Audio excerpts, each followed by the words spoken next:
The moment is upon us. Kairos has arrived. Hello, everybody, and welcome to A Fallen'S Folly. Today we will be, hopefully, finishing out the rest of Frankenstein, dedicating the entire stream to it, and doing our recaps and responses throughout as per usual. With that out of the way, let's quickly get into the housekeeping, which should, hopefully, start with the beginning of our streams happening a few seconds in, so where I have been making an effort to minimize the pause before I begin talking and therefore moving through the process, that has proven to clip out many seconds of the intro that I normally do. So where it might be a few more seconds of me staring into the camera silently, I hope you will all understand why that is happening. In that the stream on YouTube will appear as it should.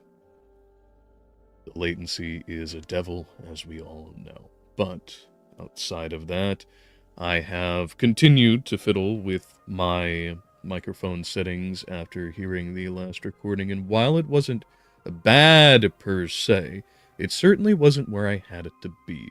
And while skipping all over the talking of shop that it would include to describe what I did, just know that it should hopefully be better, and I've done several test recordings on my own time to try and proof that out. But without further ado, let's then get into Frankenstein proper. And I should probably check to make sure that my memory does in fact serve me correctly, and that we are on part 7. Very good. So, onward and upward.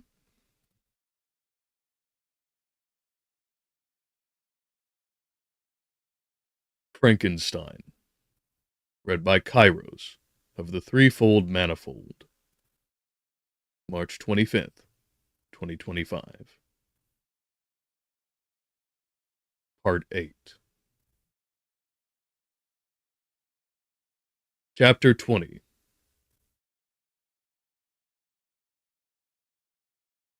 I sat one evening in my laboratory. The sun had set, and the moon was just rising from the sea. I had not sufficient light for my employment, and I remained idle in a pause of consideration of whether I should leave my labor for the night, or hasten its conclusion by an unremitting attention to it.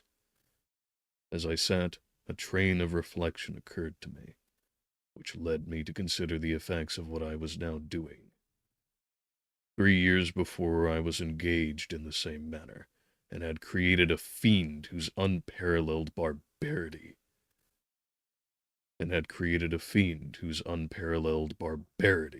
had desolated my heart, and filled it forever with the bitterest remorse.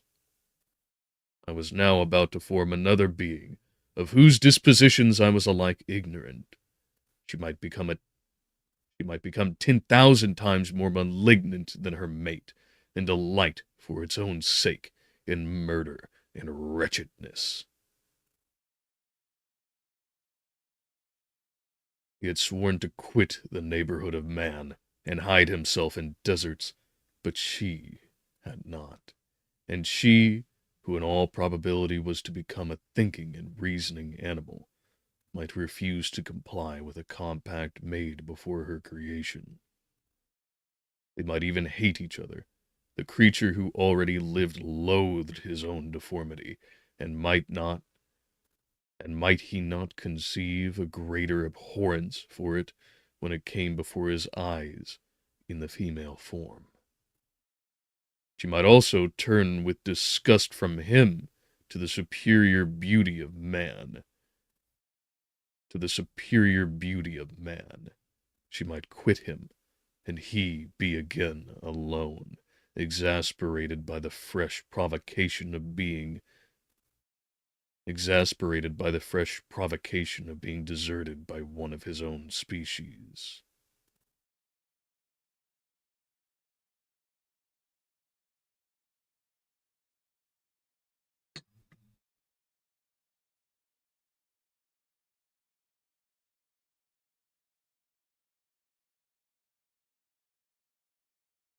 Even if they were to leave Europe and inhabit the deserts of the New World, yet one of the first results of those sympathies for which the daemon thirsted would be children, and a race of devils would be propagated upon the earth, who might make... With my adjustments, the car should be less of a problem, but I don't want to risk it yet. With that little bit, we'll see if indeed my adjustments are sufficient.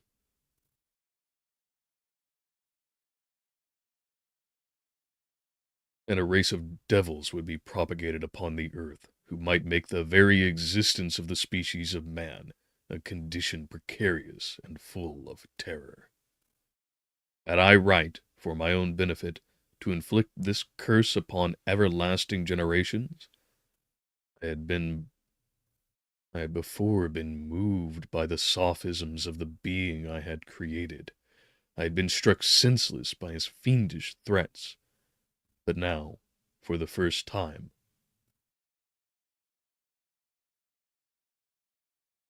the wickedness of my promise burst upon me.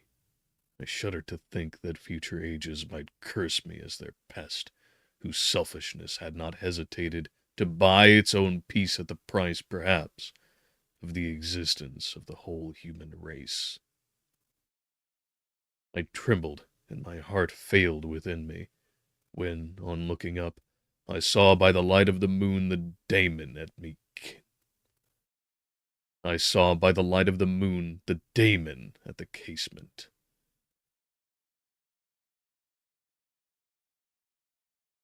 When, on looking up, I saw by the light of the moon the daemon at the casement. A ghastly grin wrinkled his lips as he gazed on me, where I sat fulfilling the task he had allotted to me. Yes, he had followed me in my travels. He had loitered in forests, hid himself in caves, or taken refuge in wide and desert heaths, and he now came to mark my progress and claim the fulfillment of my promise. As I looked upon him, his countenance expressed the utmost extent of malice and treachery. I thought with a sensation of madness on my promise of creating another like to him, and trembling with passion, tore to pieces the thing on which I was engaged.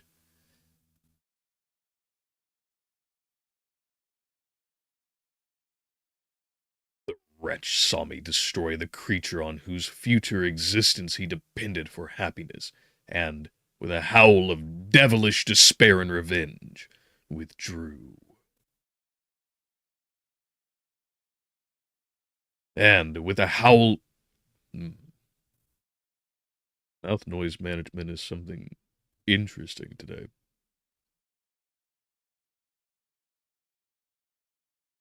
Though again, the adjustment should help with that.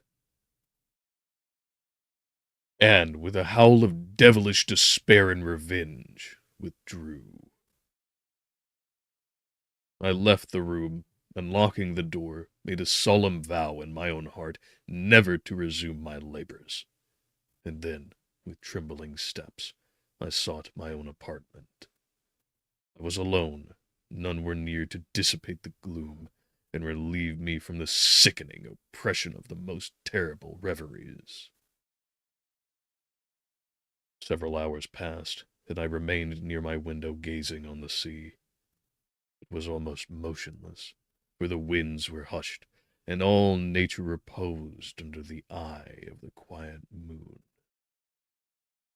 A few fishing vessels alone specked the water, and now and then the gentle breeze wafted the sound of voices as the fishermen called to one another. I felt the silence.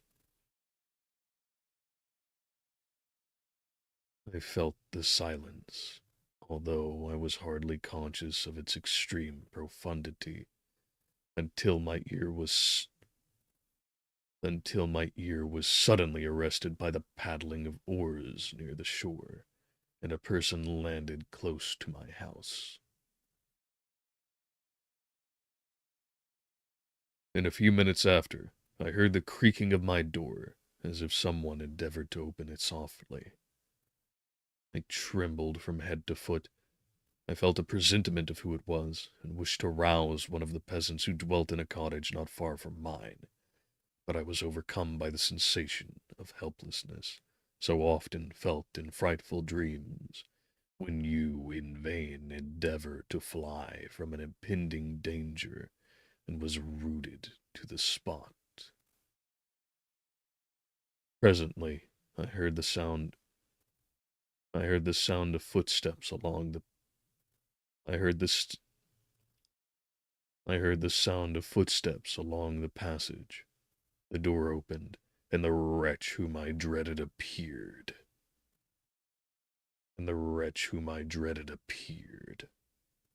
Shutting the door, he approached me and said in a smothered voice, "You have destroyed the work which you began. What is it that you intend? Do you dare to break your promise? I have endured toil and misery. I left Switzerland with you.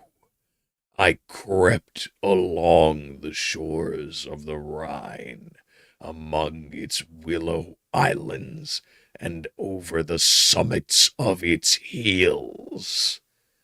I have dwelt many months in the heaths of England and among the deserts of Scotland. I have endured incalculable fatigue and cold and hunger. Do you dare destroy my hopes?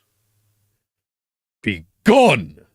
I do break my promise. Never will I create another like yourself, equal. Damnable traffic.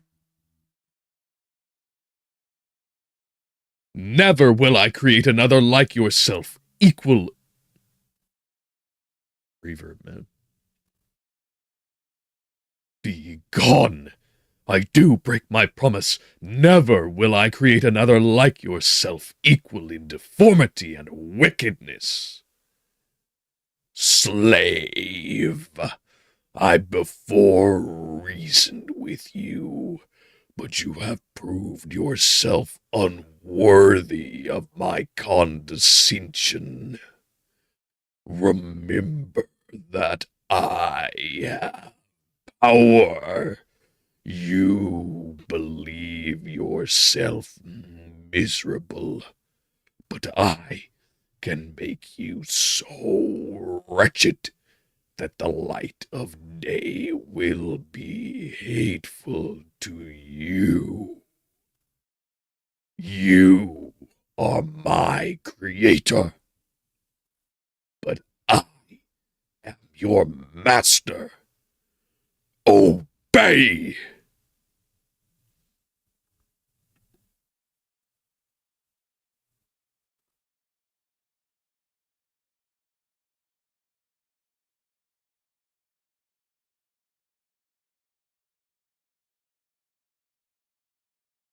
The hour of my irresolution is past. The hour of my irresolution is past, and the period of your power is arrived. Your threats cannot move me to do an act of wickedness, but they confirm me in a determination of not creating you a companion in vice. Shall I, in cold blood, set loose upon the earth a daemon, whose delight is in death and wretchedness? Begone! I am firm, and your words will only exasperate my rage. The monster saw my determination in my face and gnashed his teeth in the impotence of anger. "Shall each man," cried he, "find a wife for his bosom, and each beast have his mate.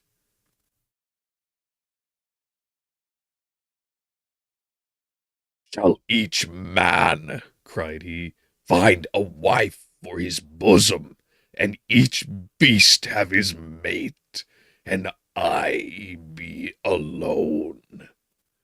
I had feelings of affection, and they were requited by detestation and scorn. Man, you may hate, but beware. Your hours will pass in dread and misery, and soon the bolt will fall which must ravish from you your happiness forever. For you to be happy, while I grovel in the intensity of my wretchedness.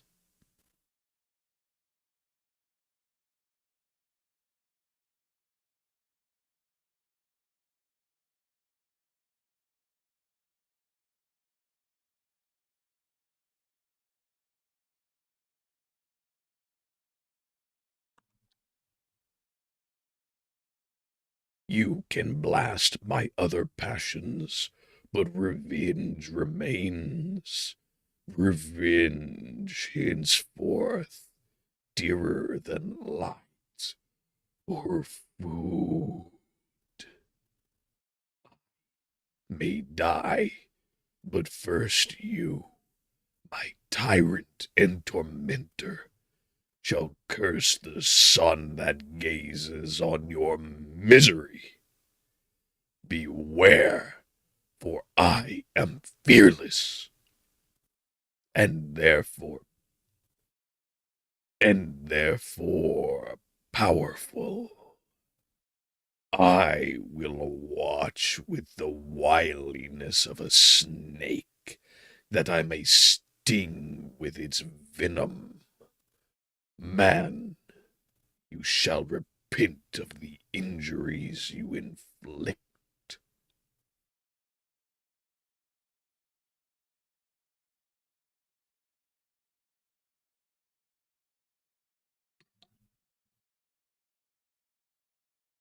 Devil, cease, and do not poison the air with these sounds of malice. I've declared my resolution to you, and I am no coward to bend beneath words. Leave me. I am inexorable. It is well. I go. But remember, I shall be with you on your wedding night. I started forward and exclaimed, Villain! Before you sign my death warrant, be sure that you are yourself safe.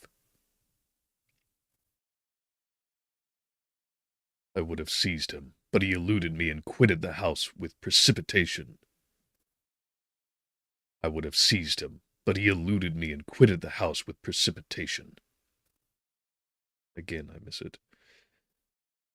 But he eluded me and quitted the house with... Oh, okay. But he eluded me and quitted the house with precipitation. In a few moments I saw him in his boat, which shot across the waters with an arrowy swiftness, and was soon lost amidst the waves.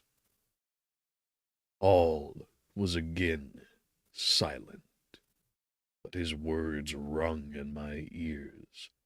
I burned with rage to pursue the murderer of my peace and precipitate him into the ocean. I walked up and down my room hastily and perturbed, while my imagination conjured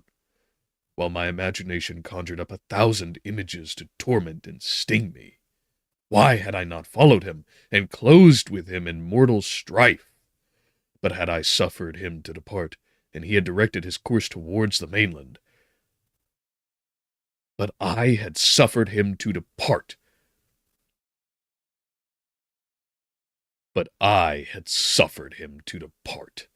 And he had directed his course towards the mainland.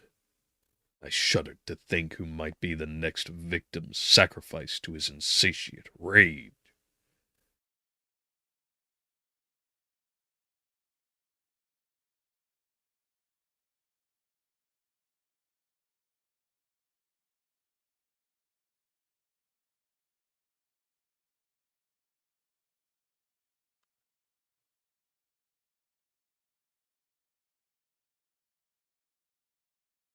I shuddered to think who might be the next victim sacrificed to his insatiate revenge. And then I thought again of his words, "I will be with you on your wedding night." That then was the period fixed for the fulfillment of my destiny. In that hour I should die, and at once satisfy and extinguish his malice. The prospect did not move me to fear, yet when I thought of my beloved Elizabeth, of her tears and endless sorrow, when she should find her lover so barbarously snatched from her, tears, the first I had shed for many months, streamed from my eyes, and I resolved not to fall before my enemy without a bitter struggle. The night passed away, and the sun rose from the ocean. My feelings became calmer, if it may be called calmness when the violence of rage sinks into the depths of despair.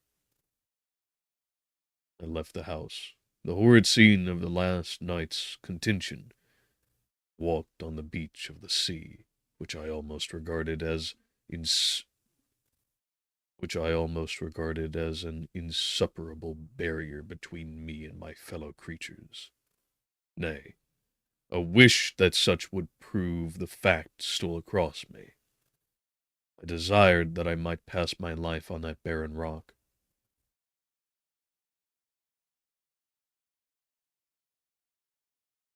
Nay, a wish that such should prove the fact stole across me.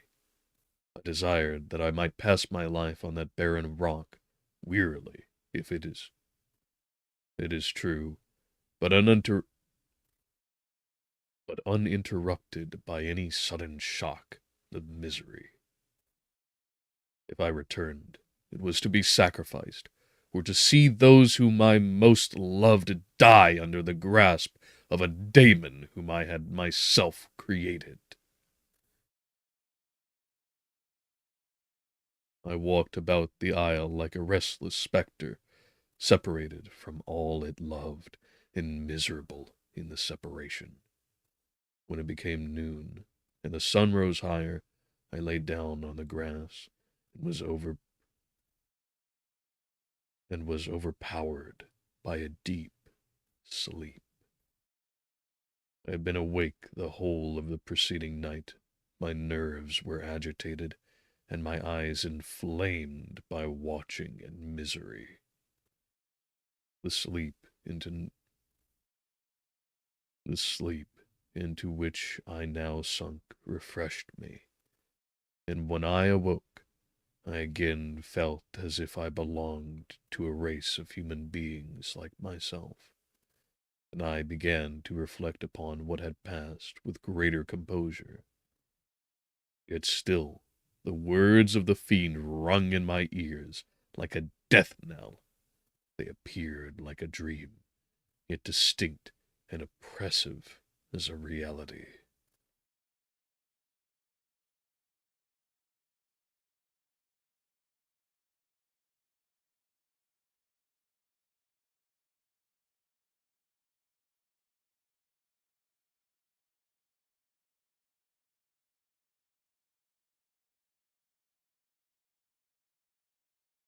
The sun had far descended, and I still sat on the shore, satisfying my appetite,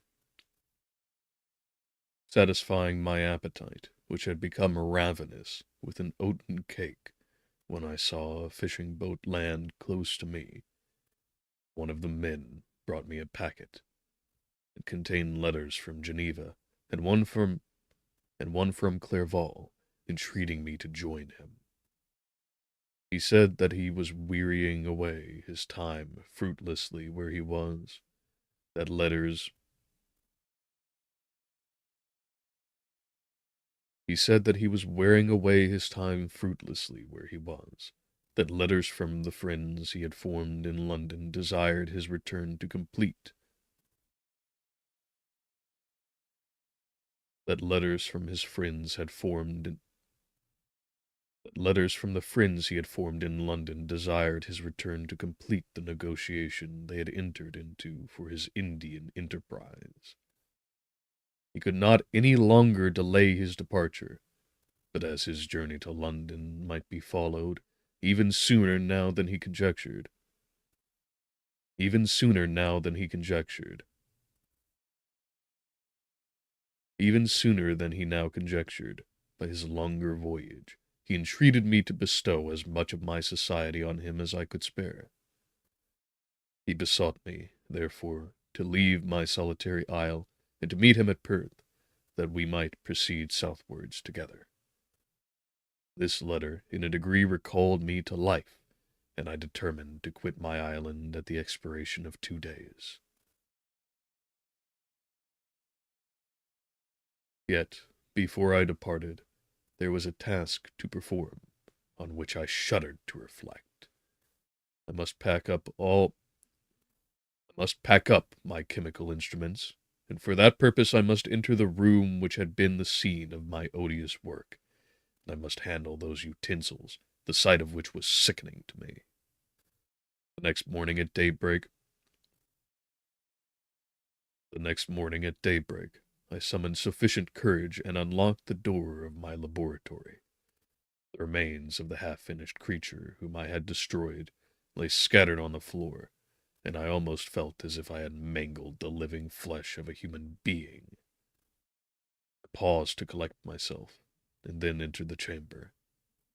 With trembling hand, I conveyed the instruments out of the room, but I reflected that I ought not to leave the relics of my work to excite the horror and suspicion of the peasants, and I accordingly put them into a basket with a great quantity of stones, and laying them up, determined to throw them into the sea that very night, and in the meantime I sat upon the beach, employed in cleaning and arranging my chemical apparatus.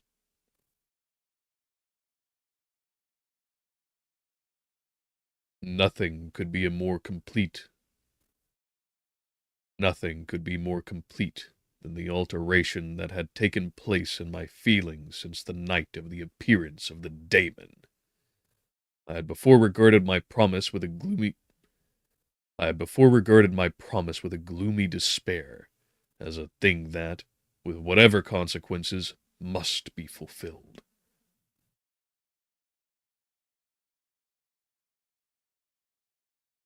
Must be fulfilled.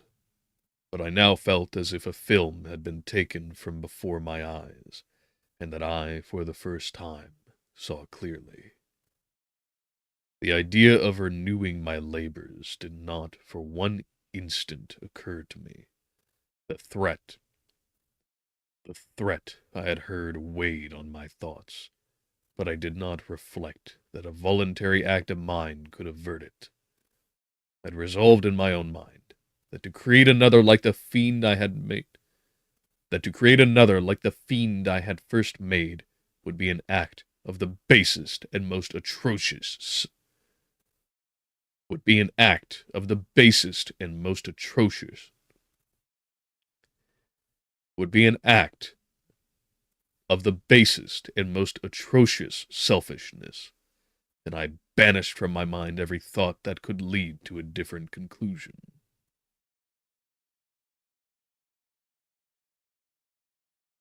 Between 2 and 3 in the morning, the moon rose, and I then, putting my basket aboard a little skiff, sailed out about 4 miles from the shore. The scene was perfectly solitary. A few boats were returning towards land, but I sailed away from them. I felt as if I was about the commission of a dreadful crime, and avoided with shuddering anxiety any encounter with my fellow creatures.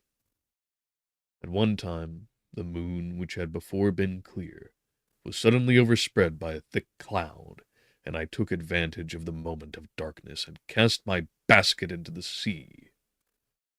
I listened to the gurgling sound as it sunk and then sailed away from the spot. The sky became clouded, but the air was pure, although chilled by the northeast breeze that was then rising. but it refreshed me, and filled me with such agreeable sensations, that I resolved to prolong my stay on the water, and fixing the rudder in a direct position, stretched myself at the bottom of the boat. Clouds hid the moon, as its keel cut through the waves. The murmur lulled me, and in a short time I slept soundly.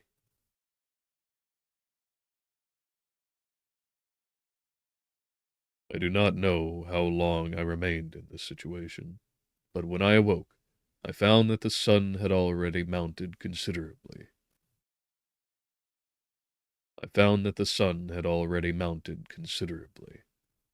The wind was high, and the waves continually threatened the safety of my little skiff. I found that the wind was northeast, and must have driven me far from the coast from which I had embarked. I endeavored to change my course, but quickly found that, if I again made the attempt, the boat would be instantly filled with water. Thus situated, my only resource was to drive before the wind. I confess that I felt a few sensations of terror. I had no compass with me, and what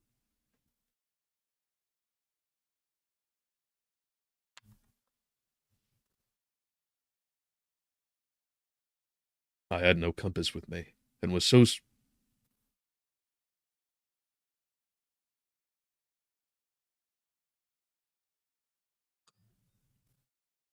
Oh, it seems like even midnight is not safe entirely, anyway, to record in any longer. That's a less than desirous position. Although, with it being spring finally, I have resolved to begin planting, so maybe I can create something of a sound barrier in the coming months. That would be a mighty advantageous addition, I'll say.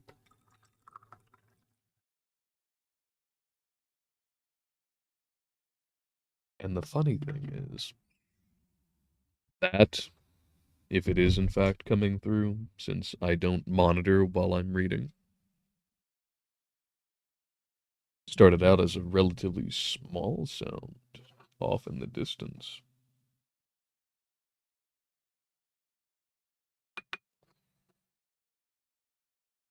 Improvements over time. Donate, please, it'll help me along. And eventually, if this channel becomes successful enough, I'll be able to build a place where I can actually use as a studio.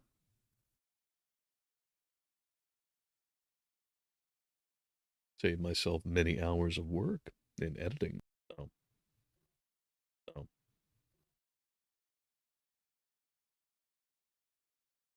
That the sun was of little benefit to me. I might be driven into the wide Atlantic and feel all the tortures of starvation, or be swallowed up in the immeasurable waters that roared and buffeted around me. I had already been out many hours, and felt the torment of a burning, and felt the torment of, and felt the torment of a burning thirst, a prelude to my other sufferings. I looked on the heavens, which were covered by clouds that flew before the wind, only to be replaced by others. I looked upon the sea. It was to be my grave. Fiend! Fiend! I exclaimed. Your task is already fulfilled. Your task is already fulfilled. I thought of Elizabeth, of my father, and of Clerval. Fiend! I exclaimed. Your task is already fulfilled. I thought of Elizabeth, of my father, and of Clerval, all left behind, on whom the monster might satisfy his sanguinary and merciless passions. This idea plunged me into a reverie so despairing and frightful that even now, when the scene is on the point of closing before me forever, I shudder to reflect on it. Somehow.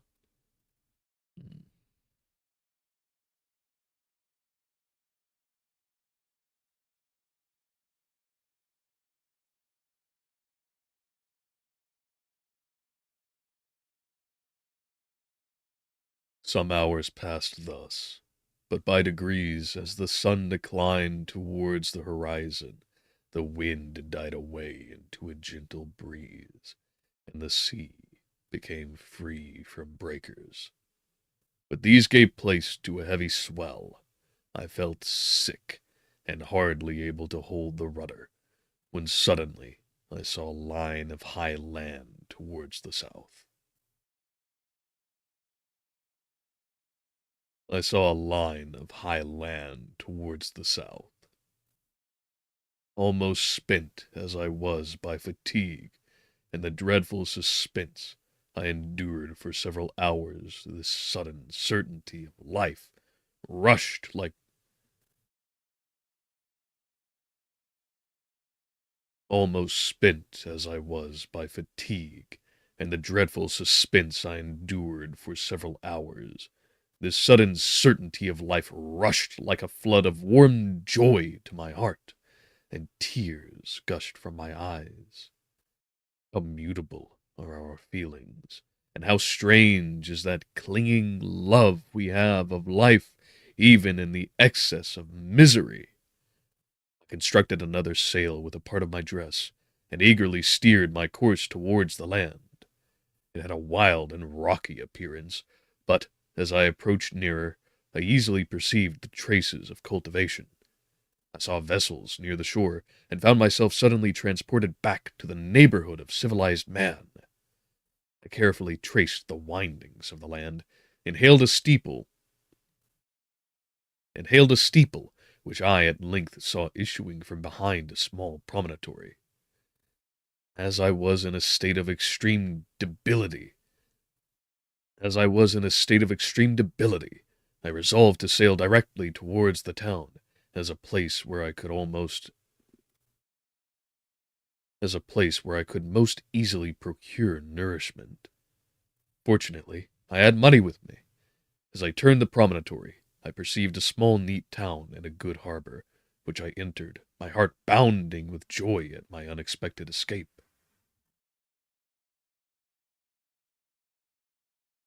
As I was occupied in fixing the boat and arranging the sails, several people crowded towards the spot. They seemed much surprised at my appearance, but instead of offering me any assistance, whispered together with gestures that at any other time might have produced in me a slight sensation of alarm.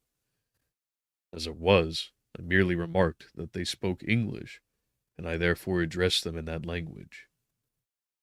"My good friends," said I, "will you be so kind as to tell me the name of this town, and inform me where I am?" "You will know soon enough," replied a man with a "You will know. You will know that soon enough," replied a man with a hoarse voice. Is that Orkney enough? We'll give it another shot.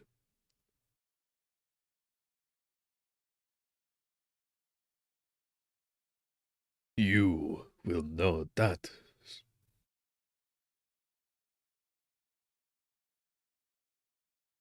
You will know that soon enough, replied a man with a hoarse voice.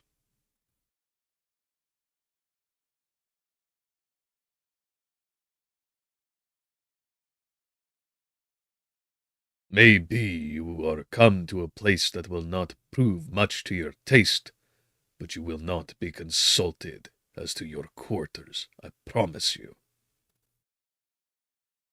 That's much better. I was exceedingly surprised on receiving so rude an answer from a stranger, and I was also disconcerted on perceiving the frowning and angry countenances of his companions. "Why do you answer me so roughly?" I replied. "Why do you answer me so roughly?" I replied. "Surely it is not the custom of Englishmen to receive strangers so inhospitably. Surely it is not the custom of Englishmen to receive strangers so inhospitably." "I do not know. I do not know," said the man, "what the custom of the English may be, but it is the Orkneys? I thought they were off of Scotland.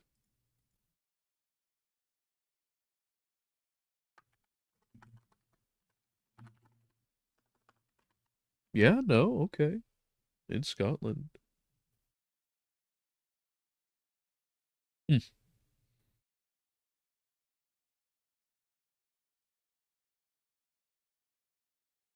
Wild.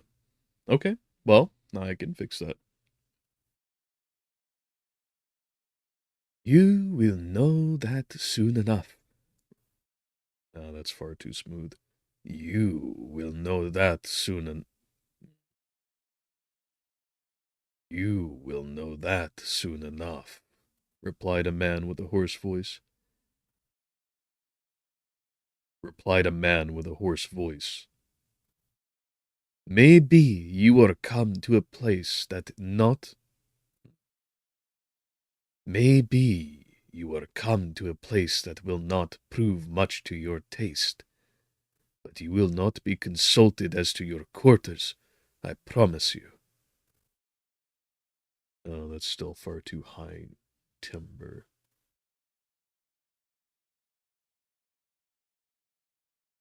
"You will know that soon enough," replied a man with a hoarse voice. "Maybe you are come to a place that will not prove much to your taste, but you will not be consulted as to your quarters, I promise you."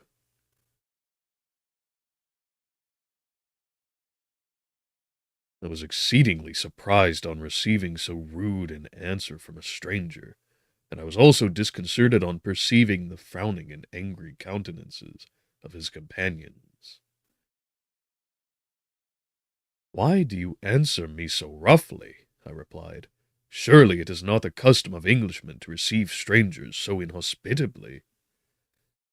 "I do not know," said the man, "what the custom of the English may be, but it is the custom of the Irish to hate villains."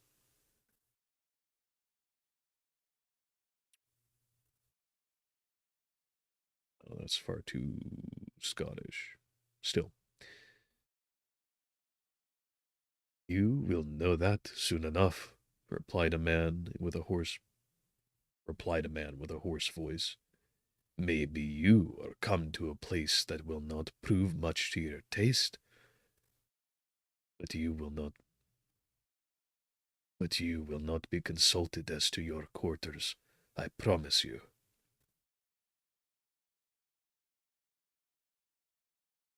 And I'll keep that section from earlier. "I do not know," said the man, "what the custom of the English may be, but it is the custom of the Irish to hate villains, to hate villains." While this stranger's While this strange dialogue continued, I perceived the crowd rapidly increase. Their faces expressed a mixture of curiosity and anger, which annoyed and in some degree alarmed me. I inquired the way to the inn, but no one replied. I then moved forward, and a murmuring sound arose from the crowd as they followed and surrounded me, when an ill-looking man approaching tapped me on the shoulder and said, "Come, sir, you must follow me to Mr. Kirwan's to give an account of yourself."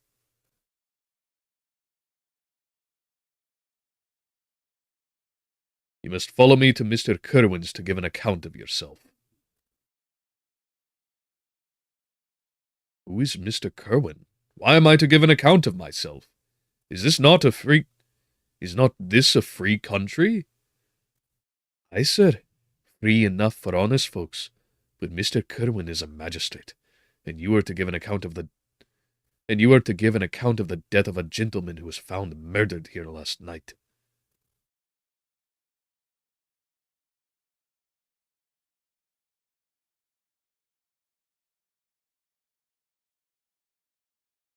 Aye, sir, free enough for honest folks. Mr. Kerwin is a magistrate, and you are to give an account of the death of a gentleman who was found murdered here last night. The answer startled me, but I presently recovered myself. I was innocent. That could easily be proved. Accordingly, I followed my conductor in silence and was led to one of the best houses in the town. I was ready to sink from fatigue and hunger, but being surrounded by a crowd, I thought it politic to rouse all my strength, that no physical debility might be construed into apprehension or conscious guilt. Little did I then expect the calamity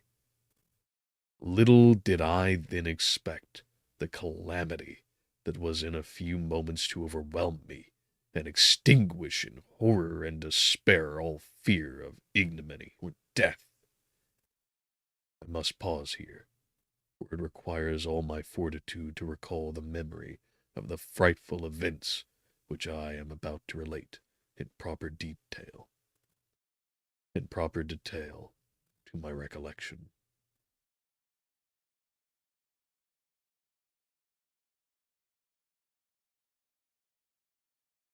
In Chapter 20, Frankenstein. Victor on the verge. Victor in the midst of his fulfillment of his promise, of producing a mate for his creation, comes to his conscience, realizing the consequences that are potential from this, realizing the potential consequences of this behavior, he smashes. Upon perceiving off of the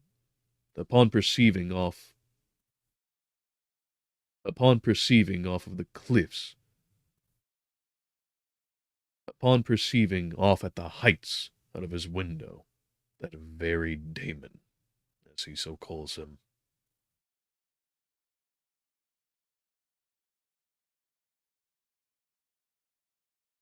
he smashes to bits all of the progress he had made thus far.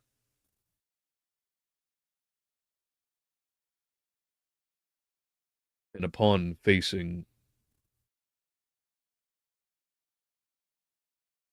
and not far off, facing the very being himself, is warned as to the consequence, is warned as to the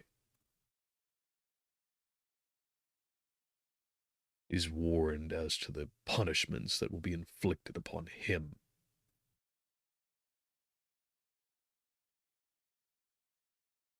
That he will be with Victor on his very wedding night with Elizabeth.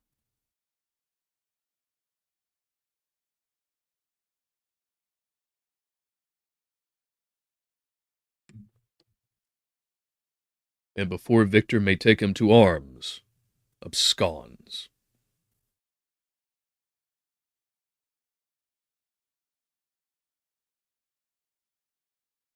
Thereafter, leaving Victor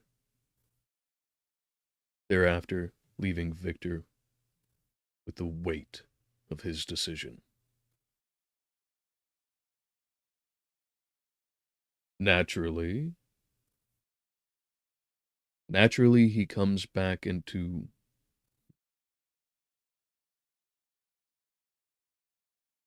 Not long thereafter, he receives a parcel of all of the letters from the mainland and Geneva.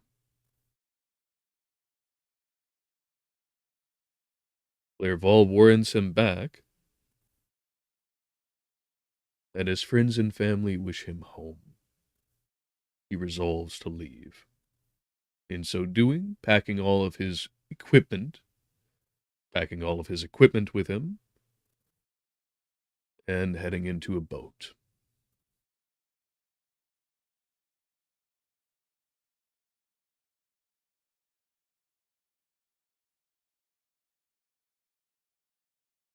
Cars, man.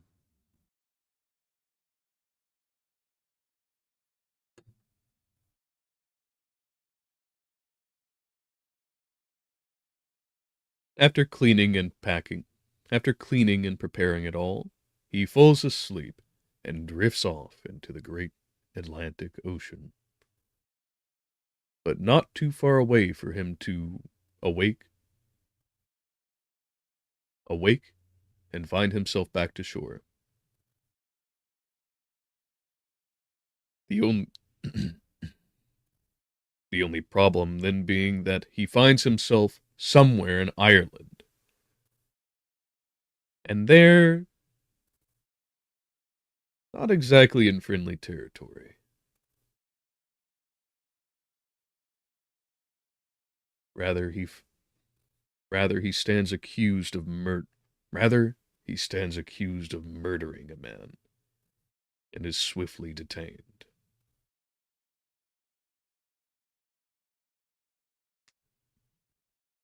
Hmm. And is there any additional analysis to be taken out of this? None that I don't think would just be a reiteration. So we move on.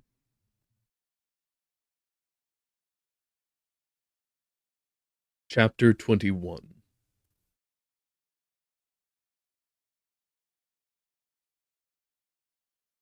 I was soon introduced into the presence of the magistrate, an old benevolent man, with calm and mild manners.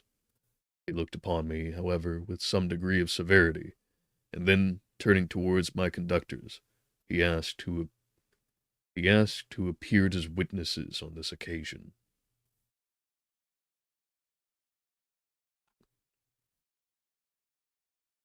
About half a dozen men came forward, and, one being selected by the magistrate, he deposed that he had been out fishing the night before with his son and brother-in-law, Daniel Nugent, when, about 10 o'clock, they observed a strong northerly blast rising, and they accordingly put in for port. It was a very dark night. As soon as the moon had not yet risen, they did not land at the harbor, but they had been accustomed at a creek about 2 miles below. He walked on first, carrying a part of the fishing tackle.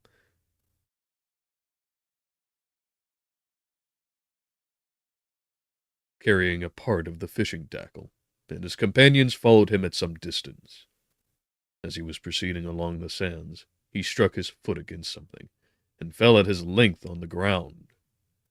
His companions came up to assist him, and by the light of their lantern, they found that he had fallen on the body of a man who was to all appearance dead. Their first Their first supposition was that it was the corpse of some person who had been drowned and was thrown on shore by the waves, but on examination they found that the clothes were not wet, and even that the body was not then cold. They instantly carried it to the cottage of an old woman near the spot, and endeavored, but in vain, to restore it to life. It appeared to be a handsome young man, about 25 years of age. He had apparently been strangled, for there was no sign of any violence except a black mark of fingers on his neck. The first part of the First part of this deposition did not in the least interest me, but when the mark of the fingers were mentioned, I remembered the murder of my brother, and felt myself extremely agitated. My limbs trembled, and a mist came over my eyes, which obliged me to lean on a chair for support. The magistrate observed me with a keen eye, and of course drew an unfavorable augury from my manner.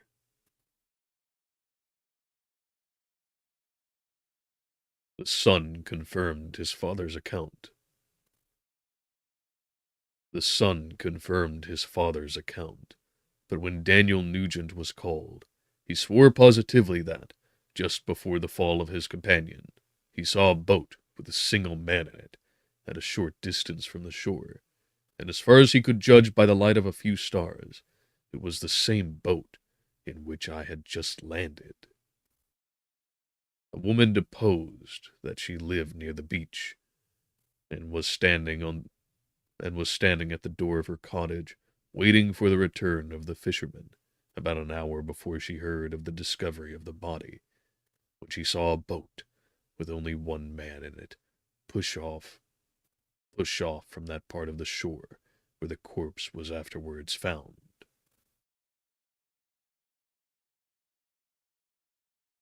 Another woman confirmed the account of the fisherman having brought the body into her house. It was not cold. They put it into a bed and rubbed it, and Daniel went to the town for an apothecary, but life was quite gone. And another motor.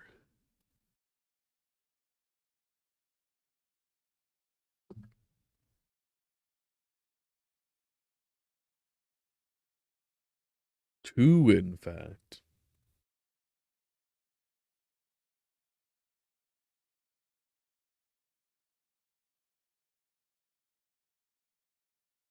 All right, good enough.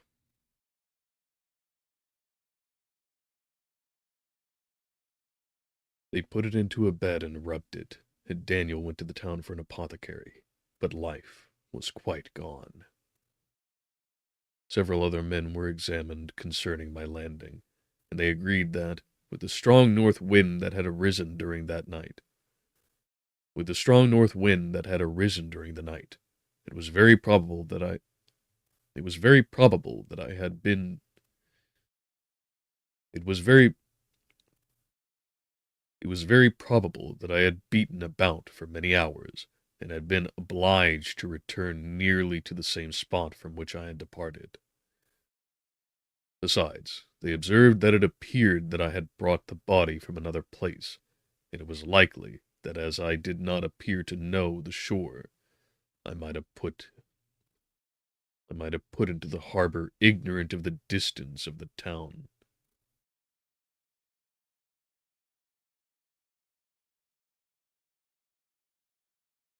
That's an interesting. Hmm.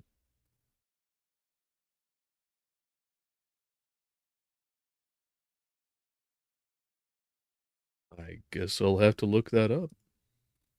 I hadn't noticed that before.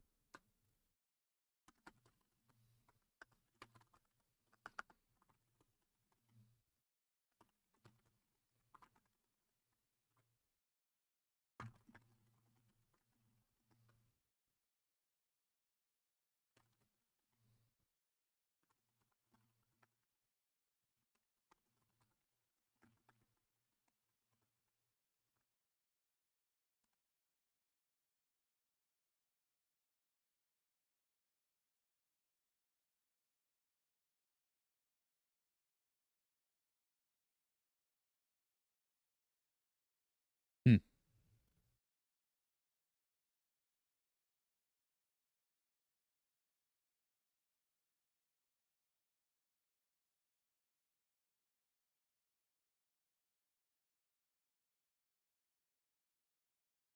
Wow. The AI gave me a completely incomprehensible answer.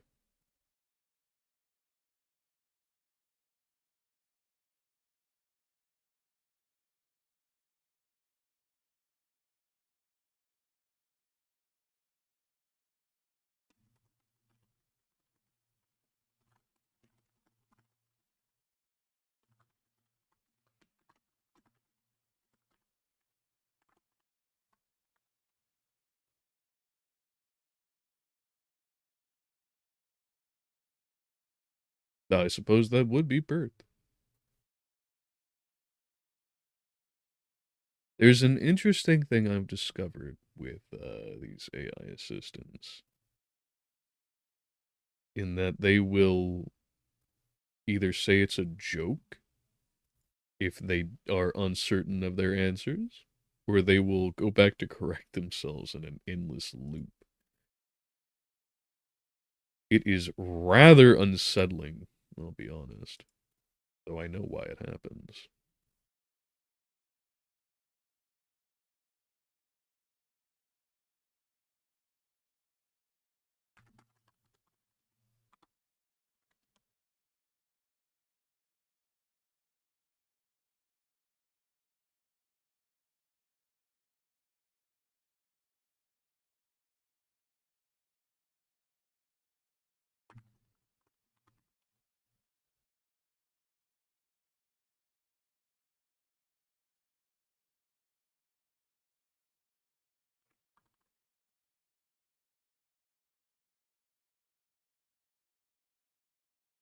Hmm.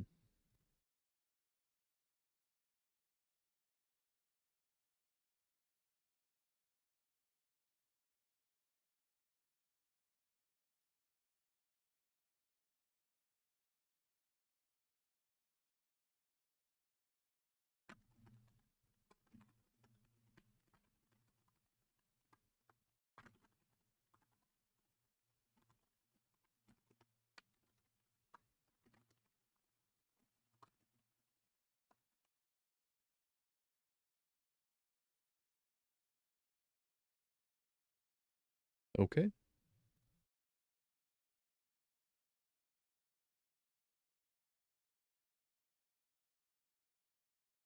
Inverness. I should have known.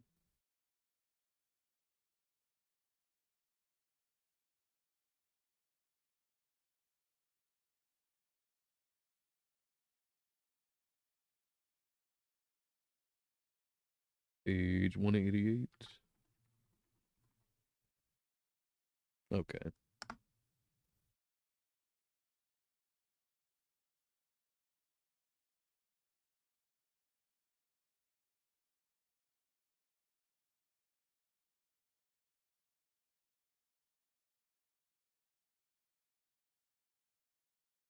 Hmm.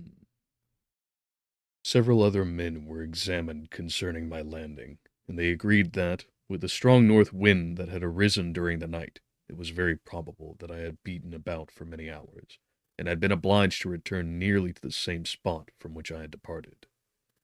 Besides, and had been obliged to return to and had been obliged to return nearly to the same spot from which I had departed.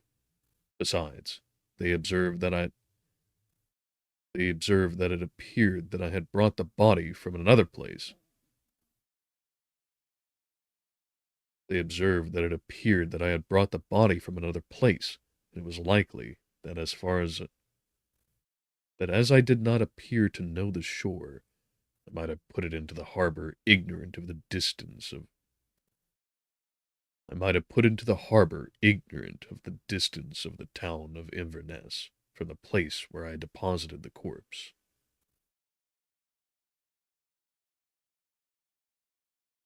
I might have put into the harbor ignorant of the distance of the town of Inverness from the place from which I had deposited the corpse. Mr. Kerwin, on hearing this evidence, desired that it should be taken into the room where the body lay for interment. Desired that I should be taken into the room where the body lay for interment, that it may that it might be observed what effect the sight of it would produce upon me. This idea was probably suggested by the extreme agitation I had exhibited when the mode of the murder had been described. It was accordingly conducted, by the magistrate and several other persons, to the inn. I could not help being struck by the strange coincidences that had taken place during these. I could not help being struck by the strange coincidences that had taken place during this eventful night. But knowing that I had been conversing with several persons in the island I had inhabited about the time that the body had been found, I was perfectly tranquil as to the consequences of the affair. I entered the room where the corpse lay, and was led up to the coffin. How can I describe? I entered the room where the corpse lay, and was led up to the coffin. How can I describe my sensations on beholding it? I feel yet parched with horror, nor can I reflect on the terrible moment without shuddering in agony. The examination, the presence of the magistrate and witnesses, passed like a dream from my memory when I saw the lifeless form of Henry Clerval stretched before me. I gasped for breath, and throwing myself on the body, I exclaimed, "Have my murderous machinations deprived you also, my dearest Henry, of life? Two I have already destroyed. Other victims await their destiny, but you, Clerval, my friend, my benefactor." The human frame could no longer support the agonies that I endured, and I was carried out of the room in strong convulsions.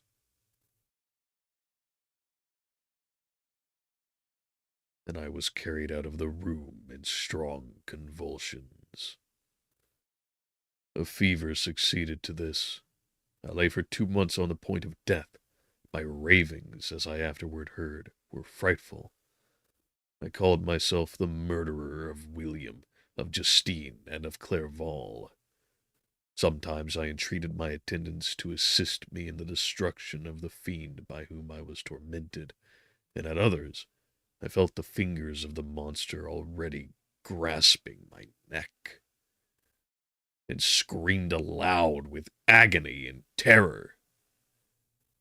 Fortunately, as I spoke my native language, Mr. Kerwin alone understood me, but my gestures and bitter cries were sufficient to affright the other witnesses. Why did I not die? More miserable than man ever was before. Why did I not sink into forgetfulness and rest? Death snatches away many blooming children, the only hopes of their doting parents. How many brides and youthful lovers have been one day in the bloom of health and hope, and the next a prey for worms and the decay of the tomb?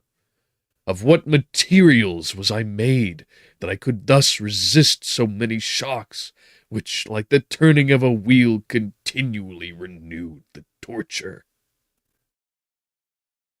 But I was doomed to live, and in 2 months found myself as waking from a dream, in a prison, stretched on a wretched bed, surrounded by gaolers, turnkeys, bolts,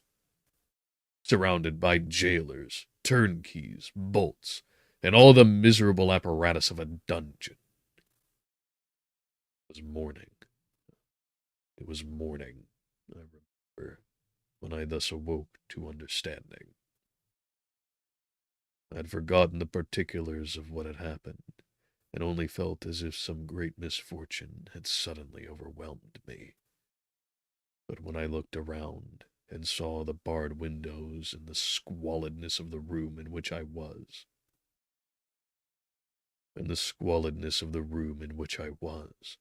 all flashed across my memory, and I groaned bitterly.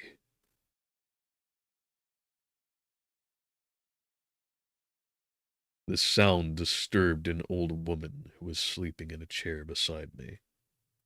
She was a hired nurse, the wife of one of the turnkeys, and her countenance expressed all those bad qualities which often characterize that class. The lines of her face were hard and rude, like that of persons accustomed to see without sympathizing in sights of misery.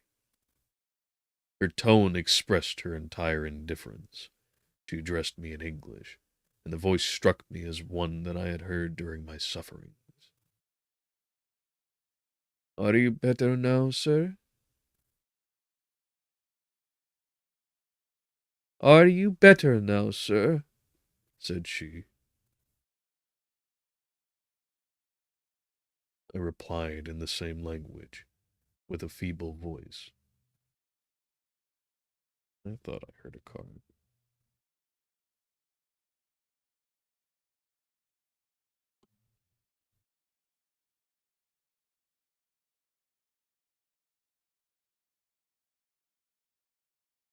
"Are you better now, sir?" said she. I replied in the same language, with a feeble voice. "I believe I am. But if it be all true, if indeed I did not dream, I am sorry that I am still alive to feel this misery and horror." For that matter, replied the old woman, "if you mean about the gentleman you murdered, I believe that it were better for you if you were dead, for I fancy it will go hard with you. However, that's none of my business. I am sent. However, that's none of my business. I am sent to nurse you and get you well. I do my duty with a safe conscience. If it were well, it were well if everybody did the same." Part 2. Scottish sounding, I think. "For that matter, no. For that matter," replied the old woman, "if you mean about the gentleman you murdered, I believe that it were better for you if you were dead, for I fancy it will go hard with you. However, that's none of my business. I am sent to nurse you and get you well. I do my duty with a safe conscience."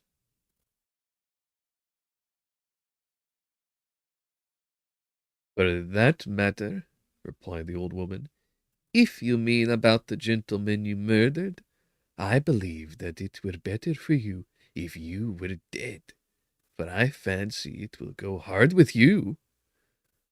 However, that's none of my business. I am sent to nurse you and get you well. I do my duty with a safe conscience.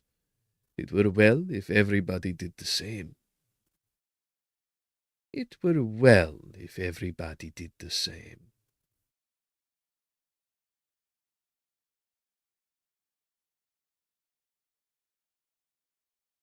"It were well if everybody did the same." Better. I turned with loathing from the woman who could utter so unfeeling a speech to a person just saved, on the very edge of death. But I felt languid and unable to reflect on all that had passed.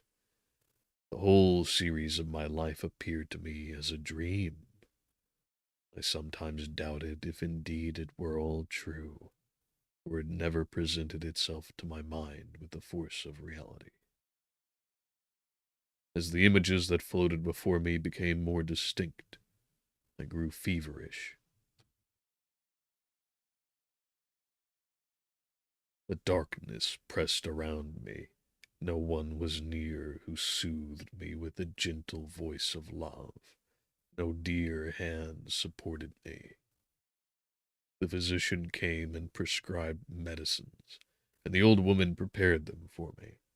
But utter carelessness was visible in the first, and the expression of brutality was strongly marked in the visage of the second. Who could be interested in the fate of a murderer but the hangman who would gain his fee? These were my first reflections, but I soon learned that Mr. Kerwin had shown me extreme kindness. He had caused the best room He had caused the best room in the prison to be prepared for me. Wretched, indeed, was the best, and it was he who and it was he who had provided a physician and a nurse. It is true, he seldom came to see me, for the for although he ardently desired to relieve the sufferings of every human creature, he did not wish to be present at the agonies of misery. He did not wish to be present at the agonies and miserable ravings of a murderer. He came, therefore, sometimes to see that I was not being neglected, but his visits were short, with long intervals.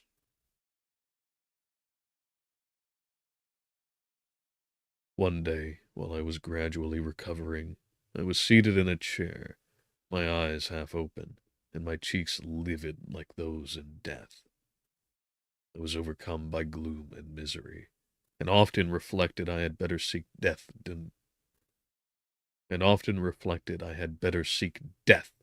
than desire to remain in a world which to me was replete with wretchedness. At one time I considered whether I should not declare myself guilty and suffer the penalty of the law, less innocent than poor Justine had been. Such were my thoughts when the door of my apartment was opened, and Mr. Kerwin entered. His countenance His countenance expressed sympathy and compassion. He drew a chair close to mine, and addressed me in French.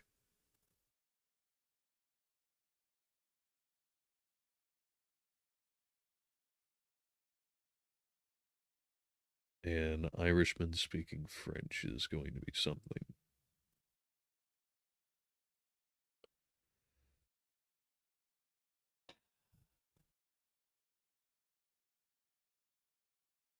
Hmm. At least I have time to contemplate while an engine roars by.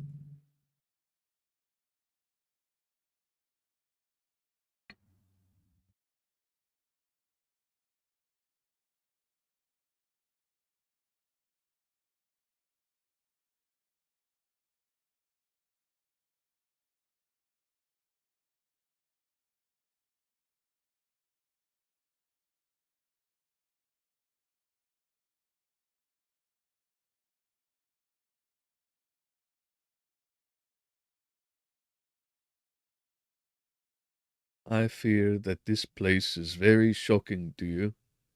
Can I do anything to make you more comfortable?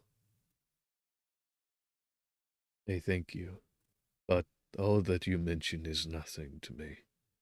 On the whole earth there is no comfort which I am capable of receiving. I know that the sympathy of a stranger can be of little relief to one borne down as you are by so strange a misfortune. But you will, I hope, soon quit this melancholy abode, for doubtless evidence can be brought to free you from the criminal charge. That is my least concern. I am, by a course of strange events, become the most miserable of mortals. Persecuted, persecuted and tortured as I am and have been, can death be any evil to me? Nothing, indeed, could be more unfortunate and agonizing than the strange chances that have Nothing, indeed, could be more unfortunate and agonizing than the strange chances that have occurred, that have lately occurred. You were thrown by some surprising accident on this shore, renowned for its hospitality, seized immediately, seized immediately, and charged with murder. The first sight that was presented to your eyes was the body of your friend, murdered in so unaccountable a manner, and placed, as it were, by some fiend across your path.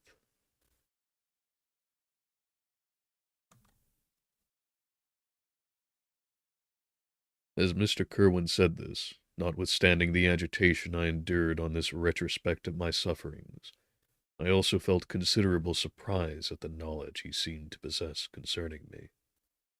I suppose some astonishment was exhibited in my countenance, for Mr. Kerwin hastened to say,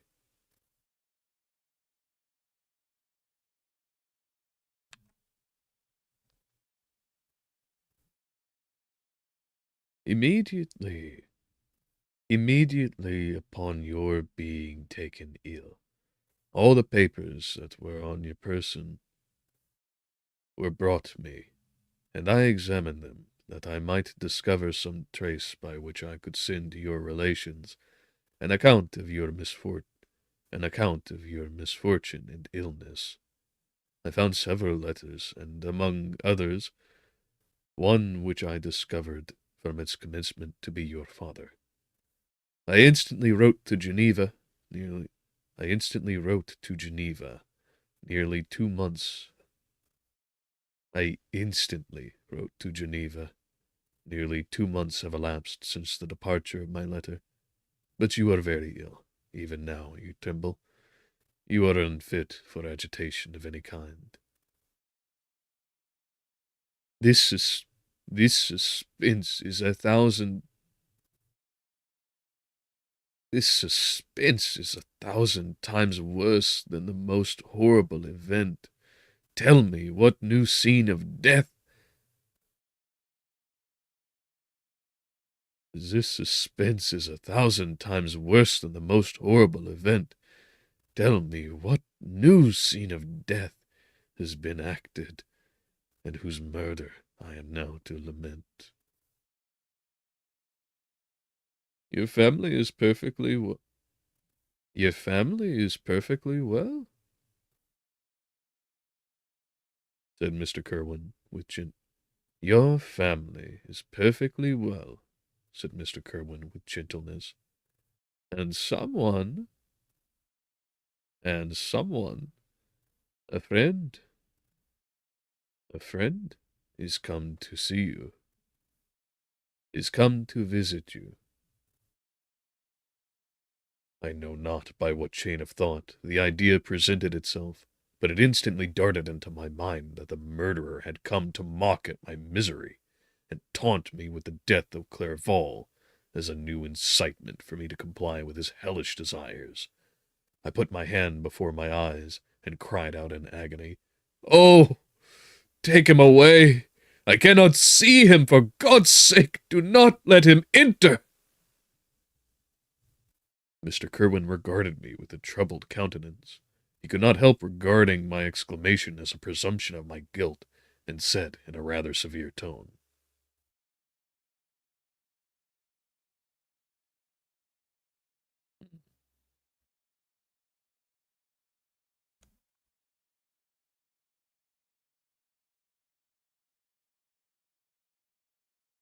I should have thought, young man, that the presence of your father would have been welcome, instead of inspiring such I should have thought, young man, that the presence of your father would have been welcome, instead of inspiring such violent repugnance.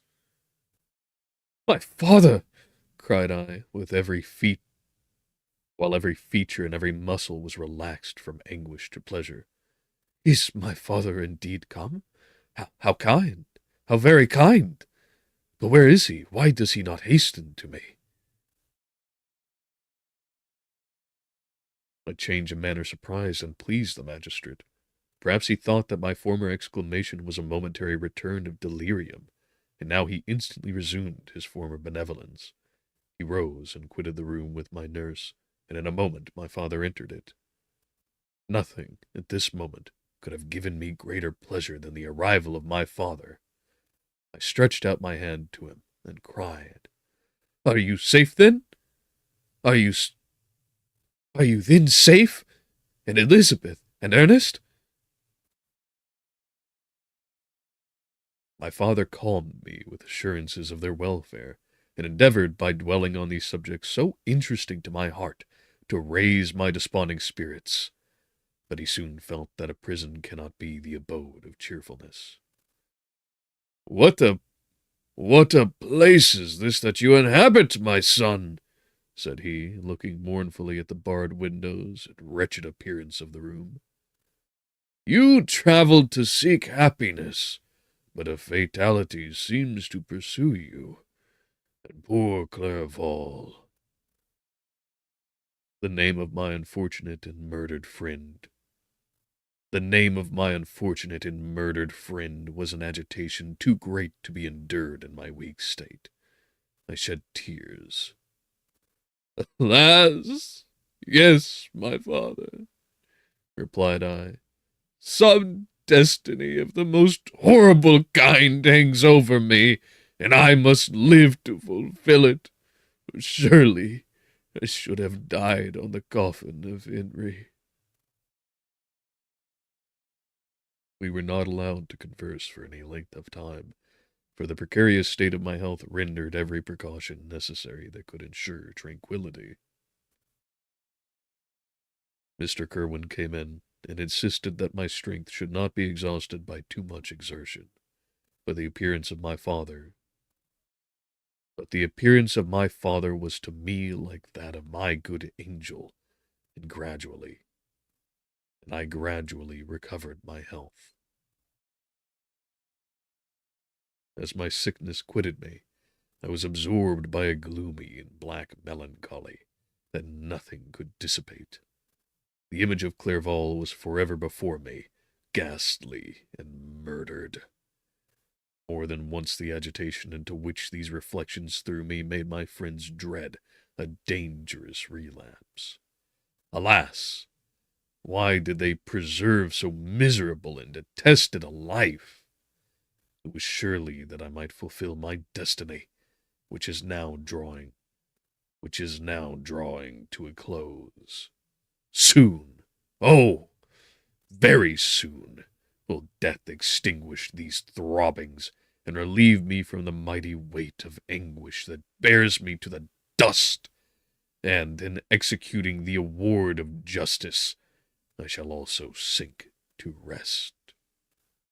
Then the appearance of death was distant, although the wish was ever present to my thoughts, and I often sat for hours motionless and speechless, wishing for some mighty revolution that might bury me and my destroyer in its ruins.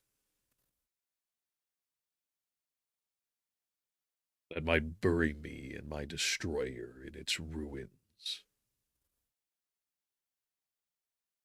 The season of assizes approached. I had already been 3 months in prison, and although I was still weak and in continual danger of a relapse, I was obliged to travel nearly 100 miles to the county town where the court was held. Mr. Kerwin charged himself with every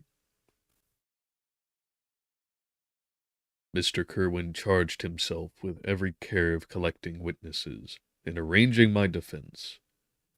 I was spared the disgrace of appearing publicly as a criminal, as the case was not brought before the court that decides on life and death.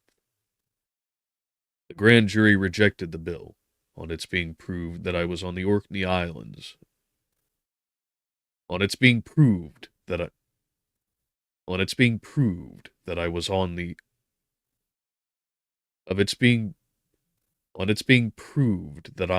Orkney Islands at the hour the body of my friend was found, and a fortnight after my removal, I was liberated from prison.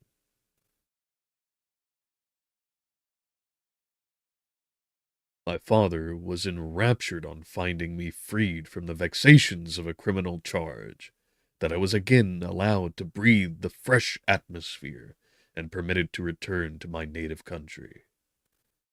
I did not participate in these feelings, for to me the walls of a dungeon or a palace were alike hateful. The cup of life was poisoned forever, and although the sun shone upon me, as upon the happy and gay of heart, I saw around me nothing but a dense and frightful darkness, penetrated by no light for the glimmer of two eyes that glared upon me. Sometimes they were the expressive eyes of Henry, languishing in death, the dark orbs nearly covered by the lids, and the long black lashes that fringed them. Sometimes was the watery, clouded eyes of the monster, as I first saw them in my chamber at Ingolstadt. My father tried to awaken in me the feelings of affection. He talked of Geneva, which I should soon visit, of Elizabeth and Ernest, but these words only drew deep groans from me. Sometimes, indeed, I felt a wish for happiness, and thought with melancholy delight of my beloved cousin, or longed with a devouring maladie du pays to see once more the blue lake and rapid Rhone. Thus had been so dear that had been so dear to me in early childhood. Is that a spelling of the Rhine? I gots to know. Let's see. No. Okay.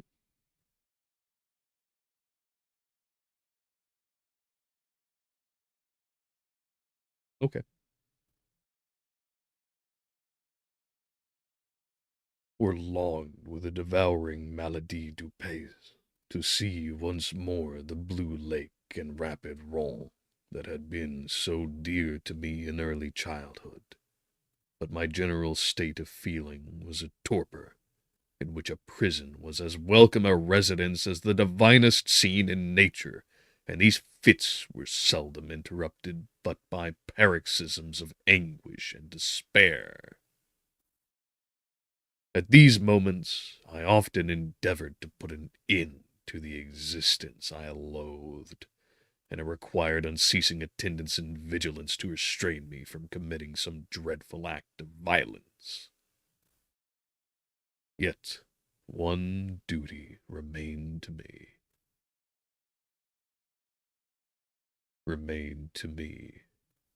the recollection of which finally triumphed over my selfish despair.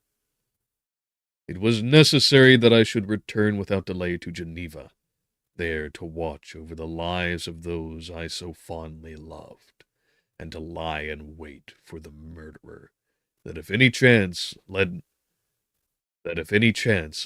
me to the place of his concealment, or if he dared again to blast me by his presence, I might, with unfailing aim, put an end to the existence of the monstrous image which I had endued with the mockery of a soul still more monstrous.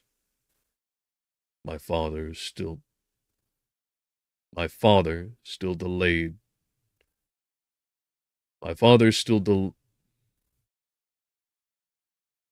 my father My father still desired to delay our departure, fearful that I could not sustain the fatigues of a journey, for I was a shattered wreck, the shadow of a human being. My strength was gone.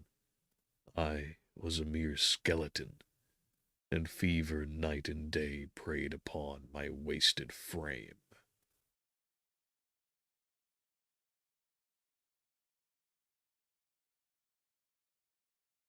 Still, as I urged our leaving Ireland with such inquietude and impatience, my father thought it best to yield. We took our passage on board a vessel bound for Havre de Grace. Uh, Havre de Grace? Let's see.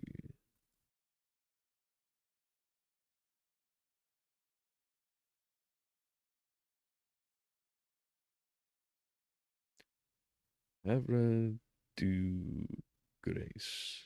Okay.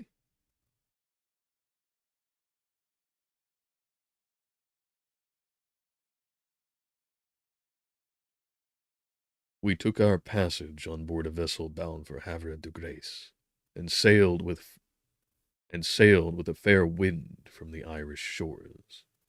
It was midnight.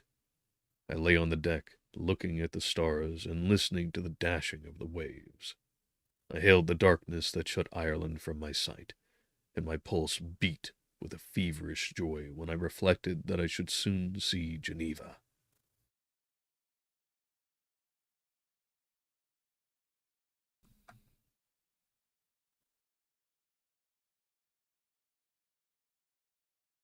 The past appeared to me in the light of a frightful dream, yet the vessel in which I was, the wind that blew me from the detested shore of Ireland, and the sea which surrounded me, told me too forcibly that I was deceived by no vision, and that Clerval, my friend and dearest companion, had fallen a victim to me and the monster of my creation.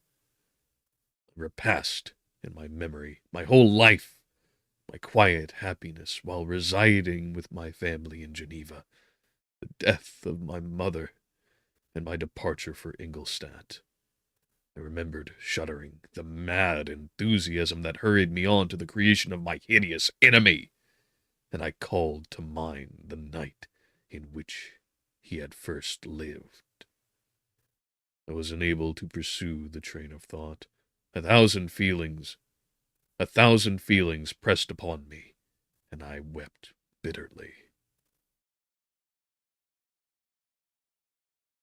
Ever since my recovery from the fever, I had been in the custom of taking every night a small quantity of laudanum, for it was by means of this drug only that I was enabled to gain the rest necessary for the preservation of life. Oppressed by the recollection of my various misfortunes, I now swallowed double my usual quantity, and soon slept profoundly. But sleep did not afford me the respite from thought and misery. My dreams presented 1,000 objects that scared me. Towards morning, I was possessed by a kind of nightmare. I felt the fiend's grasp in my neck, and could not free myself from it. Groans and cries rung in my ears. My father, who was watching over me, perceiving my restlessness, awoke me. The dashing waves were around, the cloudy sky above. The fiend was not here. A sense of security, a feeling that a truce was established between the present hour and the irresistible, disastrous future, imparted to me a kind of calm forgetfulness, of which the human mind is by its structure peculiarly susceptible.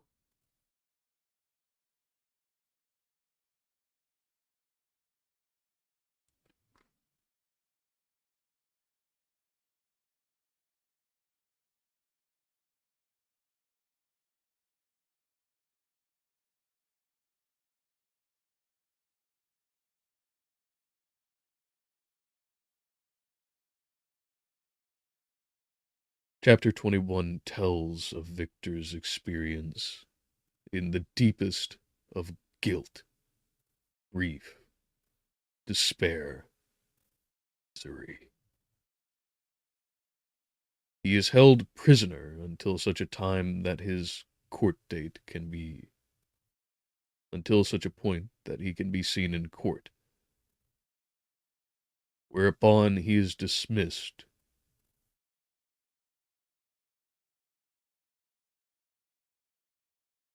Whereupon he is dismissed of all charges and set free, but only after having his father come to see him, such that he can recover from the feverish, ill, wasted state of affairs that the experience that having seen Clerval, and knowing of his past and his probable future,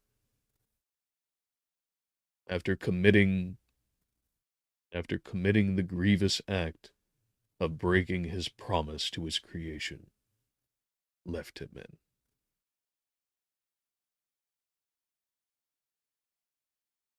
Thereafter it is on to Geneva, from the shores of Ireland. But in the interim, and the experience bouts, his fever does not leave him. His sickness persists. And only at the very end, in the course of his journey back, does he find false peace.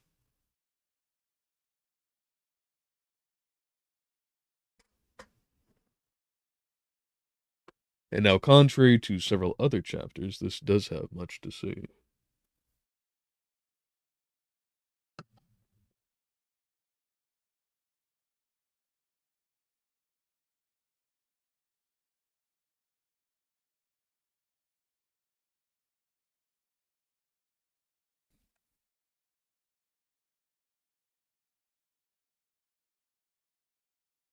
In chapter 21,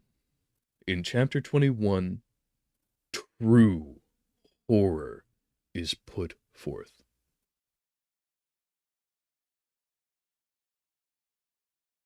Just as so many other things in language, these are all spoken of.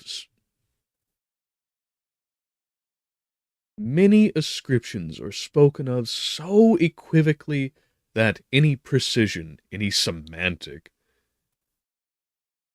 let alone pragmatic, meaning of a thing is all but erased, lost in the vagary of meanings which hold, lost in the vagary of terms with no actual fixed meanings, let alone senses. No matter etymology, but don't get me started on that.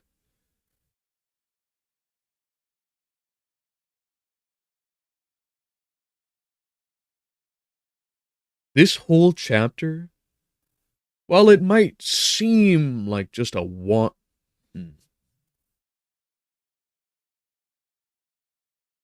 captures, encodes, boxes in, and demarcates, denotates exactly what horror is: an increase of fear to the point past rage.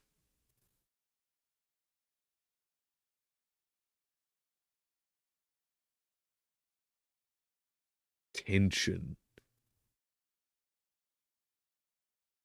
hopelessness, despondence, into true abyssal horror.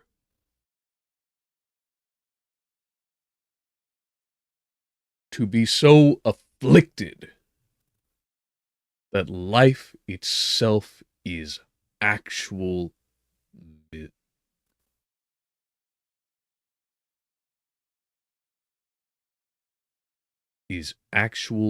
torture.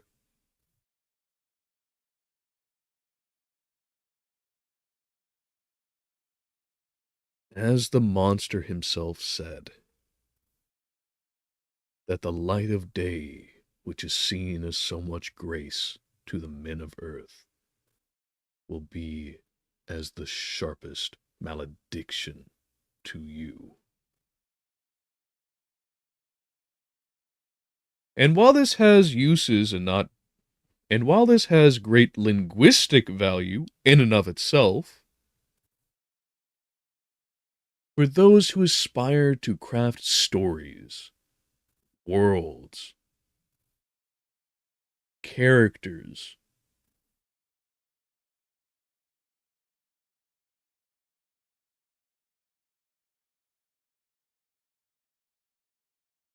effects, even if we're talking about like mechanics, effect effects in a mechanic sense, like games, or even just wish to know better of themselves and others. The significance of this chapter in the context of the book, abstracted out into reality, is not overstatable.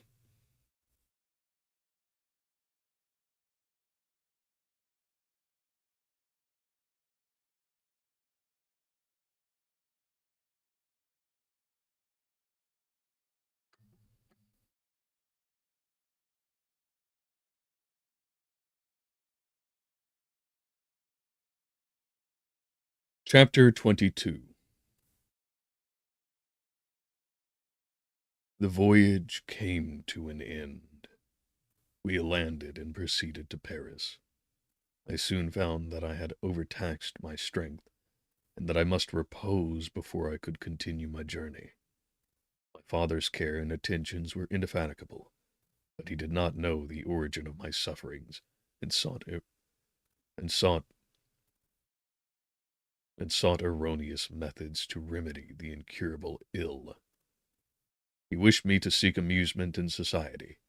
I abhorred the face of man. Oh, not abhorred. I abhorred the face of man. Oh, not abhorred. They were my brethren, my fellow beings, and I felt attracted even to the most repulsive among them.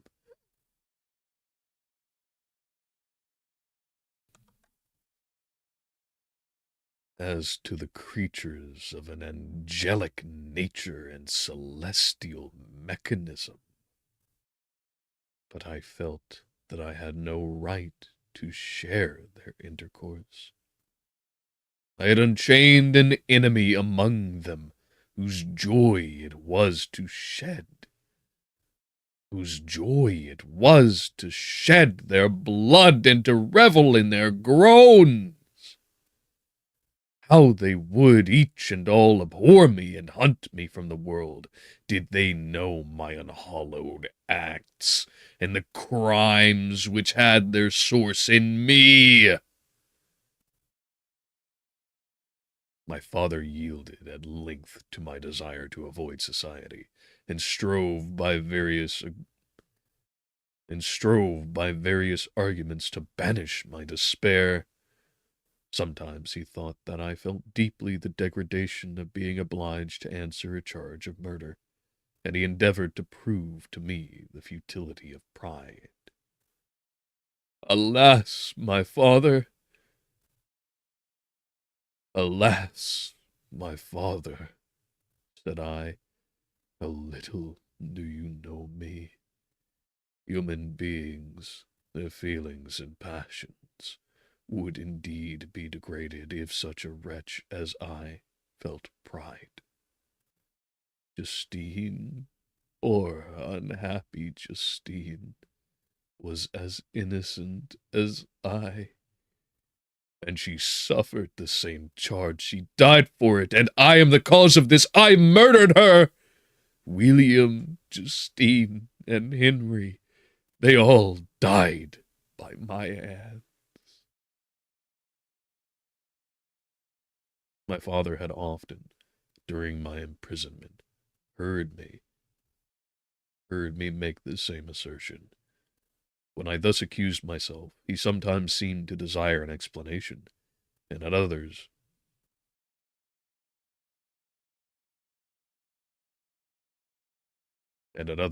he appeared to consider it as the offspring of delirium, and that, during my illness, some idea of this kind had presented itself to my imagination, the remembrance of which I preserved in my convalescence.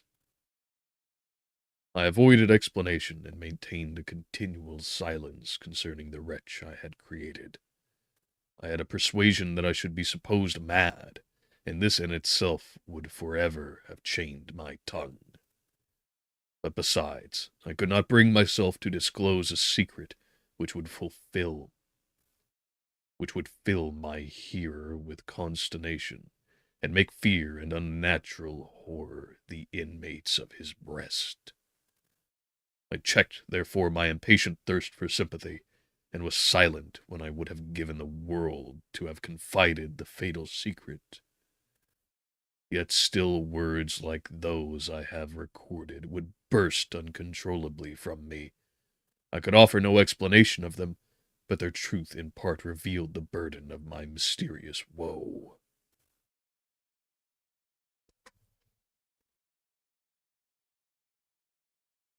But their truth in part revealed the burden of my mysterious woe. Upon this occasion, my father said with an expression of unbounded wonder, My dearest Victor, what infatuation is this? My dear son, I entreat you to never make such an assertion again.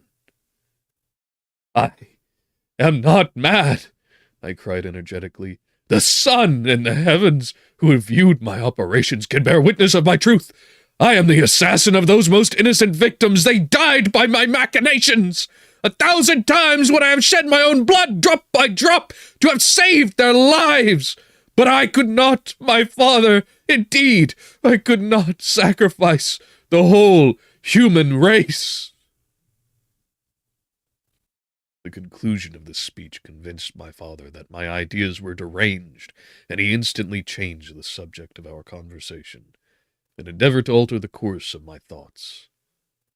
He wished as much as possible to obliterate the memory of the scenes that had taken place in Ireland, and never alluded to them, or suffered me to speak of my misfortunes.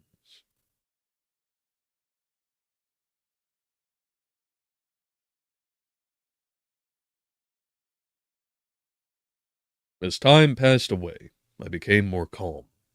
Misery had her dwelling in my heart, but I no longer talked in the same incoherent manner of my own crimes. Sufficient for me was the consciousness. Sufficient for me was the consciousness of them. By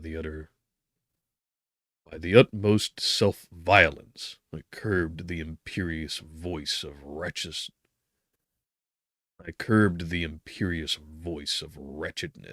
which sometimes desired to declare itself to the whole world.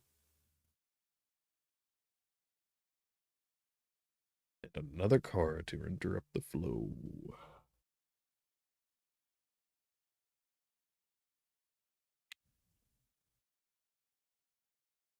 All right, cool.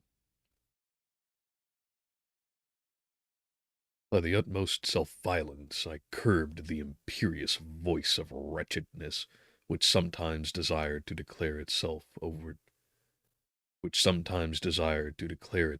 to the whole world, and my manners were calmer and more composed than they had ever been since my journey to the sea of ice.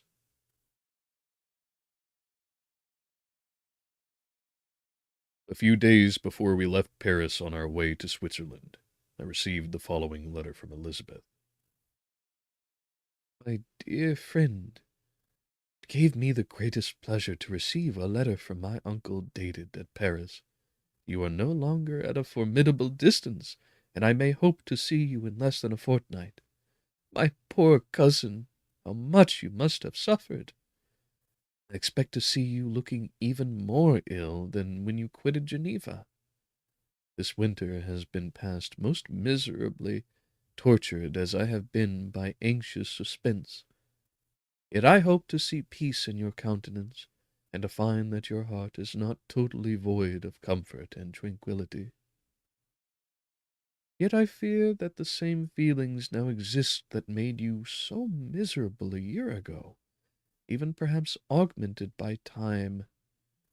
I would not disturb you at this period, when so many misfortunes weigh upon you. But a conversation that I had with my uncle previous to his departure renders some explanation necessary before we meet.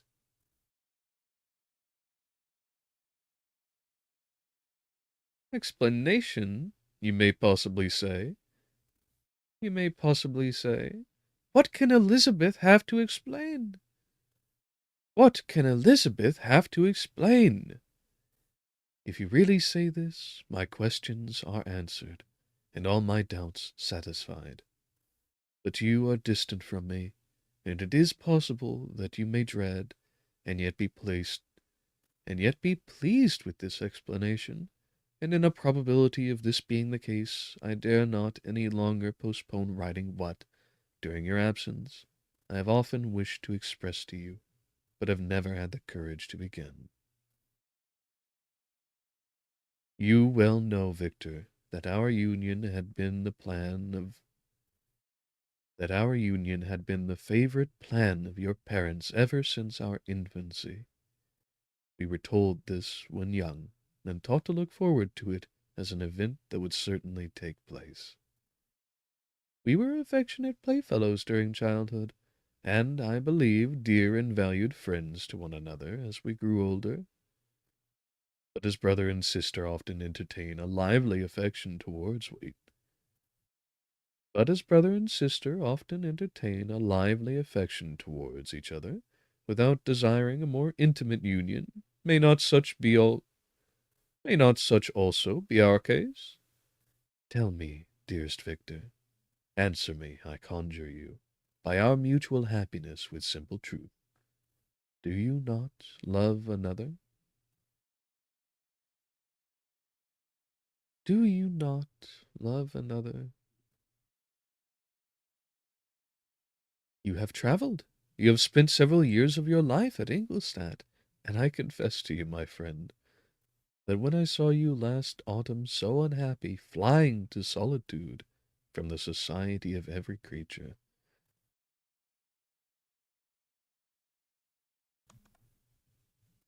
I could not help supposing that you might regret our connection, and believe yourself bound in honor to fulfill the wishes of your parents.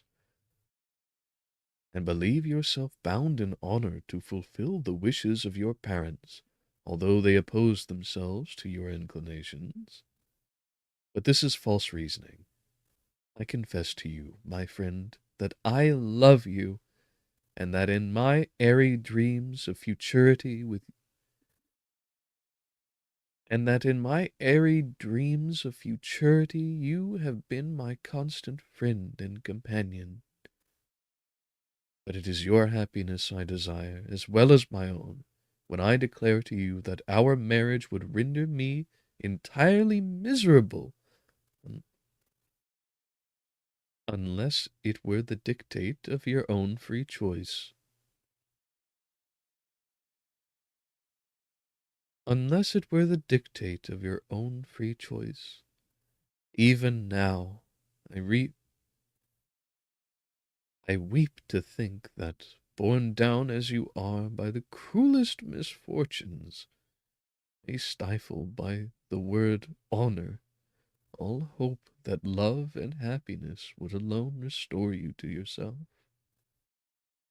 I, who have been, who have,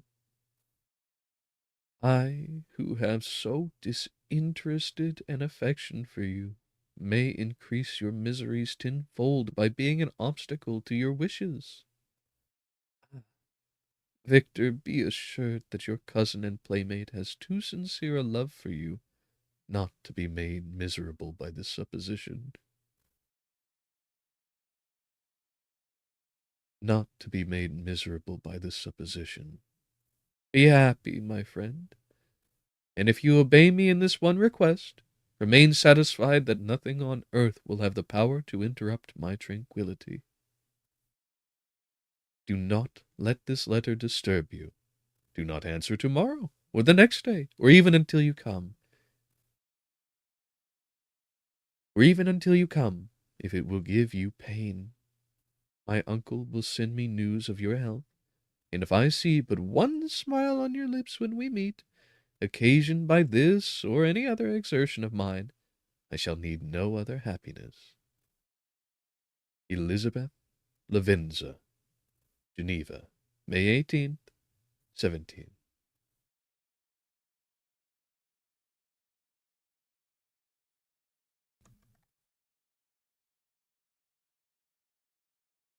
This letter revived in my memory what I had felt This letter revived in my memory what I had before forgotten, the threat of the fiend. The threat of the fiend.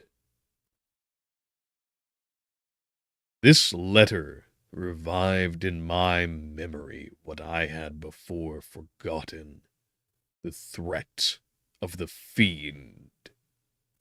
I will be with you on your wedding night.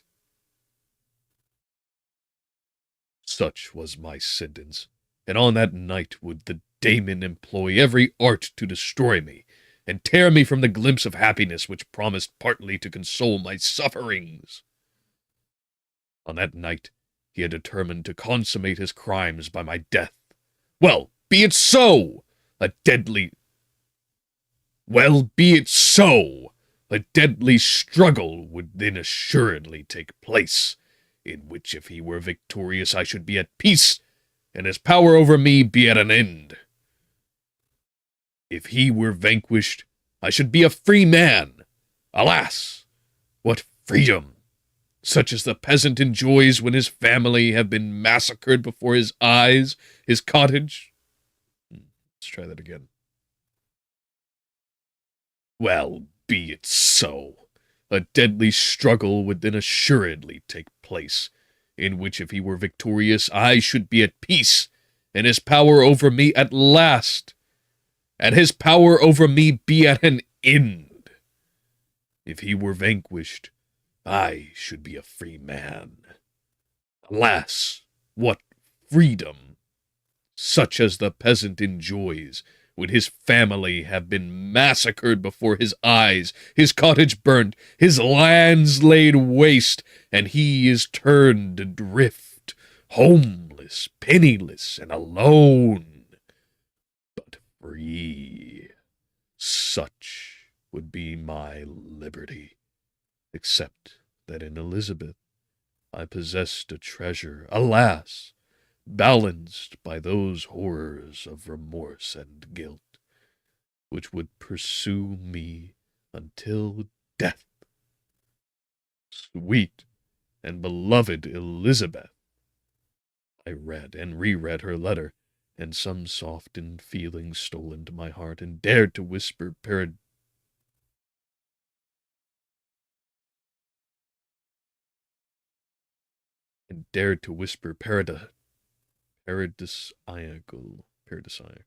okay, and dared to whisper paradisiacal dreams of love. Well, let's start again. I read and reread her letter, and some softened feelings stole into my heart, and dared to whisper paradisiacal.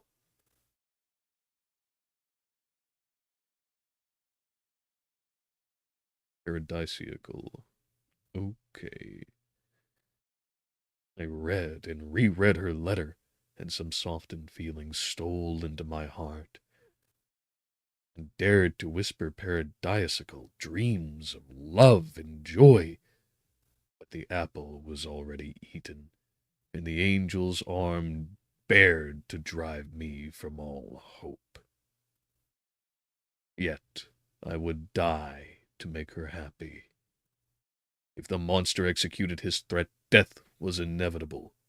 Yet, again, I considered whether my marriage would hasten my fate.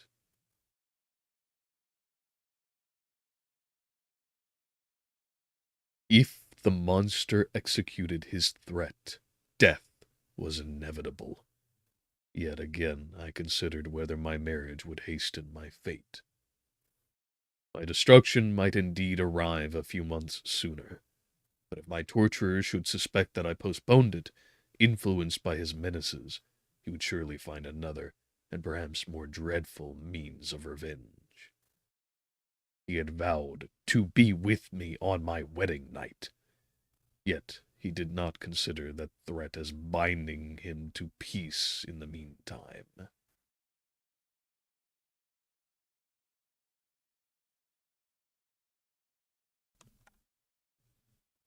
For as if to show me that he was not yet satiated with blood. He had murdered Clerval immediately after the enunciation of his threats. He had murdered Clerval immediately after the enunciation of his threats. I resolved, therefore, that if my immediate union with my cousin would conduce either to hers or my father's happiness, my adversary's designs against my life should not retard it a single hour. In this state of mind, I wrote to Elizabeth. My letter was calm and affectionate. I fear, my beloved girl, I said, little happiness remains for us on earth, yet that I may one day enjoy, yet all that I may one day enjoy is centered in you. Chase away your idle fears. To you alone do I consecrate my life, and my endeavors for contentment. I have one secret, Elizabeth, a dreadful one. When revealed to you, it will chill your frame with horror. And then, far from being surprised at my misery, you will only wonder that I survive with what I have endured. I will confide this tale of misery and terror to you the day after our marriage shall take place. For, my sweet cousin, there must be perfect confidence between us. But until then, I conjure you, do not mention or allude to it. This I most earnestly entreat, and I know you will comply.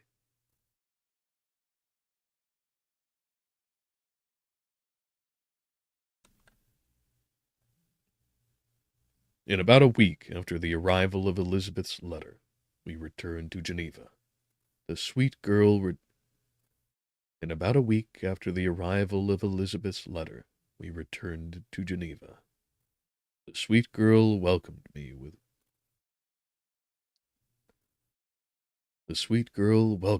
with warm affection, yet tears were in her eyes as she beheld my emaciated frame and feverish cheeks. I saw a change in her also. She was thinner, and had lost much of that heavenly vivacity that had before charmed me. But her gentleness and soft looks of compassion made her a more fit companion for one blasted and miserable as I was. The tranquillity which I now enjoyed did not endure. Memory brought madness with it, and when I thought of what had passed, a real insanity possessed me. Sometimes I was furious and burnt with rage, sometimes low and despondent. I neither spoke nor looked at any one, but sat motionless, bewildered by the multitude of miseries that overcame me. Elizabeth alone had the power to draw me from these fits. Her gentle voice, her gentle, her gen-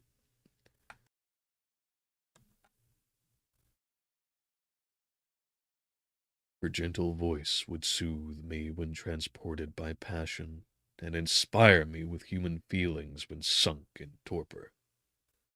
She wept with me and for me. When reason returned, she would remonstrate, and endeavor to inspire me with resignation.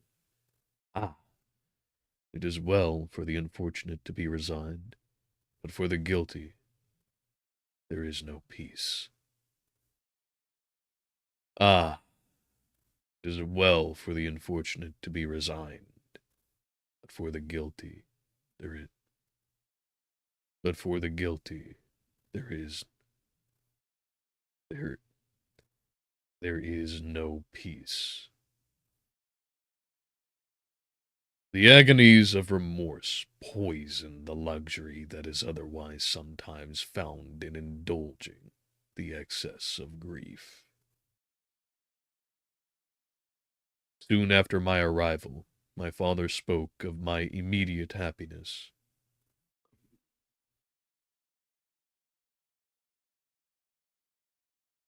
Soon after my arrival, my father spoke of my immediate marriage with Elizabeth. I remained silent. Have you then some other attachment? None on none on earth. I love Elizabeth, and look forward to our union with delight. Let the day therefore be fixed, and on it I will consecrate myself, in life or death, to the happiness of my cousin. My dear Victor, do not speak thus. Heavy misfortunes have befallen us, but let us only cling closer to what remains, and transfer our love for those whom we have lost to those who yet live.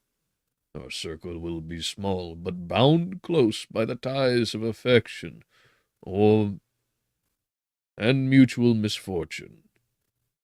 And when times shall have softened your despair, new and dear objects of care will be born to replace those of whom we have so cruelly, we have been so cruelly deprived.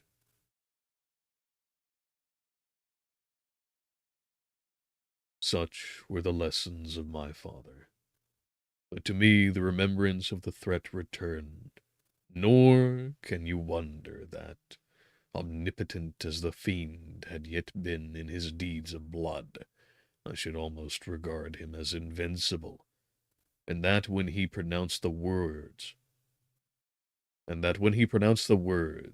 "I shall be with you on your wedding night," I should regard the threatened fate as unavoidable.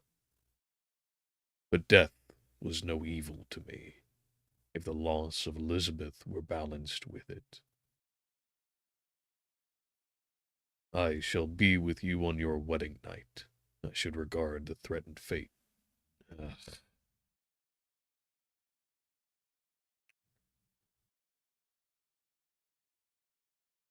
"I shall be with you on your wedding night," I should regard the threatened fate as unavoidable.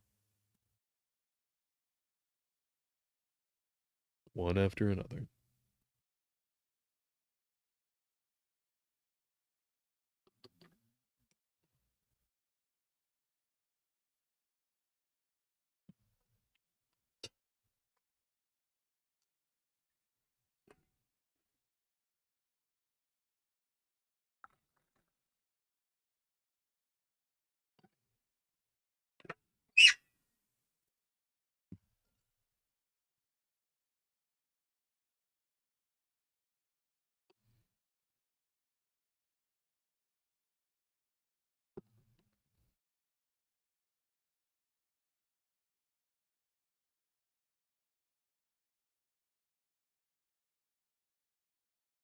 I should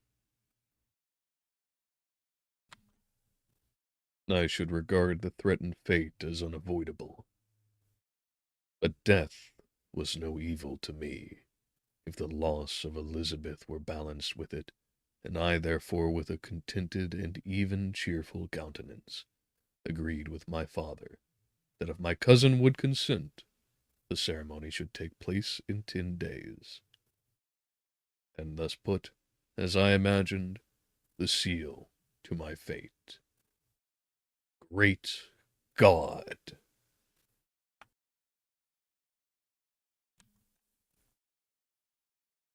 Great God!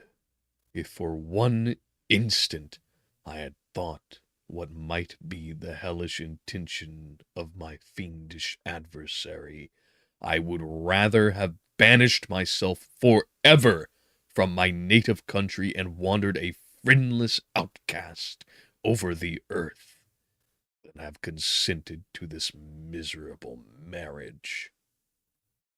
But, as if possessed of magic powers, the monster had blinded me to his real intentions, and when I thought that I had prepared only my death, I hastened that of a far dearer victim. As the period fixed for our marriage drew nearer, whether from cowardice or prophetic feeling, I felt my heart sink within me. But I concealed my, but I concealed my feelings by an appearance of but I concealed my feelings by an appearance of hilarity that brought smiles and joy to the countenance of my father, but hardly deceived the but hardly deceived the ever-watchful and nicer eye of Elizabeth. She looked forward to our union with placid contentment, not un not unmingled with a little not unmingled with a little fear, which past misfortunes had impressed, that what now appeared certain and tangible happiness might soon dissipate into an airy dream, and leave no trace but deep and everlasting regret. Preparations were made for the event, congratulatory visits were received, and all wore a smiling appearance. I shut up, as well as I could, in my own heart the anxiety that preyed there, and entered with seeming earnestness into the plans of my father, although they might only serve as the decorations of my tragedy. Through my father's exertions, a part of the inheritance of Elizabeth had been restored to her by the Austrian government. A small possession on the shores of Como belonged to her. It was agreed that immediately after our union we should proceed to Villa Lavinza, and spend our first days of happiness beside the beautiful lake near where it stood. In the meantime, I took every precaution to defend my person, in case the fiend should openly attack me. I carried pistols and a dagger constantly about me, and was ever on the watch to prevent artifice, and by these means gained a greater degree of tranquillity.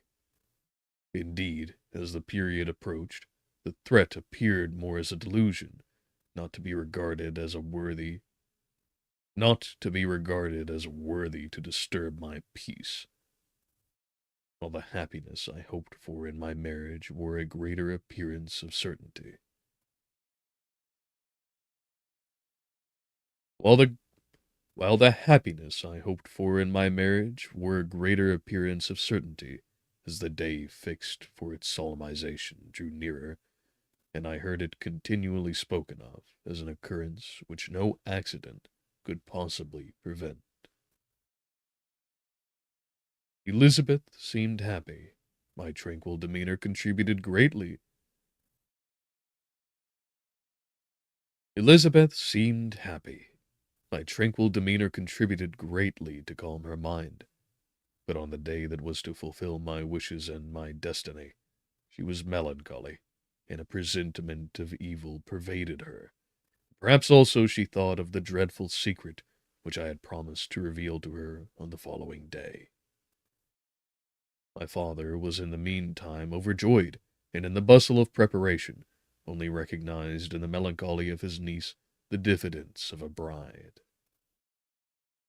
After the ceremony was performed, a large party assembled at my father's, but it was agreed that Elizabeth and I commence our journey by water, sleeping that night at Evian, sleep, sleeping that night at Evian, and, and continuing our voyage on the following day.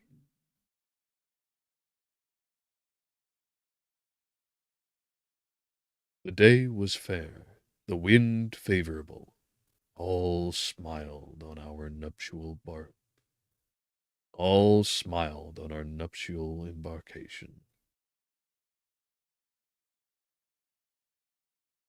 Those those were the last moments of my life during which I enjoyed the feeling of happiness. We passed rapid we passed rapidly along. The sun was hot, but we were sheltered from its rays by a kind of canopy, while we enjoyed the beauty of the scene. Sometimes on one side of the lake, sometimes on one side of the lake, where we saw Mont Saleve, the pleasant banks of Montalegre, and at a distance, surmounting all, the beautiful Mont Blanc, and that and the assemblage of snowy mountains that in vain endeavor to emulate her, sometimes coasting the opposite banks.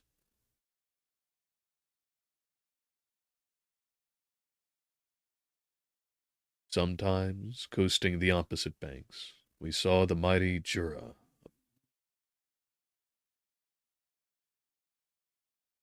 We saw the mighty Jura opposing it. We saw the mighty Jura opposing its dark side to the ambition that would quit its native country, and an almost insurmountable barrier to the invader who should wish to enslave it. I took the hand of Elizabeth. You are sorrowful, my love. Ah, if you knew what I have suffered, and what I may yet endure, you would endeavor to let me taste the quiet and freedom from despair that this one day at least permits me to enjoy.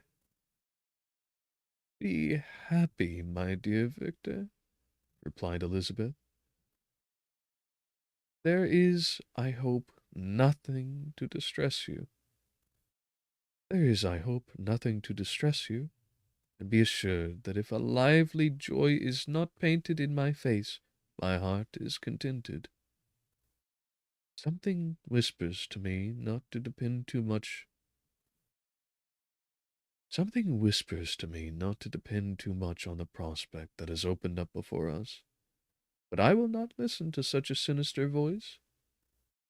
But I will not listen to such a sinister voice. Observe how fast we move along, and how the clouds, which sometimes obscure and sometimes rise above the dome of Mont Blanc, render this scene of beauty still more interesting. Render this scene of beauty still more interesting. Look how Look also at the innumerable fish that are swimming in the clear waters, where we can distinguish every pebble that lies at the bottom.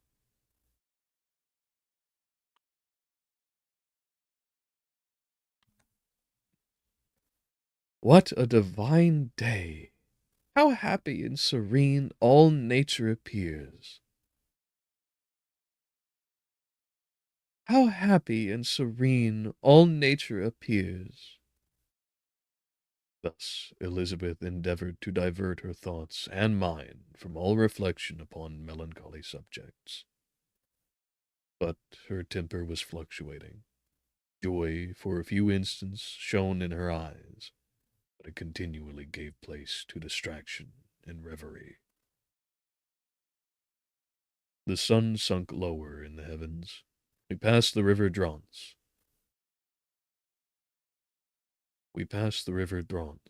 And observed its path through the chasms of the higher and the glens of the lower hills. The Alps here come closer to the lake, and we approached the amphitheater of mountains which forms its eastern boundary. The Alps here come closer to the lake, and we approached the amphitheater of mountains which forms its eastern boundary. The spire of Evian, shone. Minor pronunciation difference.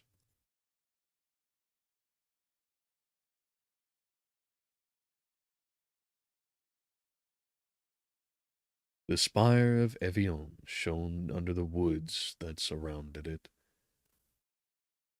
The spire of Evian shone under the woods that surrounded it, and the range of mountain above mountain by which it was overhung.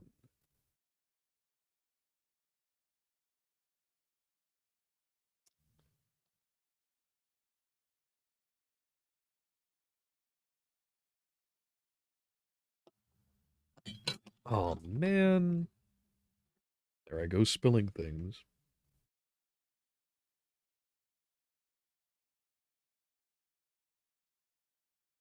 And right on the heels of another vehicle passing by, and my reminiscence about a well sound isolated room. Well, at least it is thematically befitting.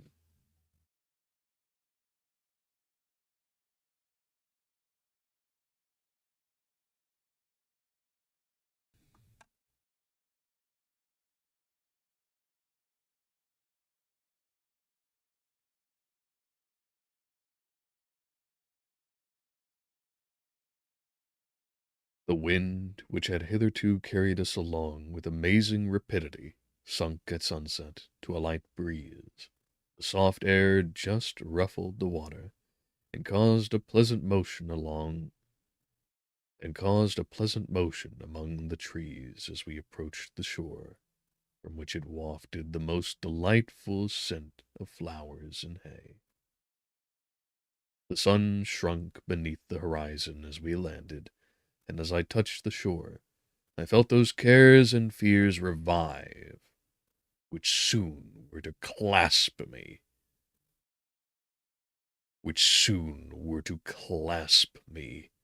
and cling to me forever.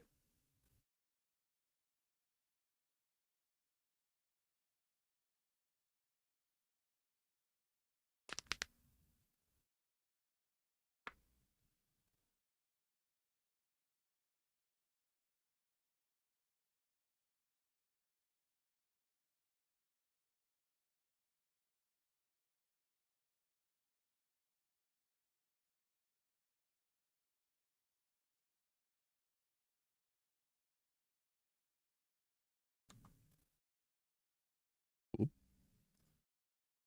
seems I hit the numpad there.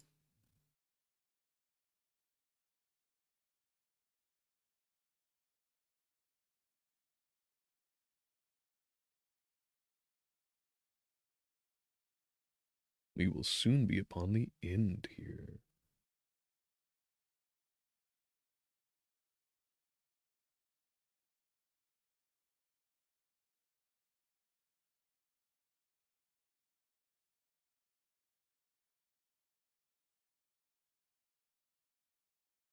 Chapter 22. In Chapter 22, finally, Victor makes it back to mainland. Victor and his father make it back to mainland Europe, landing in Paris. And from there begin their conveyances all the way back to Geneva. And in that, his inner turmoil stirs in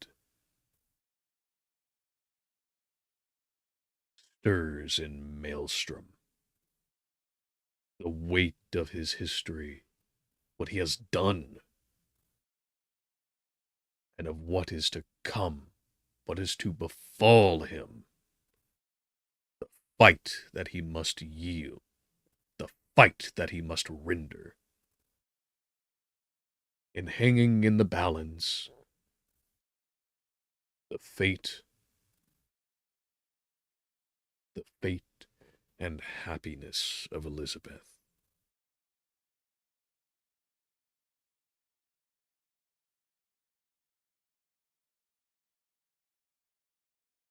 Once he finally makes it back home, there,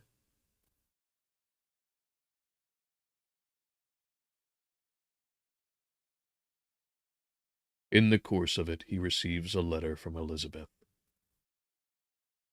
inquiring and offering reassurances that if he should have another lover, that he fly to her. And yet, in immediate response, Victor, true to himself, sins that there is no other such, and rather, that she is his only love, that they shall be married soon after returning, and thereabouts, 10 days after the date is set. But nearing the end of such, but closing in on the consummation of such a date, there, the fear sets in with not only her, the fear sets in with not only him, who had let her know that his secret which has weighed on him so much shall on the day of their marriage be revealed.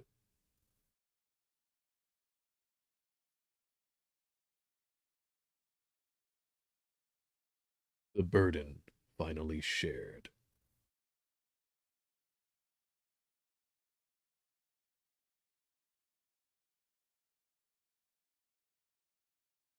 The tension haunts not just him, but her too.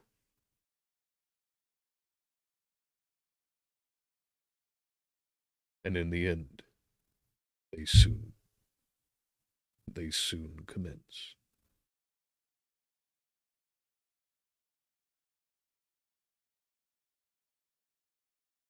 Chapter 23.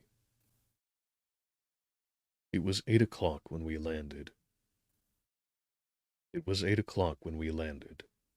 We walked for a short time on the shore, enjoying the transitory light, and then retired to the inn, and contemplated the lovely scene of waters, woods, and mountains, obscured in darkness, but still displaying their black outlines. The wind, which had fallen in the south, now rose with great violence in the west. The moon had reached her summit in the heavens, and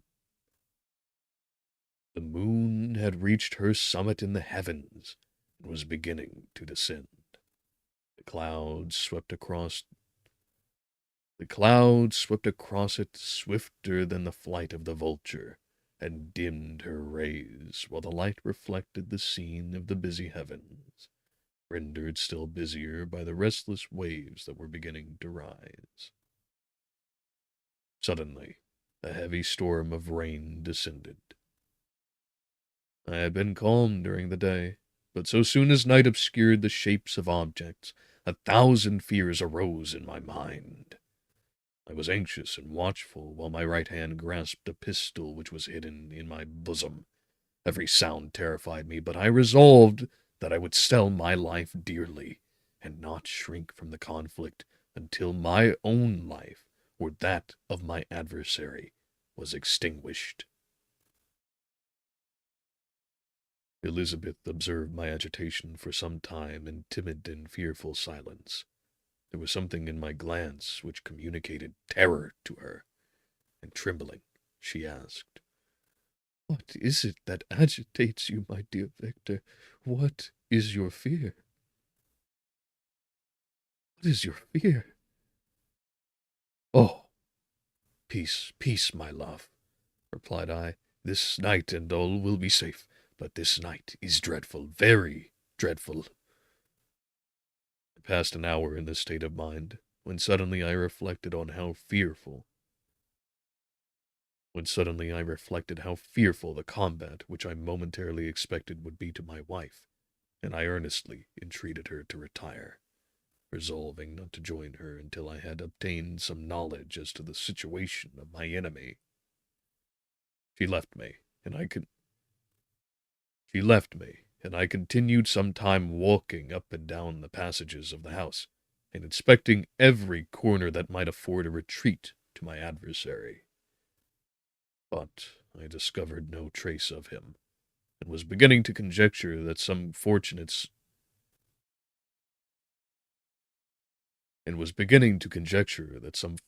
chance had intervened to prevent the execution of his menaces, when suddenly I heard a shrill and dreadful scream. It came from the room into which Elizabeth had retired. As I heard it, the whole truth rushed into my mind. My arms dropped. The motion of every muscle and fiber was suspended. I could feel the blood trickling in my veins and tingling in the extremities of my limbs. The state lasted but for an instant. The scream was repeated, and I rushed into the room. Great God! Why did I not then expire? Why am I here to relate the destruction of my best hope and purest creature of earth? And the purest creature of earth! She was there, lifeless and inanimate, thrown across the bed, her head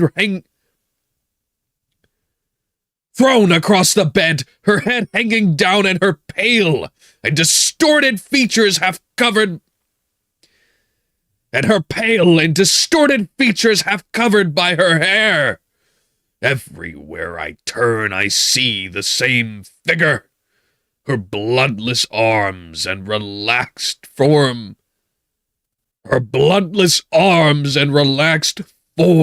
Flung by the murderer on its bridal bier. Could I behold this and live? Could I behold this and live? Alas, life is obstinate and clings closest where it is most hated. For a moment only did I lose recollection. I fell senseless. For a moment only did I lose recollection. I fell senseless on the ground. I recovered. I found myself surrounded by the people of the inn. Their countenances expressed a breathless terror. But the horror of others appeared only as a mockery, a shadow of the feelings that oppressed me. I escaped from them to the room where lay the body of Elizabeth, my love, my wife, so lately living, so dear, so worthy. She had been moved from the posture in which I had first beheld her, and now, as she lay, her head upon her arm and a handkerchief thrown across her face and neck, I might have supposed her asleep. I rushed towards her and embraced her with ardor, but the deadly languor and coldness of the limbs told me that what I now held in my arms had ceased to be Elizabeth, whom I had loved and cherished.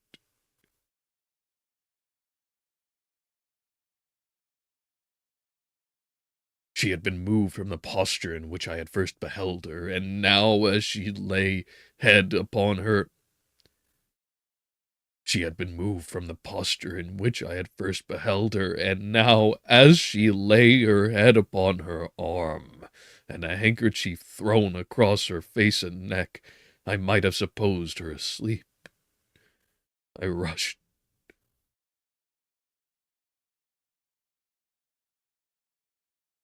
She had been moved from the posture in which I had first beheld her, and now, as she lay her head upon my arm, she had been moved from the posture in which I first beheld her, and now, as she lay her head upon my arm, and a handkerchief thrown across her face and neck, I might have supposed her asleep.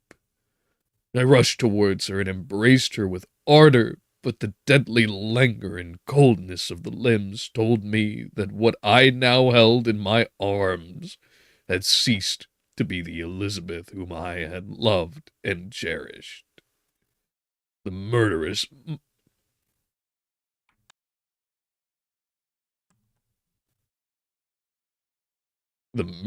mark of the fiend's grasp was on her neck, and the breath had ceased to issue from her lips. While I still hung over her in the agony of despair, I happened to look up. The windows of the room had before been darkened, and I felt a kind of panic on seeing the pale yellow light of the moon illuminate the chamber.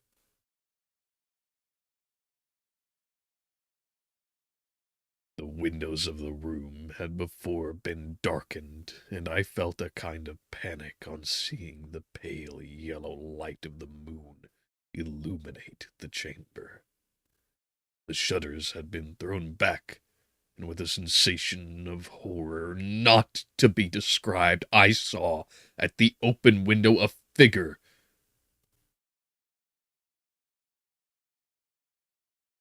The shutters had been thrown back, and with a sensation of horror not to be described, I saw at the open window a figure the most hideous and abhorred, a grin on the face of the monster. He seemed to jeer, as with his fiendish finger he pointed towards the corpse of my wife. I rushed towards the window and drawing a pistol from my bosom, fired. But he eluded me, leaped from his station, and running with the swiftness of lightning, plunged into the lake. The report of the pistol brought a crowd into the room. I pointed to the spot where he had disappeared, and we followed the track. With boats. Nets were cast. Nets were cast, but in vain. After passing several hours, we returned hopeless. After passing several hours, we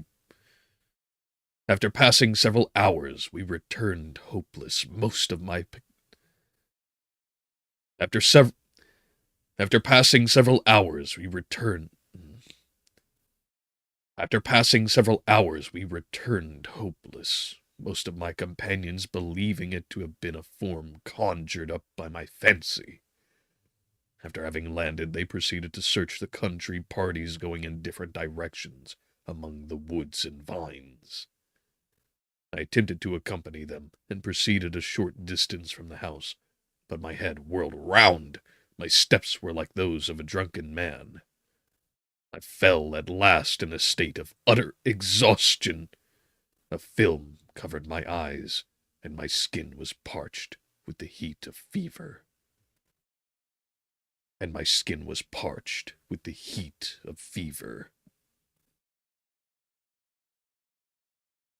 In this state, I was carried back and placed on a bed, hardly conscious of what had happened.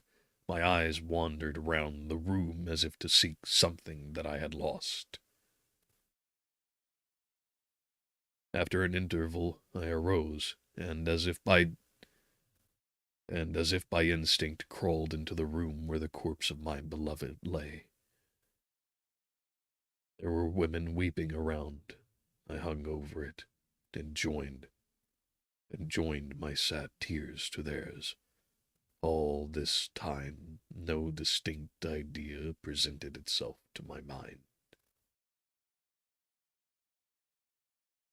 All this time, no distinct idea presented itself to my mind. But my thoughts rambled to various subjects, reflecting confusedly on my misfortunes.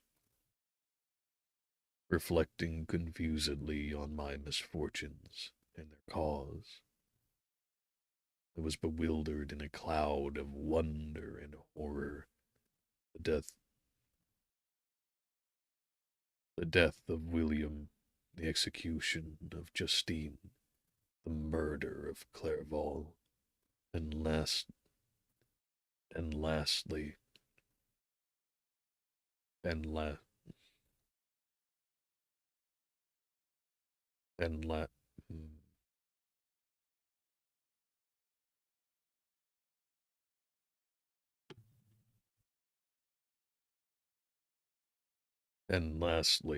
of my wife. Even at that moment, the death of William, the execution of Justine, the murder of Clerval, and lastly, of my wife. Even at that moment, knew not that my only remaining friends were safe from the malignity of the fiend. My father, even now, might be writhing under his grasp, and Ernest might be dead at his feet. This idea made me shudder, and called me to action. I started up, and resolved to return to Geneva with all possible speed. There were no horses to be procured, and I must return by lake. I started up and resolved to return to Geneva with all possible speed. There were no horses to be procured, and I must return by the lake. But the wind was unfavorable, and the rain fell in torrents. However, it was hardly morning, and I might reasonably hope to arrive by night.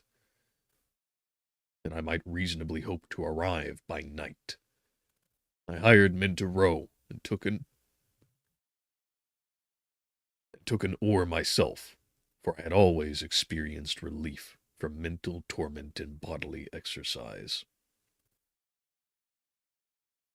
But the overflowing misery I now felt, and the excess of agitation that I endured, rendered me incapable of any exertion. I threw down the oar, and leaning my head upon my hands, gave way to every gloomy idea that arose. If I looked up, I saw the scenes which were familiar to me in my happier time, in which I had contemplated but the day before in the company of her, who was now but a shadow and a recollection. Tears streamed from my eyes. Tears streamed from my eyes. The rain had ceased for a moment, and I saw the fish play in the waters as they had done a few hours before.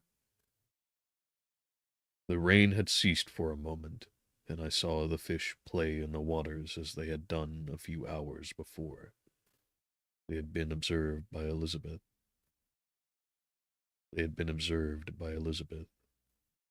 Nothing is so painful to the human mind as a great and sudden change. The sun might shine, clouds might lower, but nothing could appear to me as it had done the day before. The fiend had snatched from me every hope of future happiness. No creature had ever been so miserable as I was. So frightful an event is single in the history of man.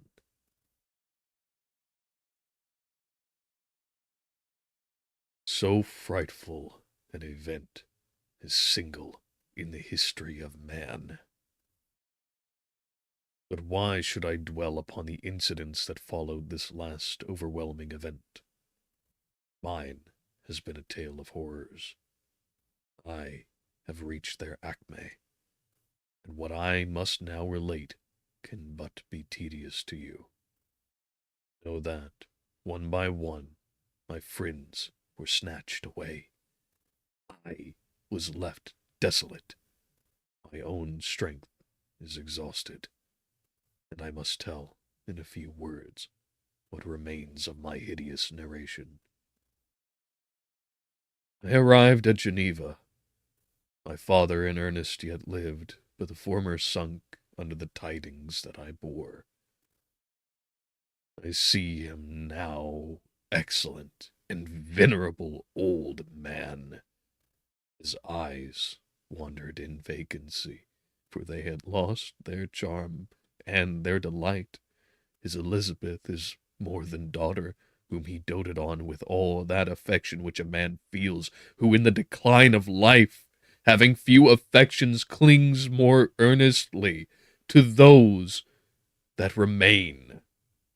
Cursed, cursed, cursed be the fiend that brought misery on his gray hairs and doomed him to waste in wretchedness.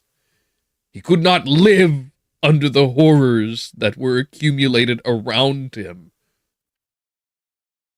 He could not live under the horrors that were accumulated around him. The springs of existence suddenly gave way.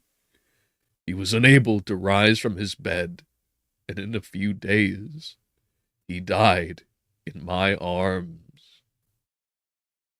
What then became of me? I know not. I lost sensation, and chains and darkness were the only objects that pressed upon me. Sometimes, indeed, I dreamt that I wandered in flowery meadows and pleasant vales with the friends of my youth, but I awoke and found myself in a dungeon, Melancholy followed, but by degrees I gained a clear conception of my miseries and situation, and was then released from my prison. They had called me mad, for they had called me mad, and during many months, as I understood, the solitary cell had been my habitation. Liberty, liberty, however, had been an useless gift to me, had I not, as I awakened to reason, at the same time awakened to revenge. As the memory of past misfortunes pressed upon me, I began to reflect on their cause, the monster whom I had created, the miserable daemon whom I had sent abroad into the world for my destruction. I was possessed by a maddening rage when I thought of him, and desired and ardently prayed that I might have him within my grasp, to wreak a great and signal revenge on his cursed head. Nor did my hate long confine itself to useless wishes. I began to reflect on the best means of securing him, and for this purpose, about a month after my release, I repaired to a criminal judge in the town, and told him that I had an accusation to make, that I knew the destroyer of my family, and that I required him to exert his whole authority for the apprehension of the murderer. The magistrate listened to me with attention and kindness. Be assured, be assured, be assured, sir, said he, no pains or exertions on my part shall be spared to discover the villain. I thank you, replied I. Listen, therefore, to the deposition that I have to make. It is indeed a tale so...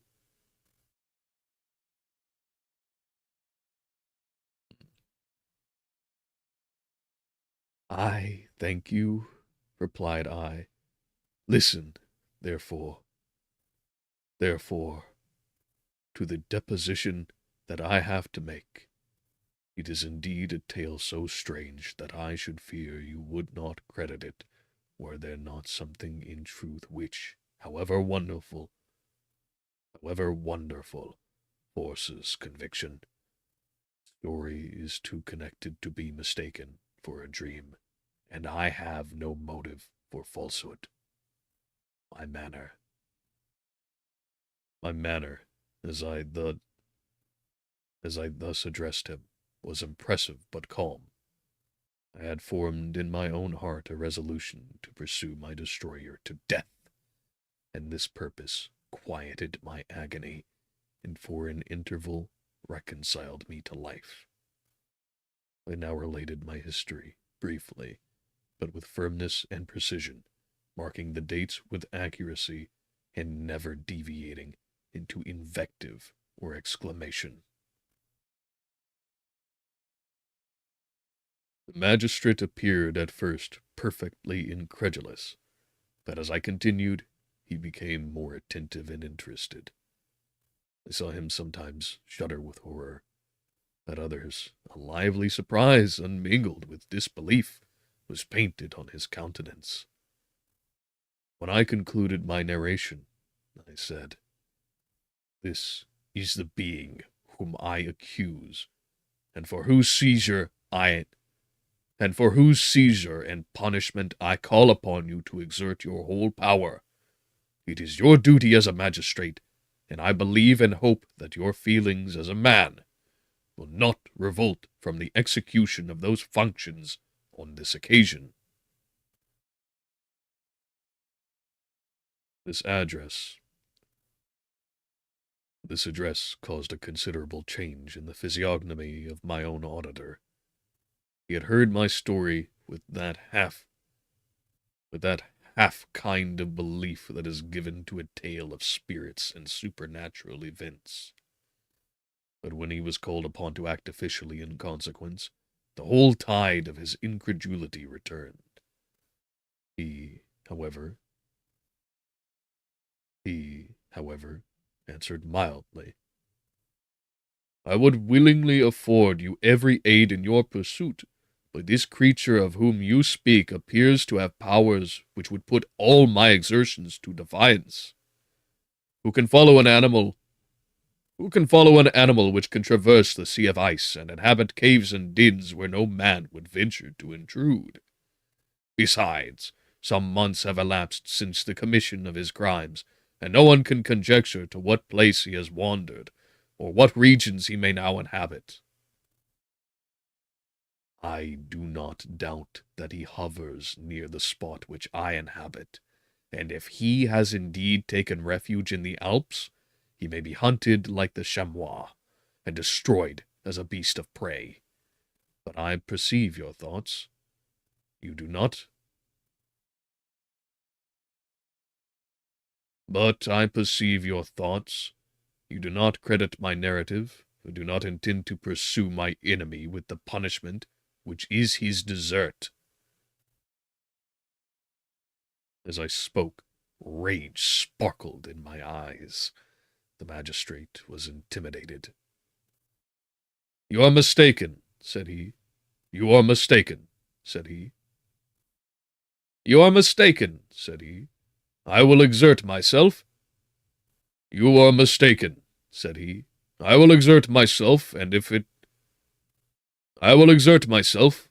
is in my power to seize the monster, be assured that he shall suffer punishment proportionate to his crimes. But I fear, from what you yourself have described to be his properties, that this will prove impracticable. And thus, while every proper measure is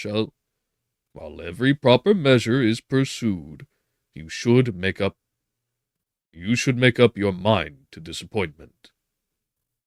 That cannot be, but all that I can say will be of little avail. My revenge is of no moment to you, yet, while I allow it to be a vice, I confess that it is a devouring and only passion of my soul. That cannot be, but all that I can say will be of little avail. My revenge is of no moment to you, yet, while I allow it to be a vice, I confess that it is the devouring and only passion of my soul. My rage is unspeakable when I reflect that the murderer whom I have turned loose upon society still exists. Refuse my just demand. I have but one resource, and I devote myself, either in my life or death, to his destruction. I trembled with excess of agitation as I said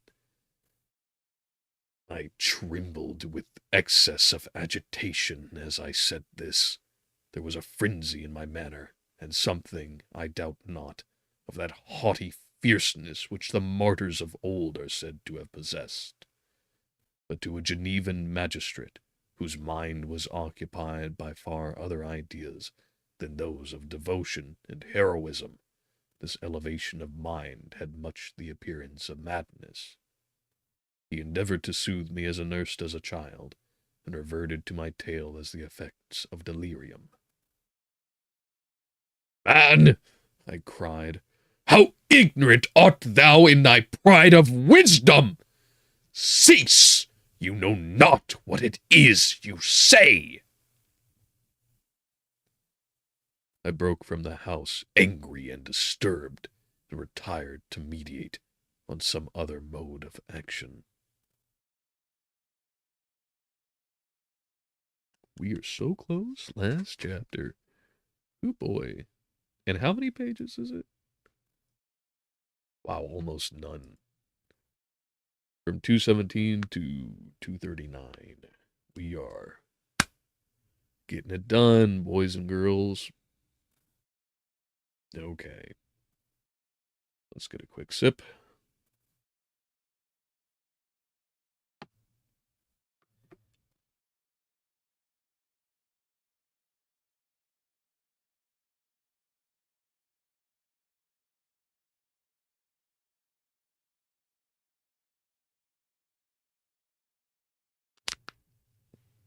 Hmm.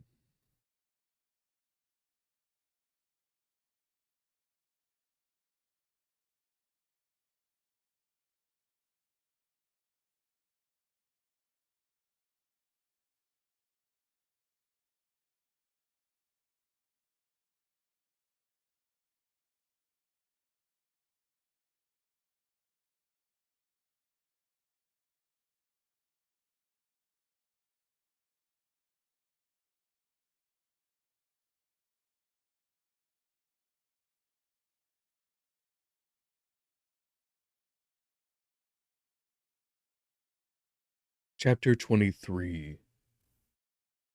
In Chapter 23, Victor and Elizabeth make it to their inn on the day of their wedding to spend their time together, in one another's arms, in the joy of their shared presence, and finally, with Victor's secret happily within the heart of Elizabeth.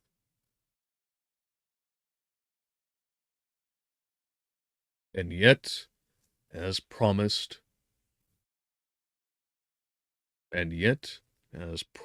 by Victor's creation, and yet, as promised by Victor's creation, it was not to be so.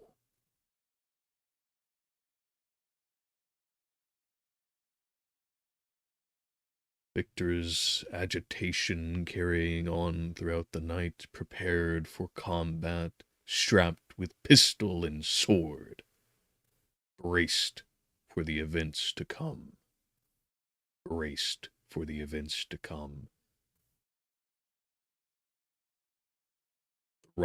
dread into the mind of Elizabeth.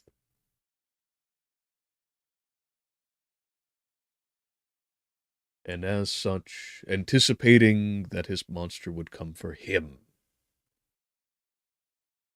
sent her away to convalesce for the night. Sent her away to convalesce for the night.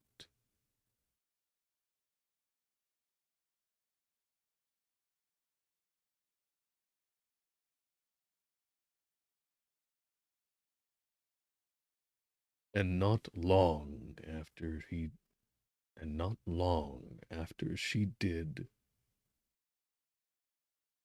came the first scream, followed by the second,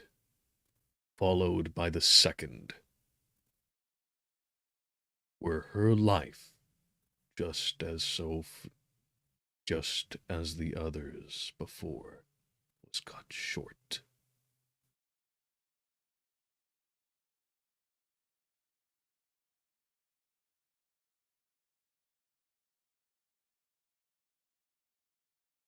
This forming a conflagration that consumed everything of Victor was not the final. It did not kill him, but the loss did indeed kill. But the loss did. It did not kill him, but the loss did indeed kill his father.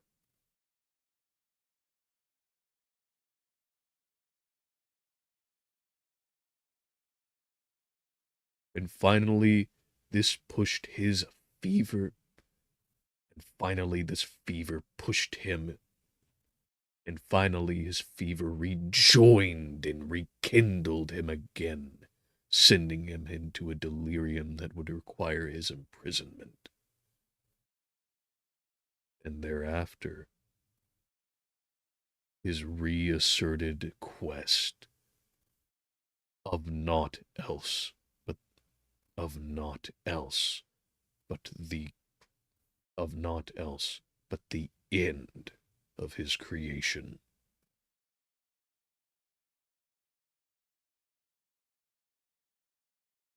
Thereupon he saw. Thereupon, if not one thing, it's another. Thereupon he sought out the help of law, going to the magistrate of his home, to be met with disbelief, discreditation.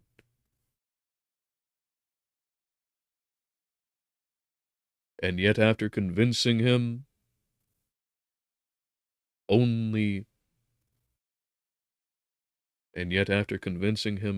only the reaffirmation that he will try his best.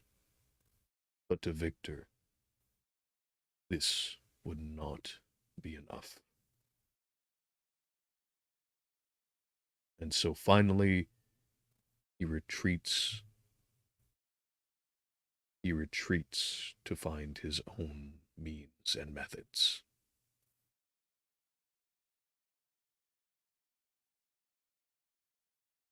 Where chapter 21 captured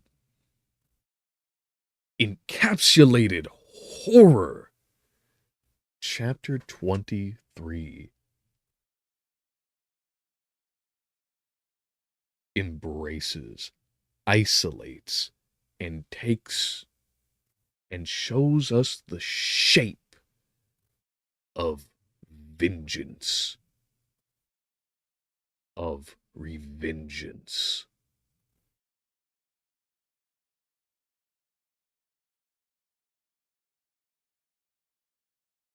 True and utter righteous fury. When one is pushed to the absolute brink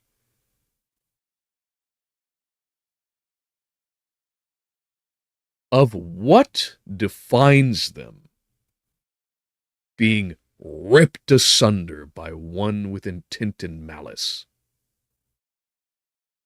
And for that in Victor, his companionship, his family, and for Victor, this being in family, friend, and companionship.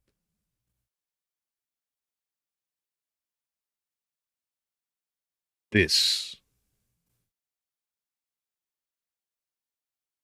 unremitting,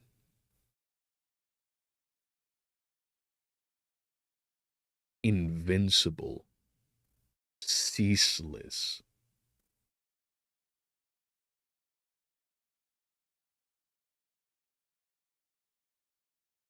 thirsting,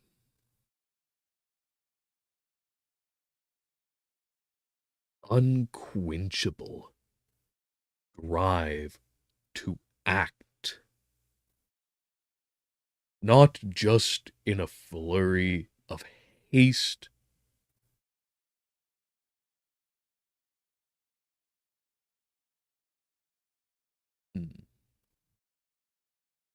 and bluster,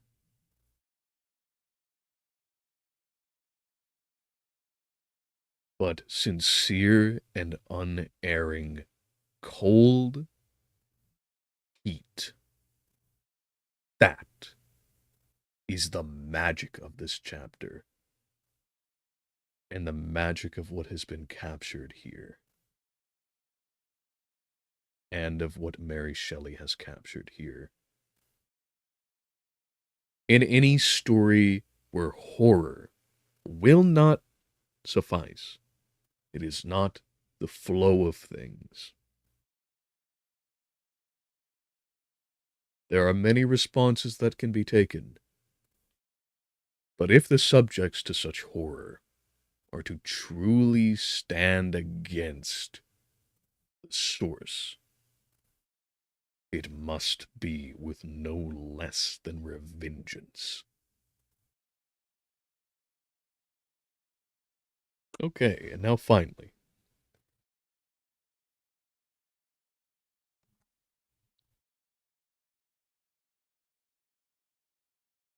chapter 24.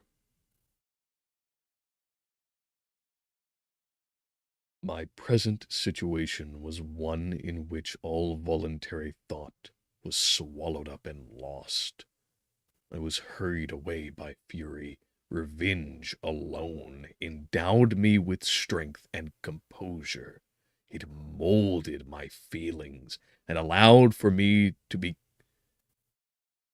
It molded my feelings and allowed me to be calculating and calm at periods when otherwise delirium or death would have been my portion. My first resolution was to quit Geneva forever, my country which, when I was happy and beloved, was dear to me, now when my adversity became hateful. I provided myself with a sum of money, together with a few jewels which had belonged to my mother, and departed. And now my wanderings began, which are to cease but with life. I have traversed a vast portion of the earth, and have endured all the hardships which travelers in deserts and have endured all the hardships which travelers in deserts and barbarous and have endured all the hardships which travelers in deserts and barbarous countries are wont to meet. How I have lived and hardly know, many times. How I have lived, I hardly know. Many times have I stretched my failing limbs upon the sandy plain, and prayed for death. But revenge kept me alive. I dared not die and leave my adversary in being. When I quitted Geneva, my first labor was to gain some clue by which I might trace the steps of my fiendish enemy. But my plan was unsettled, and I wandered many hours round the confines of the town, uncertain what path I should pursue. As night approached, I found myself at the entrance of the cemetery where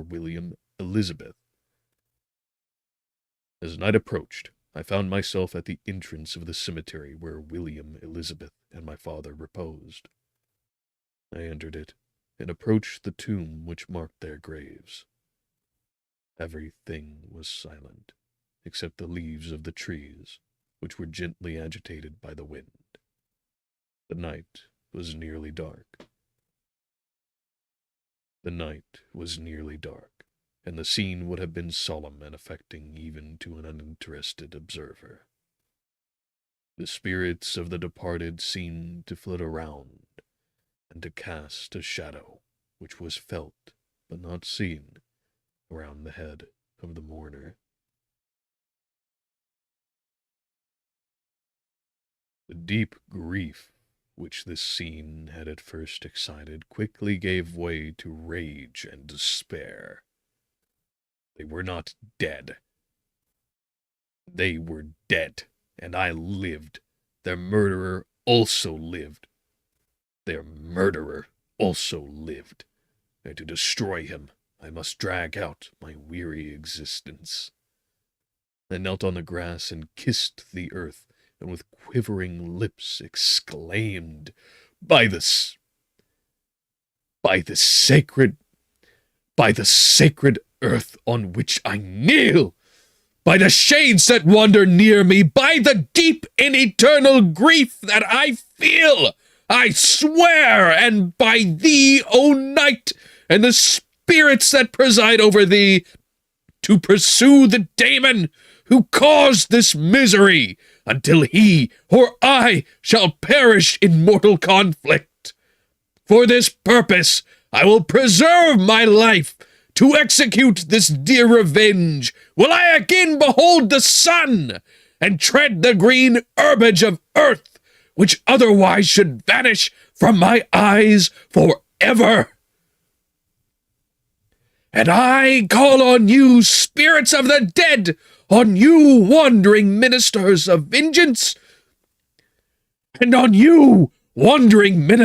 of vengeance, to aid and conduct me in my work. Let the cursed and hellish monster drink deep of agony. Let him feel the despair. Ugh, come on, man. Fuck.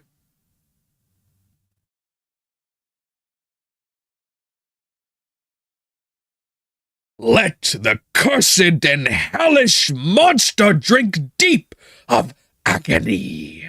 Let him feel the despair that now torments me. I had begun my adjuration with solemnity, and in awe which almost assured me that the shades of my murdered friends heard and approved my devotion. But the Furies, but the Furies,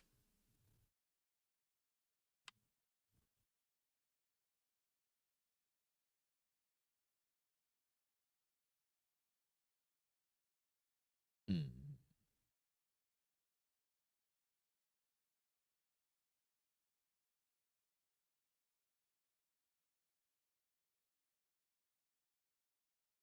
Yeah, if that's supposed to be solemn at the beginning.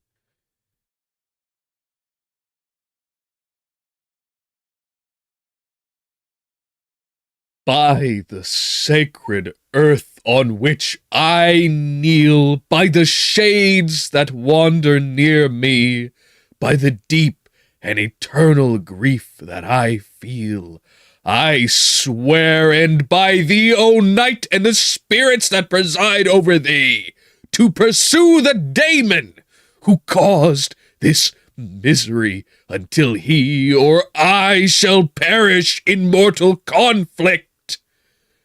For this purpose I will preserve my life, to execute this dear revenge, while I again behold the sun, and tread the green herbage of earth, which otherwise should vanish from my eyes for ever. And I call on you, spirits of the dead, and on you, wandering ministers of vengeance, to aid and conduct me in my work. Let the cursed and hellish monster drink deep of agony. Let him feel the despair that now torments me.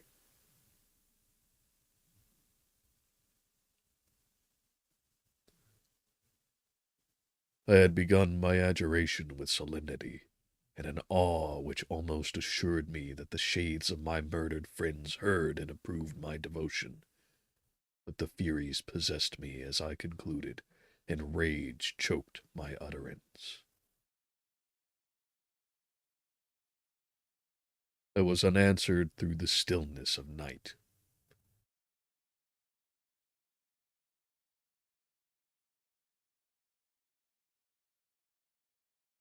I was answered through the stillness of night.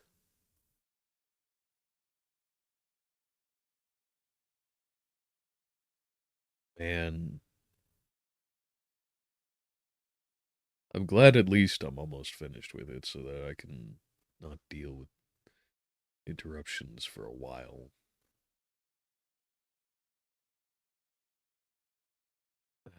And a third to come. Hmm?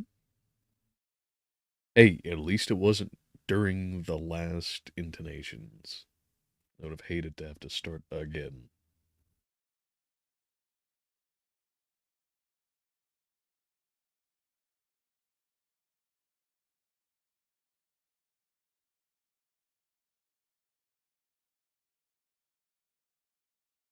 Wow, it is really busy out there tonight.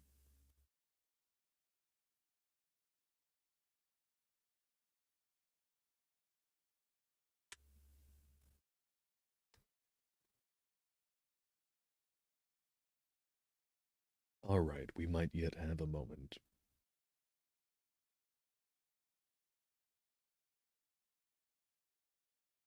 I was answered through the stillness of night by a loud and fiendish laugh. It rung on my ears long and heavily. The mountains re-echoed it, and I felt as if all hell surrounded me with mockery and laughter. Surely in that moment I should have been possessed by frenzy, and have destroyed my miserable existence, but that my vow was heard, and that I, was reserved for vengeance. The laughter died away when a well-known and abhorred voice, apparently close to my ear, addressed me in an audible whisper. I am satisfied, miserable wretch, determined to live. I am satisfied. I darted towards the spot from which the sound proceeded, but the devil eluded my grasp. Suddenly the broad disk of the moon arose and shone full upon his ghastly and distorted shape. Suddenly the broad disk of the moon arose and shone full upon... Suddenly the broad disk of the moon arose...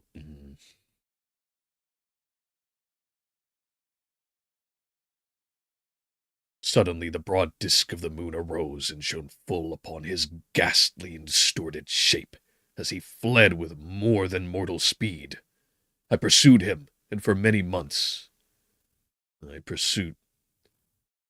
pursued him, and for many months this has been my task. Guided by a slight clue, I followed the windings of the Rhone, but vainly. The blue Mediterranean appeared, and by a strange chance I saw the fiend enter by night. I saw the fiend enter by night and hide himself in a vessel bound for the Black Sea. I took my passage in the same ship, but he escaped, I know not how.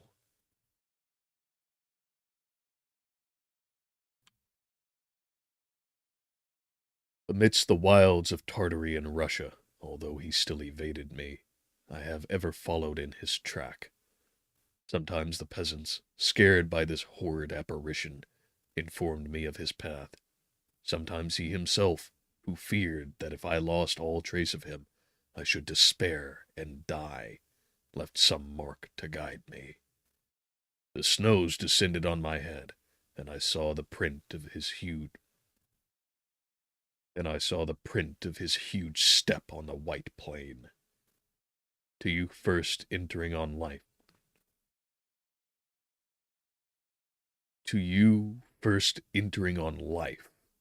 to whom care is new and agony unknown, how can you understand what I have felt and still feel? Cold, want, and fatigue were the least pains which I was destined to endure. I was cursed by some devil, and carried about with me my eternal hell. Yet still a spirit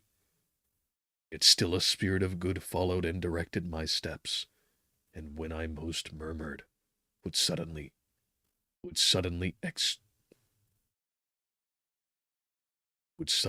extricate from me seemingly insurmountable difficulties.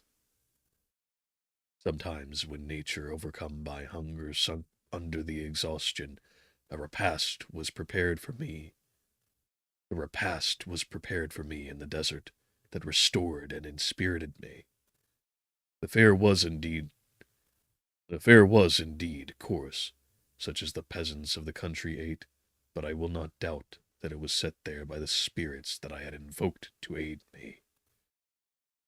Often, when all was dry,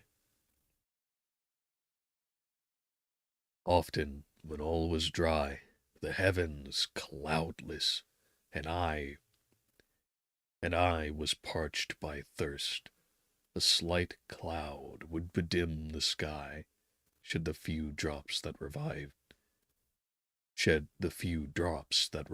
me, and vanish. I followed, when I could, the courses of the rivers, but the daemon generally avoided these, as it was here that the population of the country chiefly collected. In other places human beings were seldom seen, and I generally subsisted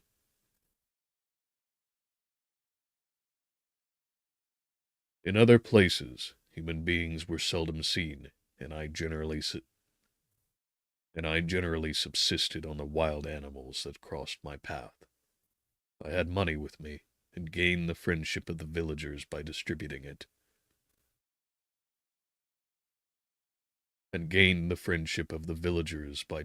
it. Or I brought with me some food that I had killed, which, after taking a small part, I always presented to those who had provided me with fire and utensils for cooking. My life, as it passed thus, was indeed hateful to me, and it was during sleep alone that I could taste joy. Oh, blessed sleep!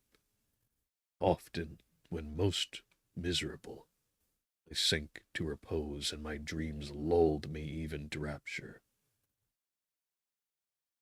I sank to repose, and my dreams lulled me even to rapture.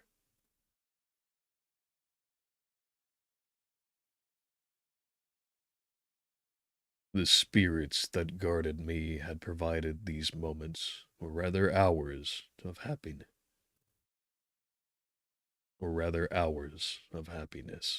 That I might retain strength to fulfill my pilgrimage. Deprived of that respite, deprived of this respite, I should have sunk under my hardships. During the day I was sustained and inspirited by the During the day I was sustained and inspirited by the hope of night, for in sleep I saw my friends, my wife, and my beloved country. Again I saw the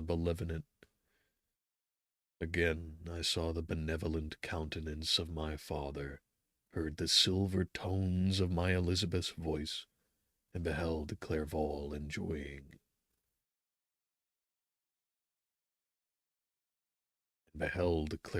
enjoying health and youth. Often, when wearied by a toilsome march, I persuaded myself that I was dreaming until night should come, and that I should then enjoy reality in the arms of my dearest friends. What agonizing fondness did I feel for them! How did I cling to their dear forms, and sometimes, how did I cling to their dear forms, as sometimes they haunted even my waking hours, and persuade myself that they still lived! At such moments, vengeance that burned within me died in my heart, and I pursued my path towards the destruction of the daemon, more as a task enjoined by heaven, as the mechanical impulse of some power which I was unconscious, than as the ardent desire of my soul. What his feelings were whom I pursued, I cannot know. Sometimes, indeed, he left marks in writing on the barks of the trees, or cut in stone, that guided me, and instigated my fury. My reign is not yet over. These words were legible in one of these inscriptions. You live, and my power is complete. Follow me. I seek the everlasting ices of the north, where you will feel the misery of cold and frost, to which I am impassive.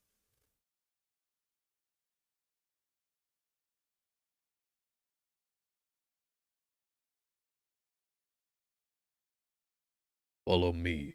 I seek the everlasting ices of the north, where you will feel the misery of cold and frost. Where you will feel the misery of cold and frost, to which I am impassive. You will find near this place, if you follow not too tardily, a dead hare. Eat and be refreshed. Come on, my enemy. We have yet to wrestle for our lives, but many hard and miserable hours must you endure until that period. At least I'm not intoning loudly again. That does make it slightly easier, minimally.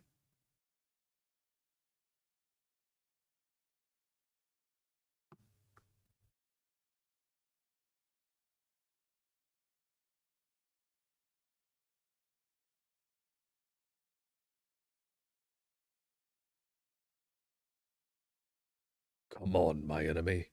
We have yet to wrestle for our lives. We have we have yet to wrestle for our lives, but many hard and miserable hours must you endure until that period shall arrive.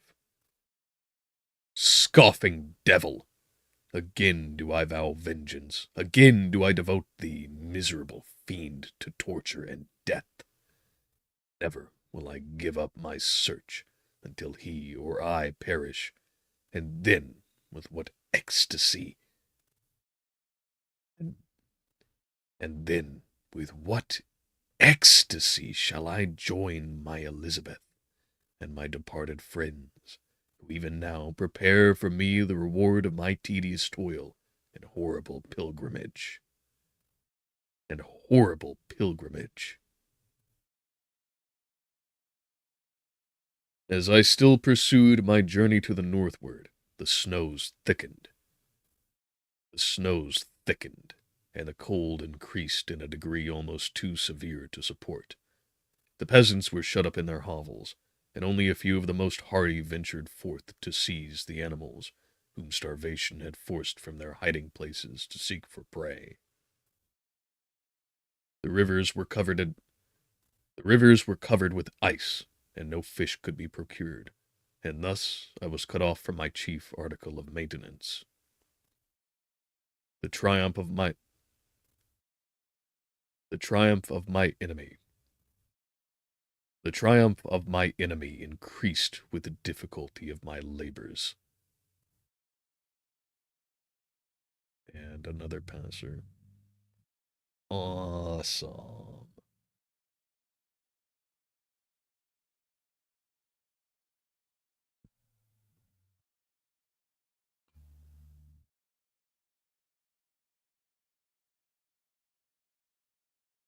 Well, at least this hasn't yet started in the 1 to 2 a.m. range. If that were the case, I would have to invariably stop recording audiobooks until the colder months where people finally is off. But anywho,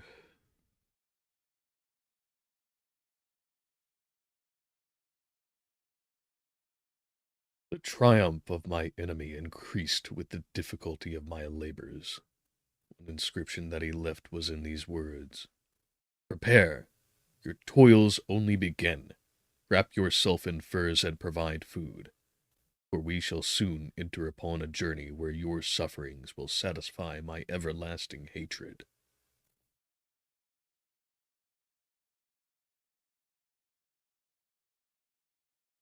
Another one in the distance, but perhaps heading in an opposing direction. My courage, my courage and perseverance were invigorated by these scoffing words. I resolved not to fail in my purpose, and calling on heaven to support me, I continued with unabated fervor to traverse immense deserts until the ocean appeared, until the ocean until the ocean appeared at a distance and formed the utmost boundary of the horizon. Oh, how unlike it was of the Oh, how unlike it was to the blue seas of the south.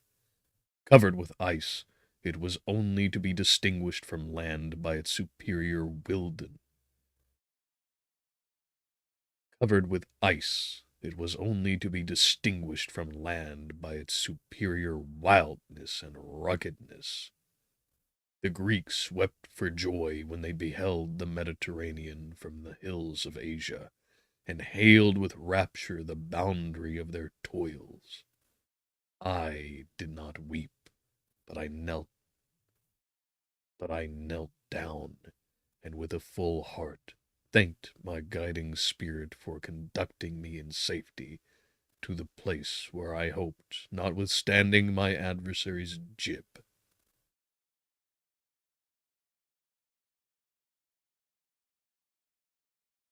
To the place where I hoped, notwithstanding my adversary's jibe, to meet and grapple with him. Some weeks were bef- Some weeks before this period, I had procured a sledge of. Some weeks before this period, I had pro-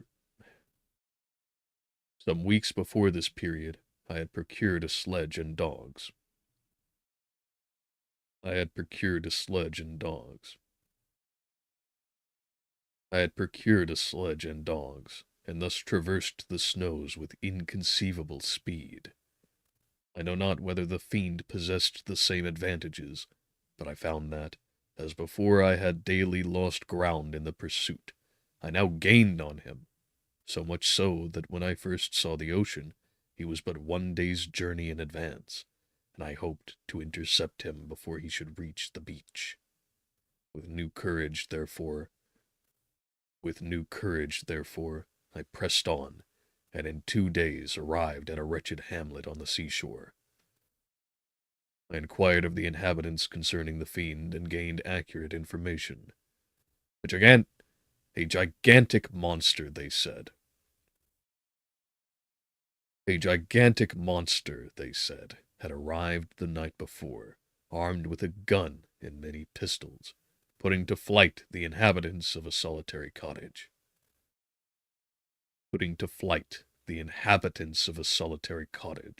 Through fear of his terrific appearance. He had carried off.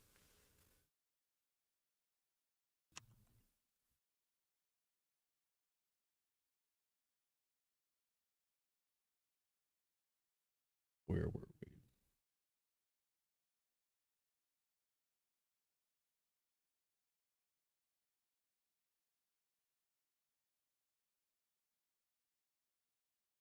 He had carried off their store of winter food, and placing it in a sledge, to draw which he had seized on a numerous drove of trained dogs, he had harnessed them, and the same night,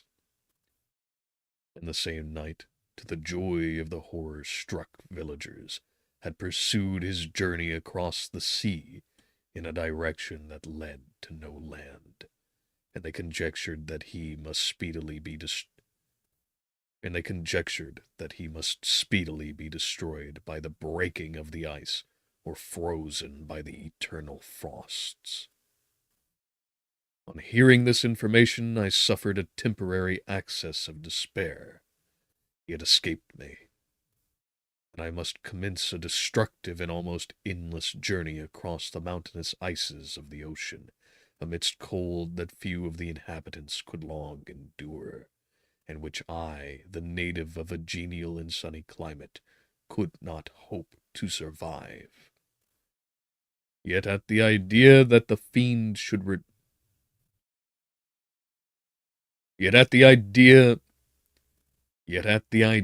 that the fiend should live and be triumphant, my rage and vengeance returned, and like a mighty tide overwhelmed every other feeling. After a slight repose, during which the spirits of the dead hovered round and instigated me to toil and revenge, I prepared for my journey. I exchanged my land sledge for one fashioned for the inequalities of the frozen ocean, and purchasing a plentiful stock of provisions, I departed from land.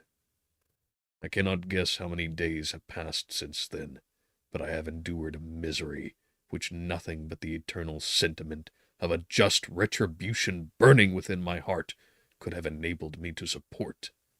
Immense and rugged mountains of ice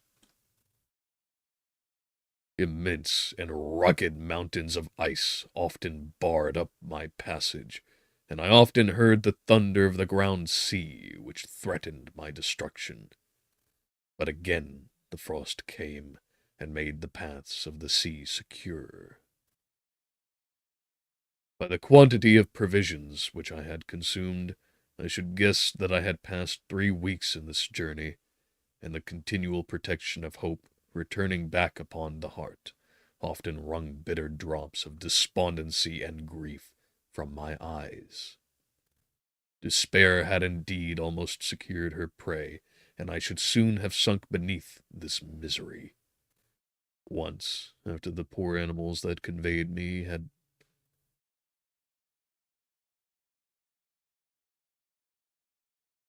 Once, after the poor animals that conveyed me had with incredible toil gained the summit of a sloping ice mountain, and one, sinking under his fatigue, died, I viewed the expanse before me with anguish, when suddenly my eye caught a dark speck upon the dusky plain.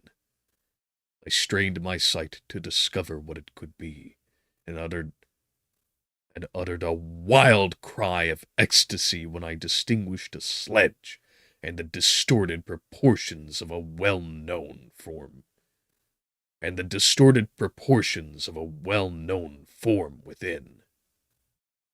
Oh, with what a burning gush did hope revisit my heart!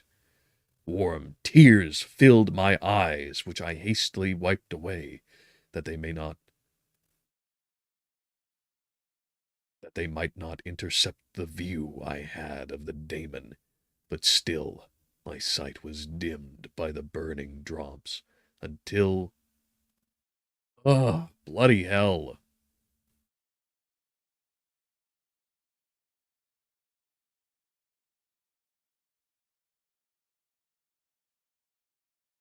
Well,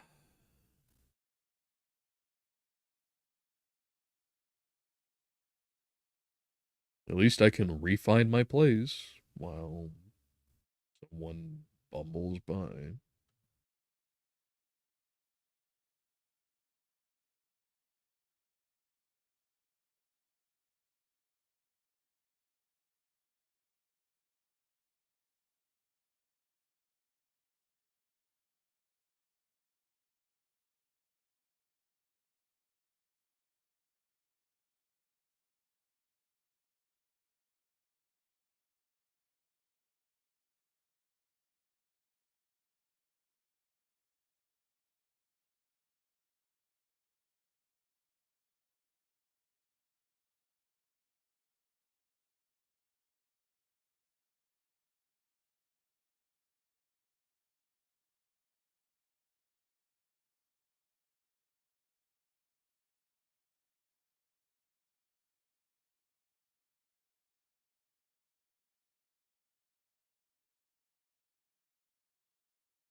Hmm.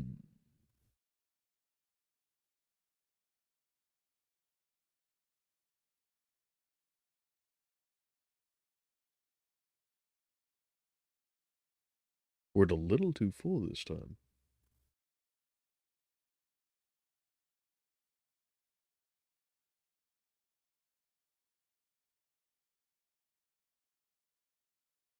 All right, finally, I think we're past the procession. Be glad that between the insensitivity of the microphone and the many filters I use, that you needn't bother with it.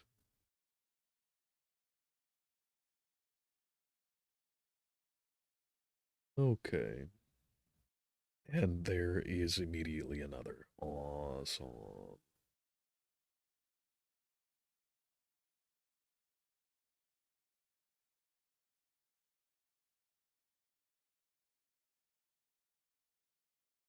I'll just start here. And another one. Oh.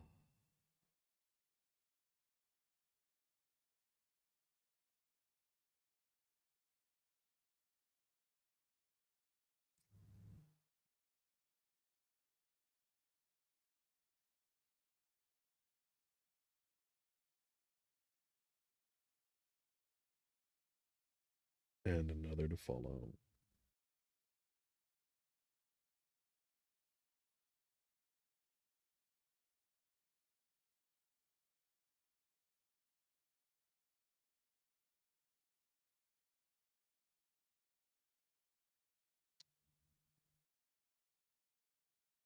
Well, I guess since I've spotted a place, I can at least look at what nobody said.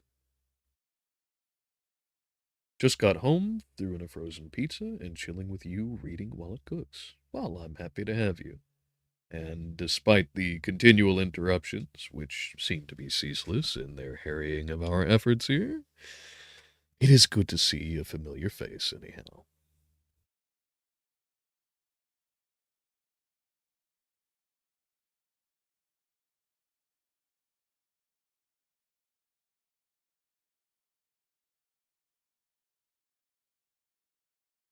Okay, we gotta hurry.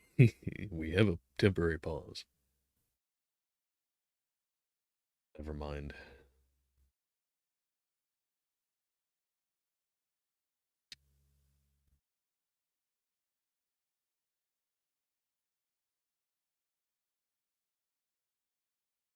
Okay.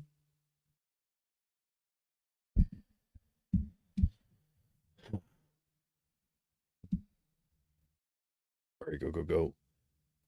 Oh, with what a burning gush did hope revisit my heart! Warm tears filled my eyes, which I hastily wiped away, that they might not intercept the view I had of the Damon. But still my sight was dimmed by the burning drops, until, giving way to the emotions that oppressed me, I wept aloud. But this was not the time for delay. I disencumbered the dogs of their dead companion.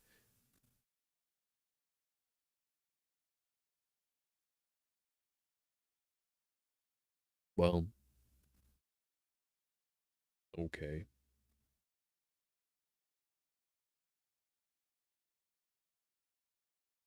Hmm. Anywho, I think I skipped ahead a little bit, so that actually is a boon. By the quantity of provisions which I had consumed, I should guess that I had passed 3 weeks in this journey, and the continual protraction of hope returning back upon the heart often wrung bitter drops of despondency and grief from my eyes. Despair had indeed almost secured her prey. Despair had indeed almost secured her prey, and I should soon have sunk beneath this misery. Once, after the poor animals that conveyed me had with incredible toil gained the summit of a sloping ice mountain, and one sinking under his fatigue died, I viewed the expanse before me with anguish, when suddenly my eye caught a dark speck upon the dusky plain. I strained my sight to discover what it could be, and uttered a wild cry of ecstasy when I distinguished a sledge and the distorted proportions of a well-known form within. Oh, with what a burning gush did hope revisit my heart! Warm tears filled my eyes, which I hastily wiped away, that they might not intercept the view I had of the Damon. But still my sight was dimmed by the burning drops, until, giving way to the emotions that oppressed me, I wept aloud. But this was not the time for delay. I disencumbered the dogs of their dead companion, gave them a plentiful portion of food, and after an hour's rest, which was absolutely necessary, and yet which was bitterly irksome to me, I continued my route. The, the sledge was still visible, nor did I again lose sight of it, except at the moments when for a short time some ice rock concealed it with its intervening crags. I indeed perceptibly gained on it, and when, after 2 days' journey, I beheld my enemy at no more than a mile distant, my heart bounded within me. But now, when I appeared almost within grasp of my foe, my hopes were suddenly extinguished, and I lost all trace of him more utterly than I had ever done before. The ground sea was heard, the thunder of its progress, as the water rolled and swelled beneath me, became every moment more ominous and terrific. I pressed on, but in vain. The wind arose, the sea roared, and with the mighty shock of an earthquake it split and cracked with a tremendous and overwhelming sound. The work was soon finished. In a few minutes a tumultuous sea rolled between me and my enemy, and I was left drifting on a scattered piece of ice that was continually lessening, and thus preparing me for a hideous death. In this manner, many appalling hours passed. Several of my dogs died, and I myself was about to sink under the accumulation of distress, when I saw your vessel riding at anchor, and holding forth to me hopes of succor and life. I had no conception that vessels ever came so far north, and was astounded at the sight. I quickly destroyed part of my sledge to construct oars, and by these means was enabled with infinite fatigue to move my ice raft in the direction of your ship. I had determined, if you were going southward, still... Oh, man.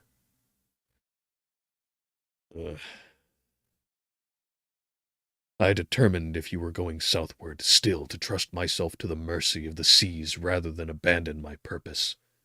I hoped to induce you to grant me a boat with which I could pursue my enemy, but your direction was northward.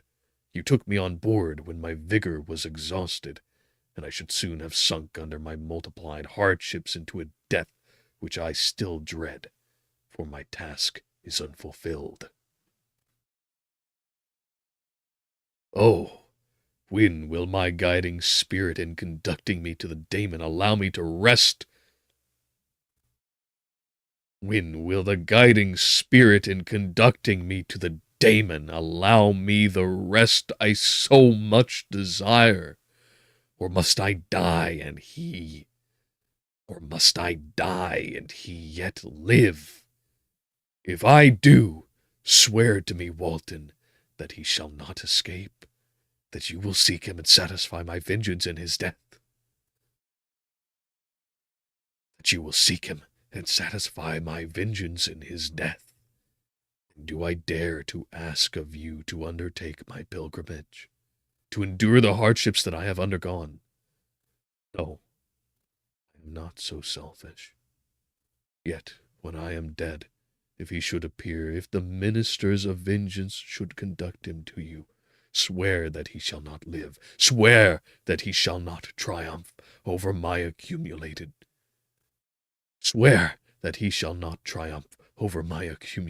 woes, and survive to add to the list of his dark crimes.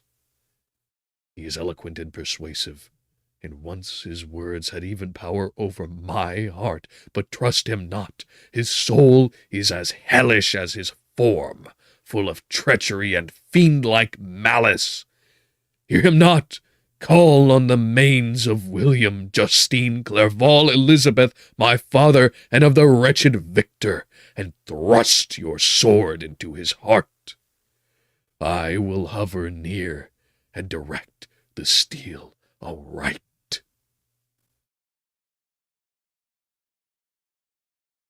Walton, in continuation. Walton, in continuation. August 26th, 17. You have read this strange and terrific story, Margaret, and do you not feel your blood congeal with horror, like that which even now curdles mine? Sometimes seized with sudden agony, he could not continue his tale. At others his voice broken, yet piercing, uttered with difficulty the words so replete with anguish. His fine and lovely eyes were now lighted up with indignation, now subdued to downcast sorrow, and quenched in infinite wretchedness. Sometimes he commanded his countenance and tones, and related the most horrible incidents with a tranquil voice, suppressing every mark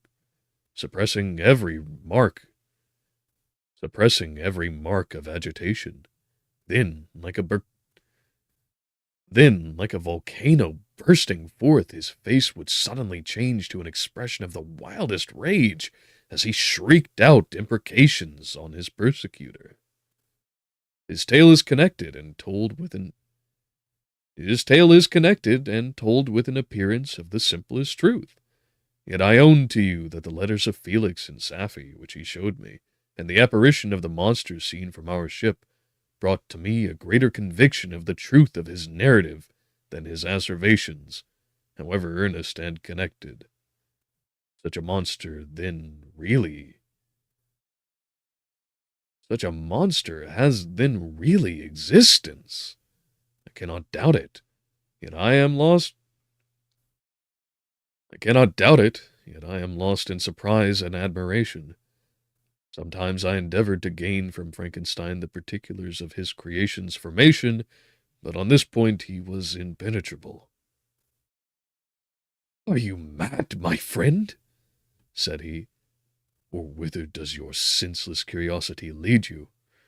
Would you also create for yourself and the world a demoniacal enemy? Peace, peace! Learn my miseries, and do not seek to increase your own." Frankenstein discovered that I made notes concerning his history. Frankenstein discovered that I had made notes concerning his history.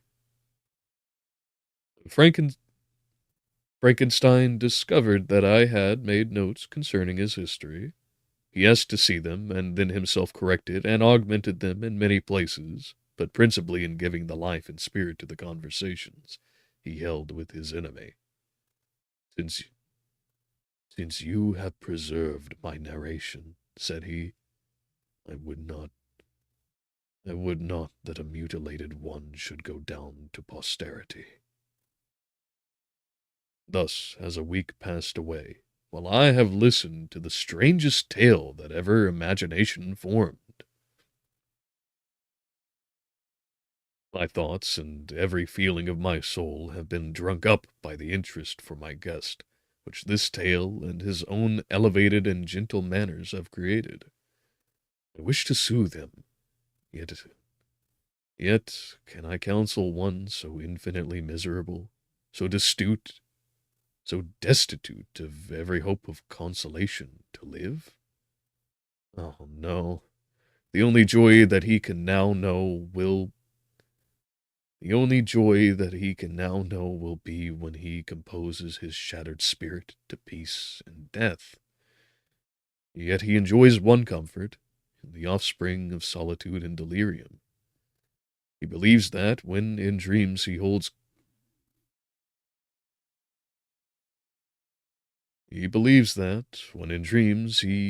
converse with his friends, and derives from that communion consolation for his miseries, or excitements to his vengeance, that they are not the creations of his fancy, but the beings themselves who visit him from the regions of a remote world.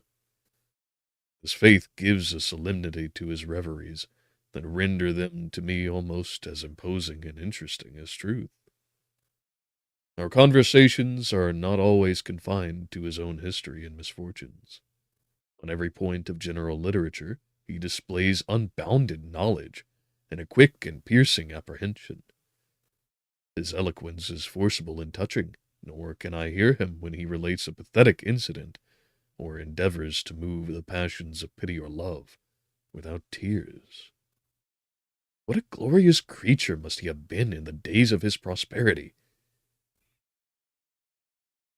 What a glorious creature he must have been in the days of his prosperity, when he is thus noble and godlike in ruin! He seems to feel his own worth and the greatness of his fall. "When younger," said he, "I believed myself destined for some great enterprise. My feelings are profound, but I possessed a coolness of My feelings are profound, but I possessed a coolness. But I possessed a coolness of judgment that fitted me for illustrious achievements. The sentiment of the worth of my nature supported me, when others would have been oppressed, for I deemed it criminal to throw away in useless grief those talents that might be useful to my fellow creatures. When I reflected on the work I had completed, when I had when I reflected on the work I had completed, no less a one than the creation of a sensitive and rational animal, I could not rank myself with the herd of common projectors. But this thought, which supported me in the commencement of my career, now serves only to plunge me lower in the dust. My speculations and hopes are as nothing, and like the arching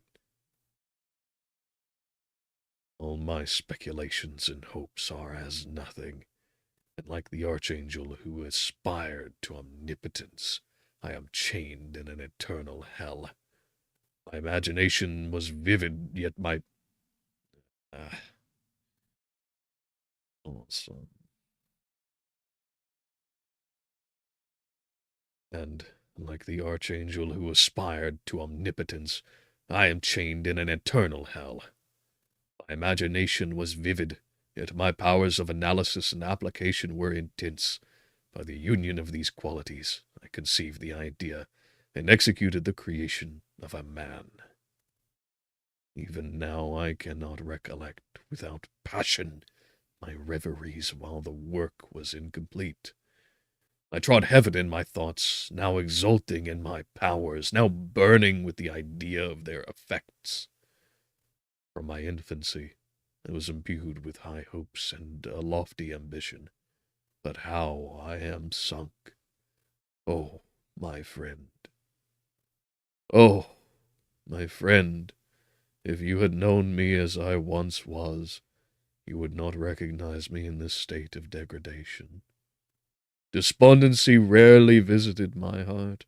A high destiny seemed to bear me on until I fell, never, never to rise, never again to rise. Must I then lose this admirable being? Must I then lose this admirable being? I have longed for a friend. I have sought one who would sympathize with and love me. Behold, on these desert seas I have found such a one, but I fear I have gained him only to know his value and lose him. I would reconcile him to life, but he repulses the idea. I thank you, Walton, he said, for your kind intentions towards so miserable a wretch. But when you speak of new ties and fresh affections, think you that any can replace those who are gone?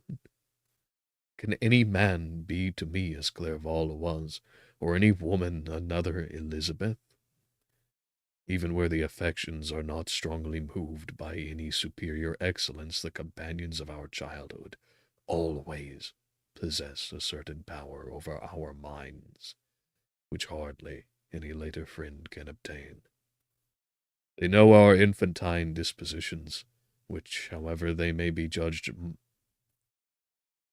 they know our infantine dispositions, which, however they may be afterwards modified, are never eradicated, and they can judge of our actions with more certain conclusions as to the integrity of our motives. As to the integrity of our motives. A sister or a brother can never, unless indeed such symptoms have been shown early, suspect the other of fraud or false dealing, when another friend, however strongly he may be attached, may, in spite of himself, be contemplated with suspicion. But I enjoyed friends, dear not only through habit and association, but from their own merits, and wherever I am, and wherever I am, the soothing voice of my Elizabeth and the conversation of Clerval be whis will be ever whispered in my ear. They are dead, but one feeling in such a solitude can persuade me to preserve my life. If I were engaged in any high undertaking or design, fraught with extensive utility to my fellow creatures, then could I live to fulfill it. But but such is not my destiny. I must pursue and destroy the being whom I gave existence. Then my lot on earth will be fulfilled, and I may die.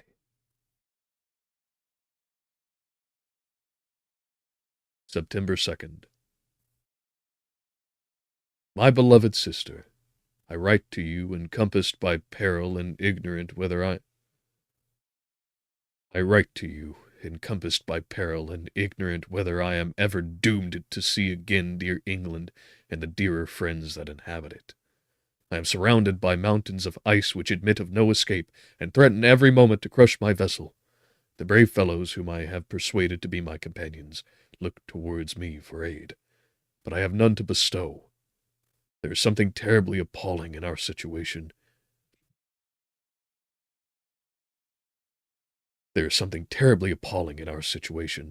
Yet my courage and hopes do not desert me. Yet it is terrible to reflect that the lives of all these men are endangered through me. If we are lost, my mad schemes are the cause. And what, Margaret, will be the state of your mind? You will not hear of my destruction, and you will anxiously await my return. Years will pass, and you will have visitings of despair, and yet be tortured by hope. Oh, my beloved sister, the sickening failing of your heartfelt expectations is in prospect more terrible to me than my own death. But you have a husband and lovely children. You may be happy. Heaven bless you, and make you so. My unfortunate guest regards me with the tenderest compassion. He endeavors to fill me with hope, and talks as if life were a possession which he valued.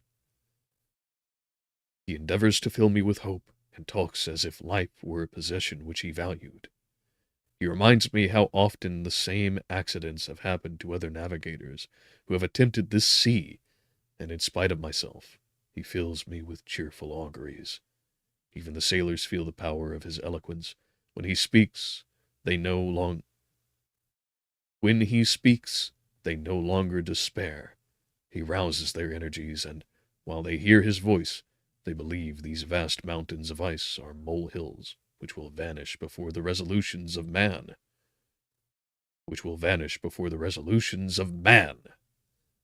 These feelings are transitory. Each day of expectation delayed fills them with fear, and I almost dread a mutiny caused by this despair.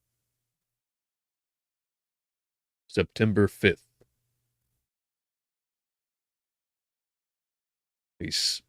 A scene has just passed of such uncommon interest that although it is highly probable that these papers may never reach you, yet I cannot forbear recording it.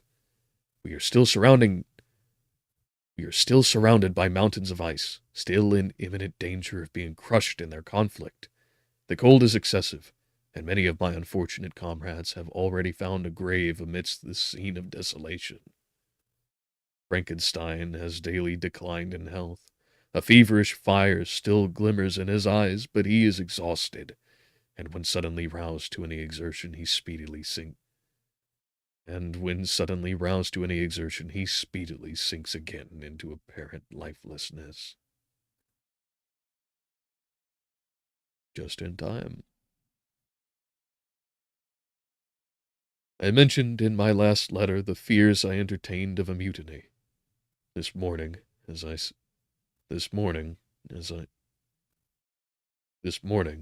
sat watching the wan countenance of my friend, his eyes half closed and his limbs hanging listlessly,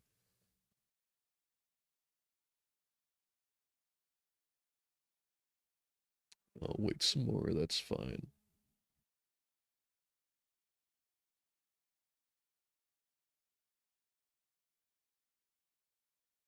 I was roused by half a dozen of the sailors who demanded admit.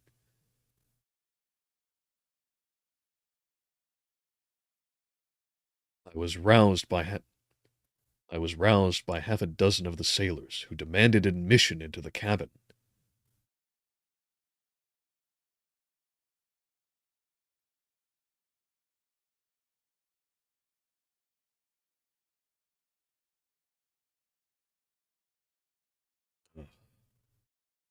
One of those long passing ones.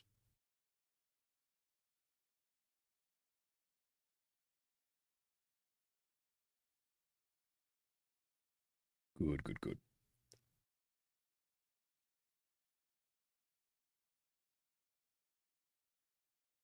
They entered, and their leader addressed me.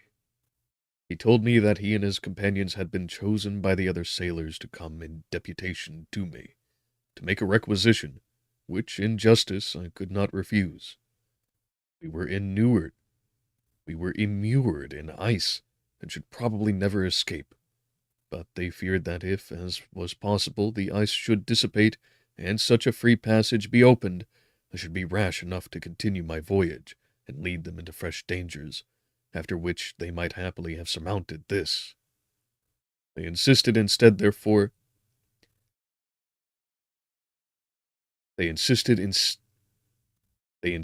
therefore, that I should engage with a solemn promise, that if the vessel should be freed, I should instantly direct my course southward. The speech troubled me. I had not despaired, nor had I yet conceived the idea of returning if set free. Yet could I in justice, or even in possibility, refuse this demand? I hesitated before I answered, when Frankenstein, who had at first been silent, and indeed appeared hardly to force.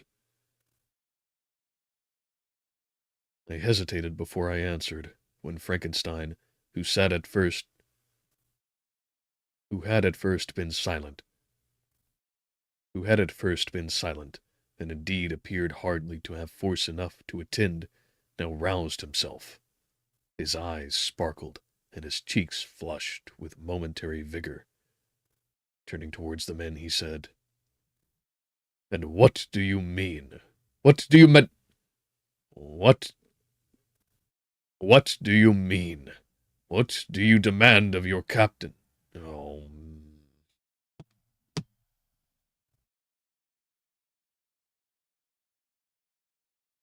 what do you demand of your captain? Are you then so easily turned from your design? Did you not call this a glorious expedition?"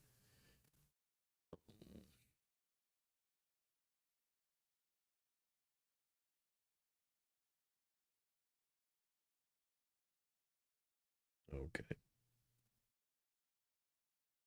And wherefore was it glorious? Not because the way was smooth and placid as a southern sea, but because it was full of dangers and terror, because at every new incident your fortitude was to be called forth, and your courage exhibited, because danger and death surrounded it, and these you were to brave and overcome. For this was it. For this was it a glorious, for this was it an honorable undertaking. For this was it an honorable undertaking. You were hereafter to be hailed as the benefactors of your species, your names adored, as belonging to brave men who encountered death for honor and the benefit of mankind. And now behold with the first imagination of danger, or, if you will, and now behold, with the first imagination of danger, or, if you will, the first mighty and terrific trial of your courage, you shrink away, and are content to be handed down as men who had not strength in and are content to be handed down as men who had not strength enough to endure cold and peril, who had not strength enough to endure cold and peril, and so, poor souls, they were chilly and returned to their warm firesides. Why, that requires not this preparation. Ye need not have come thus far and dragged your captain to the shame of a defeat, merely to prove yourselves cowards. Merely to prove yourselves cowards. Oh, be... Oh, oh, be men, or be more than men. Be steady to your purposes and firm as a rock. This ice is not made of such stuff as your hearts may be. It is mutable, and cannot withstand you, if you say that it shall not. Do not return to your families with the stigma of disgrace marked on your brows. Return as heroes who have fought and conquered, and who know not what it is to turn their backs on the foe. He spoke this with a voice so modulated to the different feelings expressed in his speech, with an eye so full of lofty design and heroism, that can you wonder that these men were moved? They looked at one another, and were unable to reply. I spoke. I told them to retire and consider what had been said, that I would not lead them farther north if they strenuously desired the contrary, that I hoped that, with reflection, their courage would return. They retired, and I turned towards my friend, but he was sunk in languor and almost deprived of life. How all this will terminate, I know not, but I had rather die than return shamefully, my purpose unfulfilled. Yet I fear such will be my fate. The men, unsupported by ideas of glory and honor, can never willingly continue to endure their present hardships. September 7th.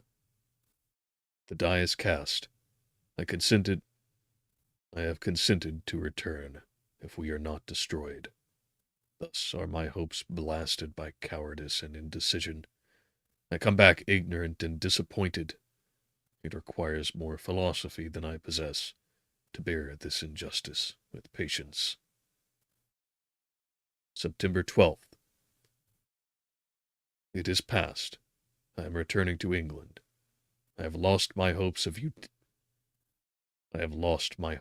utility and glory. I have lost my friend.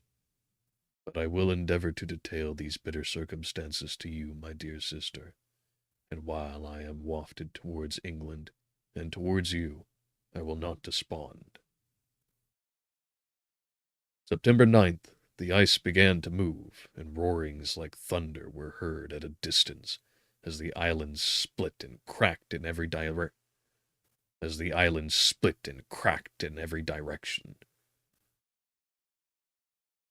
We were in the most imminent peril, but as we could only remain passive, my chief attention was occupied by my unfortunate guest, whose illness increased in such a degree that he was entirely confined to his bed. The ice cracked behind us, and was driven with force towards the north. A breeze sprung from the west, and on the 11th the passage towards the south became perfectly free.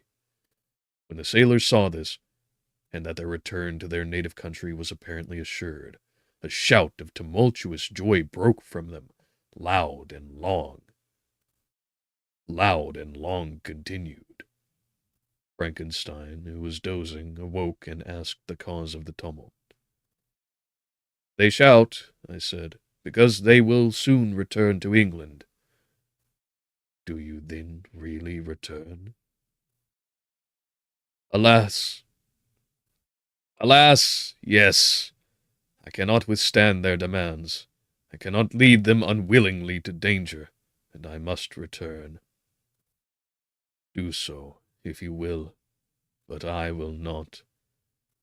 You may give up your purpose, but mine is assigned to me by heaven, and I dare not. I am weak, but surely the spirits who assist my vengeance will endow me with sufficient strength. Saying this, he endeavored to spring from the bed, but the exertion was too great for him. He fell back and fainted. And hopefully the last vehicle to interrupt.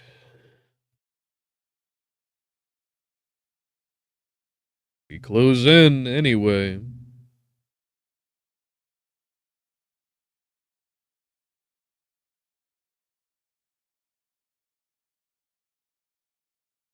It was long before he was restored, and I often thought that life was entirely extinct.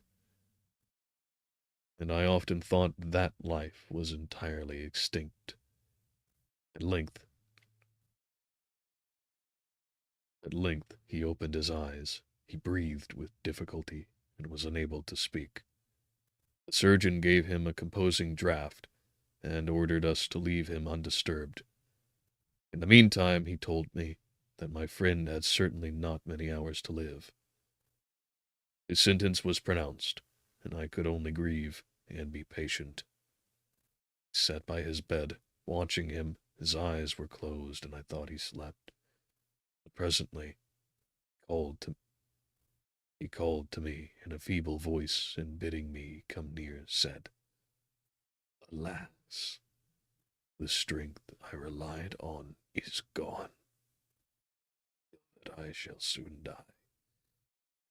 My enemy, persecutor, may still be in me.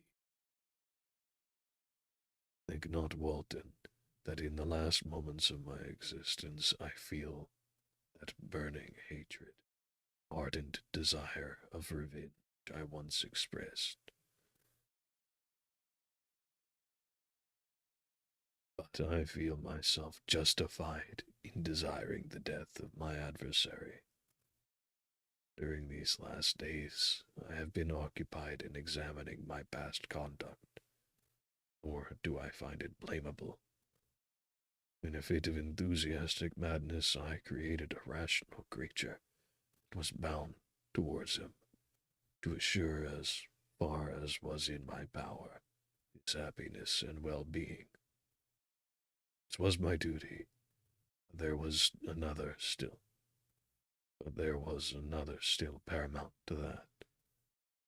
My duties toward the being of my own species had greater claim to my attention, because they included a greater proportion of happiness or misery. Urged by this view, I refused, and I did right in refusing, to create a companion for the first creature. He showed unparalleled malignity, selfishness, and evil. He destroyed my friends. He devoted to destruction beings who possessed exquisite sensations, happiness, and wisdom. Nor do I know where this thirst for vengeance may end. Miserable himself, that he may render no other wretched, he ought to die. The task of his destruction was mine. I have failed. And actuated by selfish and vicious motives, I asked you to undertake my unfinished work, and I renew this request now, when I am only induced by reason and virtue.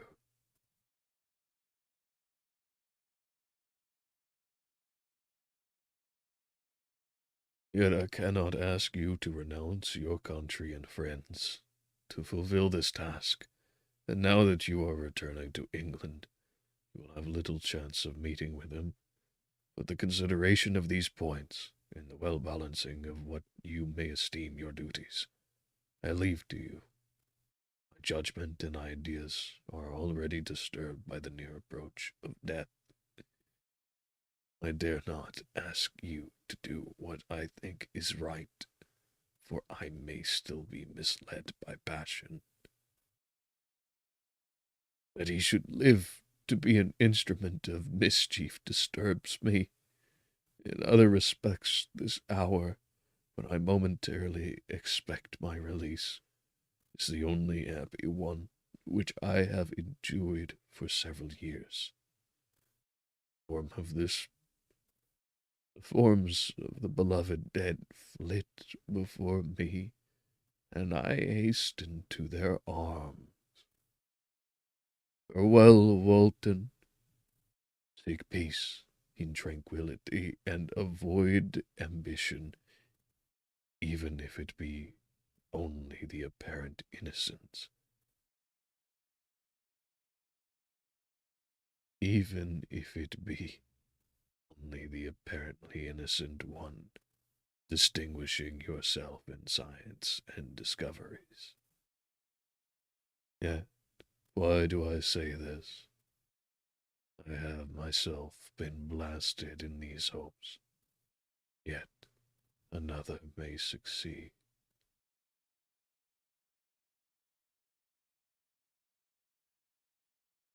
Yet another may succeed.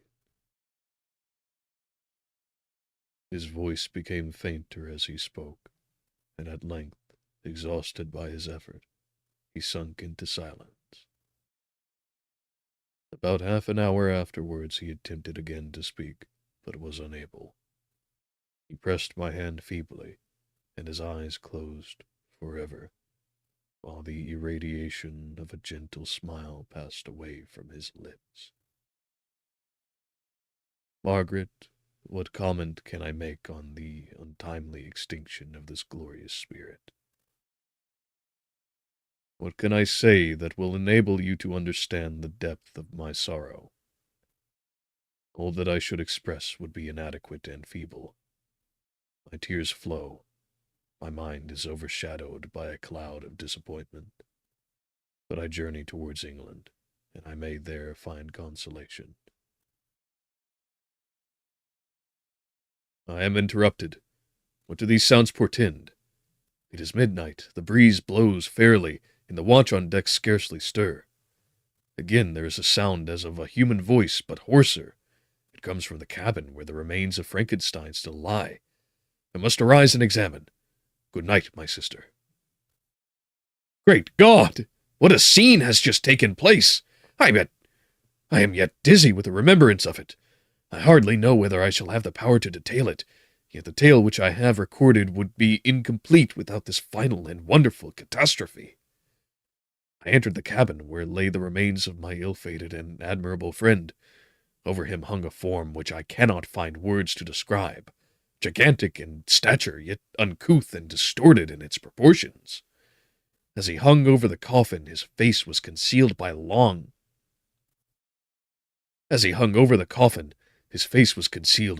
locks of ragged hair, but one vast hand was extended, in color and apparent texture like that of a mummy.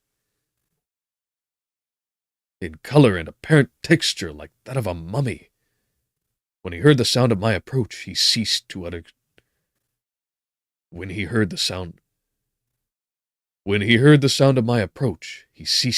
exclamations of grief and horror, and sprung towards the window. Never did I behold a vision so horrible as his face, of such loathsome yet appalling hideousness. I shut my eyes involuntarily, and endeavored to recollect what were my duties with regard to this destroyer. I called on him to stay. He paused, looking on me with wonder, and again turning towards the lifeless form of his creator. He seemed to forget my presence, and every feature and gesture seemed instigated by the wildest rage of some uncontrollable passion. "This is also my victim," he exclaimed. In his murder,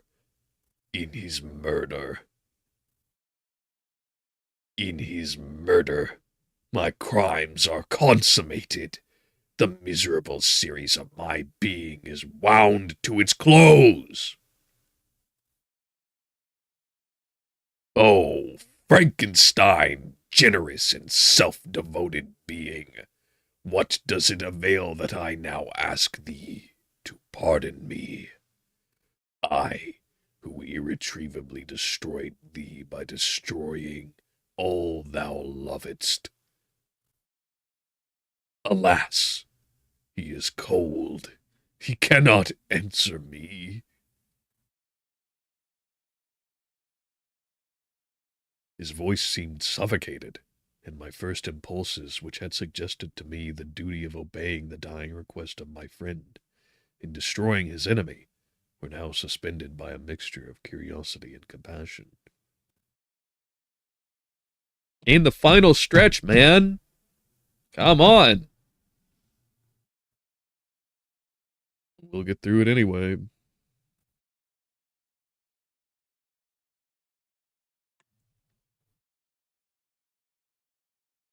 His voice seemed suffocated, and my first impulses, which had suggested to me the duty of obeying the dying request of my friend in destroying his enemy, were now suspended by a mixture of curiosity and compassion. I approached this tremendous being. I dared not again raise my eyes to his face. There was something so scaring and unearthly in his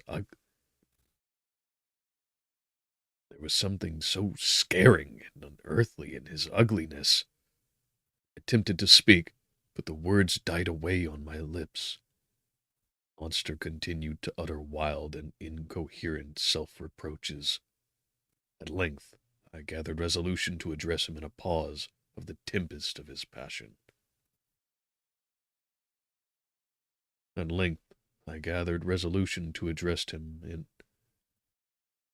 At length, I gathered in resolution to address him in a pause of the tempest of his passion. Your repentance, I said, is now superfluous. If you had listened to the voice of conscience and heeded the stings of remorse before you had urged your diabolical vengeance to this... If you had listened to the voice of conscience and heeded... In time. It was quick. If you had listened to the voice of conscience and heeded the stings of remorse before you had urged your diabolical vengeance to this extremity, Frankenstein would yet have lived. And do you dream? Said the daemon. Do you think that I was then dead to agony and remorse? He continued, pointing to the... He continued, pointing to...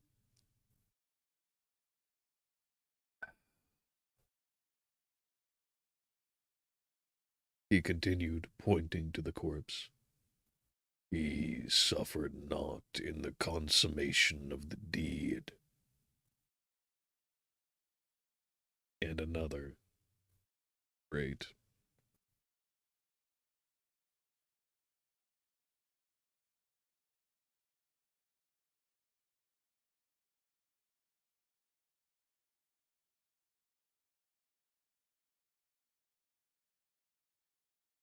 Go ahead and finally pass by, please.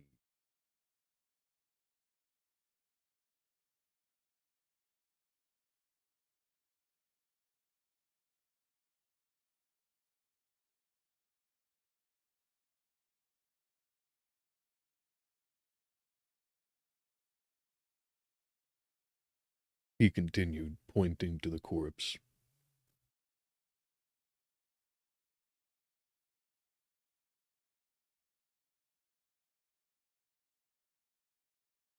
Yep, go ahead. Make your pass.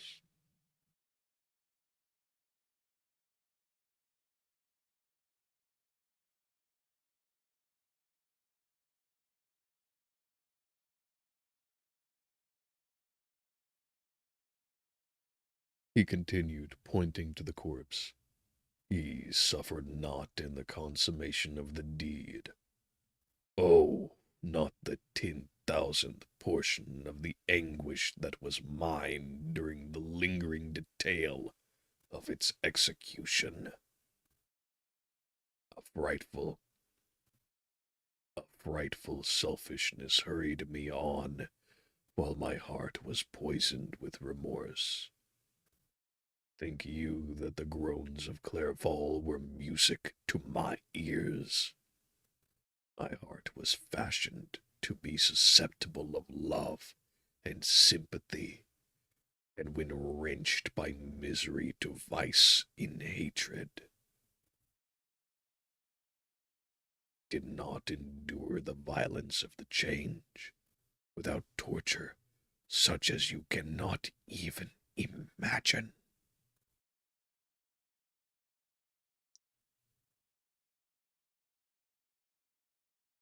After the murder of Clerval, I returned to Switzerland, heartbroken and overcome. I pitied Frankenstein.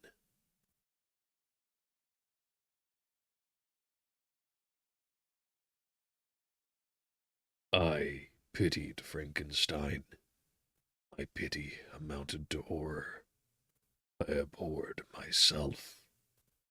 But when I discovered that he, the author at once of my existence and of its unspeakable torments, dared to hope for happiness, that while he accumulated wretchedness and despair upon me, he sought his own enjoyment in feelings and passions, from the indulgence of which I was forever barred,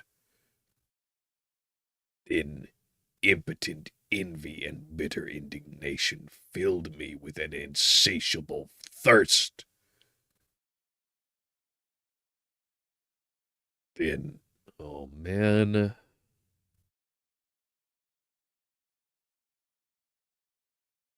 eventually,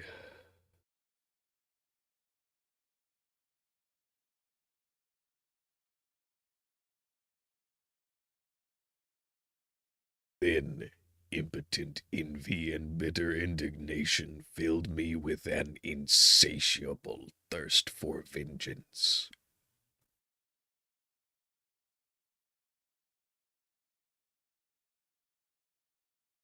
I recollected my threat.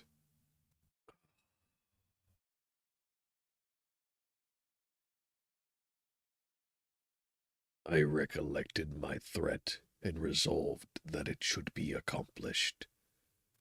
I knew that I was preparing myself a deadly torture, but I was the slave. But I was the slave, not the master, of an impulse which I detested yet could not disobey. Yet when she died, nay, then I was not miserable.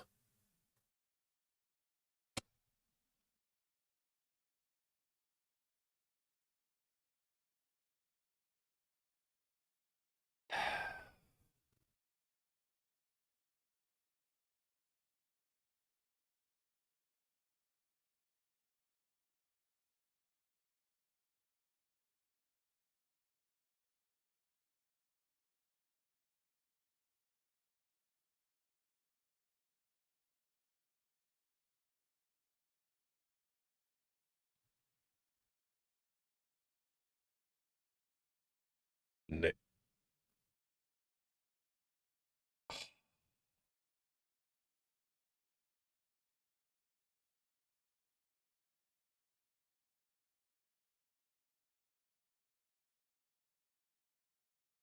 I swear it's like a good 20 minutes of this whole stream just waiting around.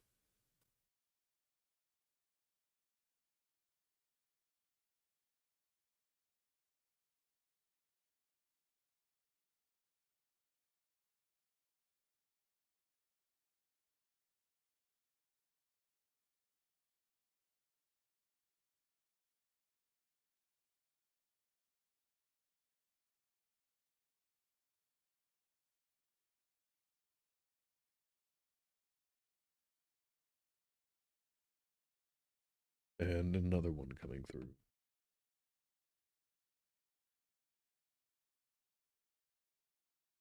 Along with a jet in the distance from the sound of it.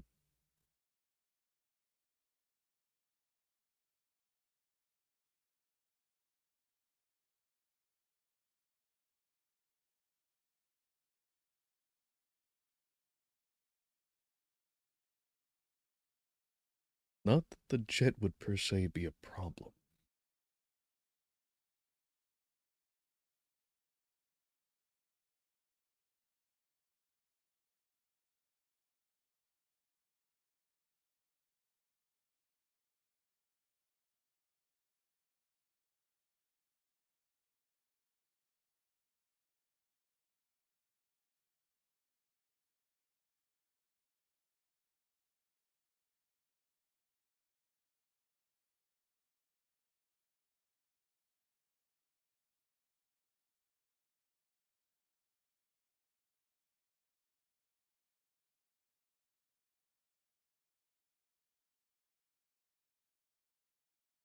Okay, finally.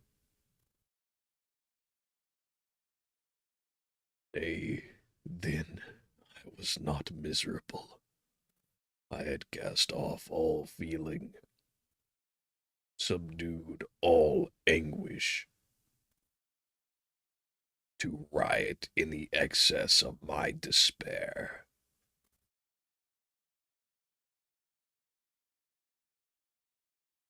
Oh, and another.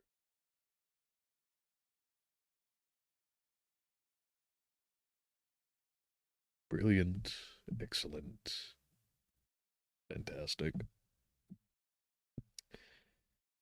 I'm glad that the next book will at least be easier to read, not having a character with this kind of timber to deal with.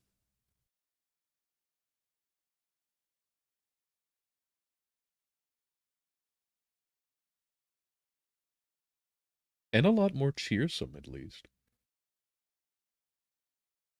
Though what exactly that is, you'll only find out if you speak with me about it in the Threefold at a Factory.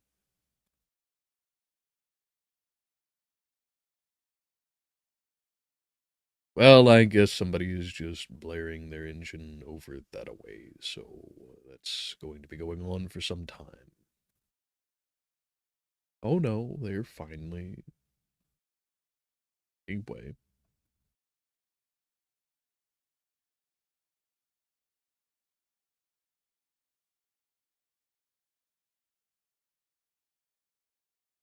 Nope, okay, they're just buggering around.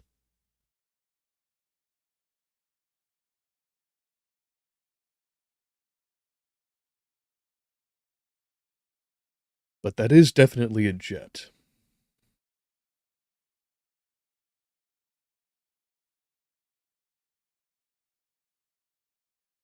And there's another.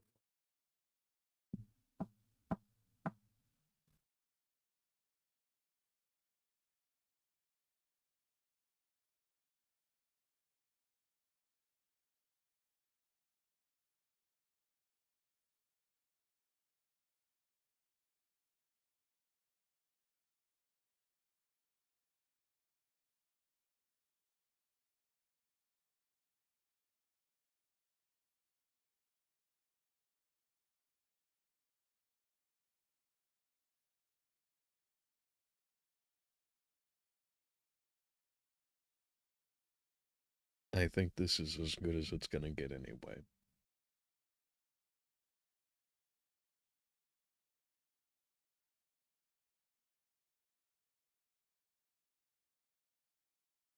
I had cast off all feeling, subdued all anguish,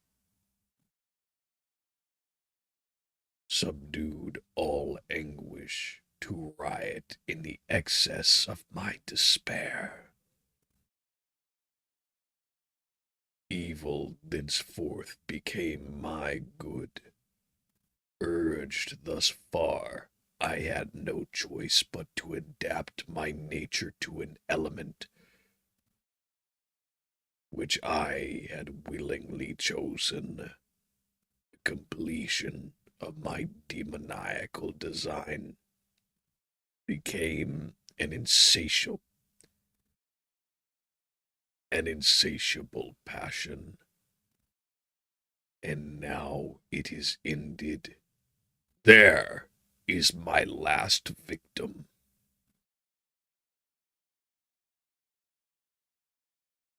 I was at first touched by the expressions of his misery.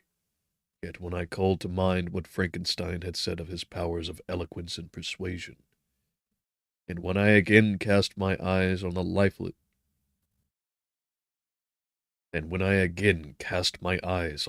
form of my friend, indignation was rekindled. Oh, man.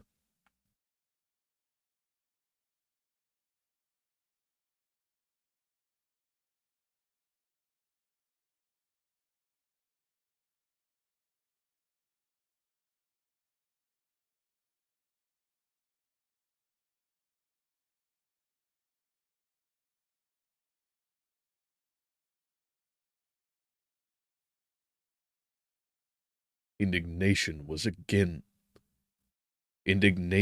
rekindled within me. Wretch, I said, it is well that you have come here to whine over your... It is well that you come here to whine over the desolation that you have made.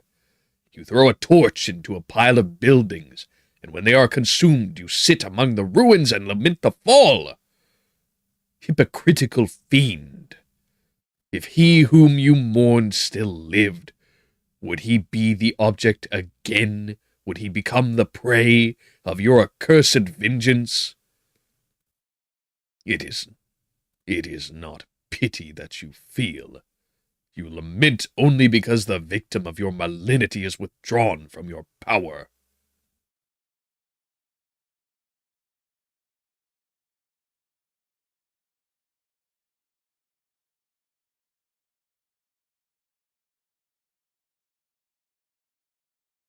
Finally, they fuck off.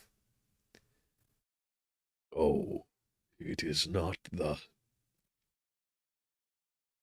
Oh, it is not thus. Not thus, interrupted the being.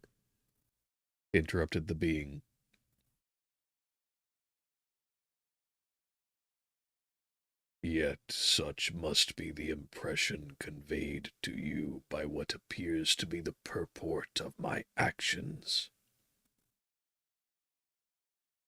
Yet I seek not a fellow feeling in my misery. No sympathy may I ever find. When I first sought it, it was the love of virtue. The feelings of happiness and affection with which my whole being overflowed, that I wished to be participated. But now,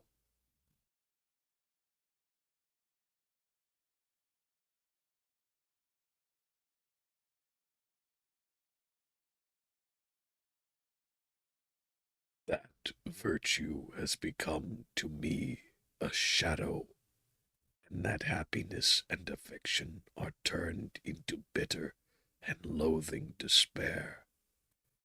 In what should I seek for sympathy? I am content to suffer alone.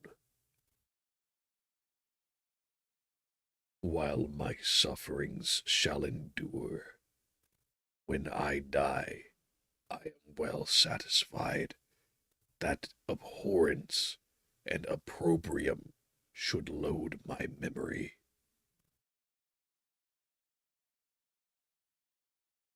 Once my fancy was soothed with dreams of virtue, of fame, and of enjoyment. Once I falsely hoped to meet with beings who, pardoning my outward form, would love me for the excellent qualities which I was capable of unfolding. I was nourished with high thoughts of honor and devotion.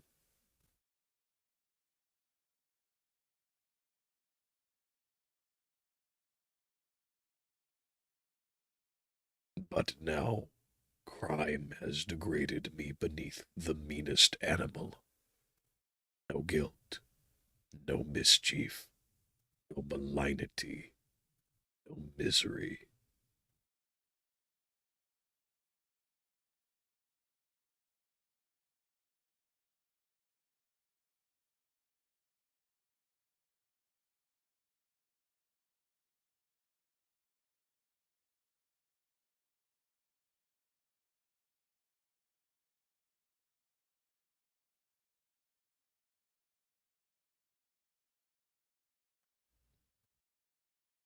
And just in time.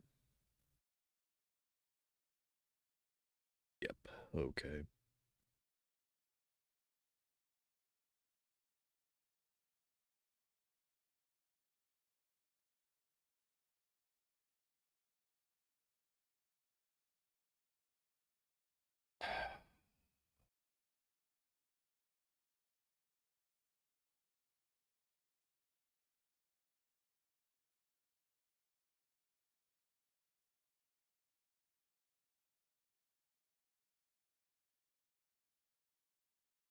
Can be found comparable to mine.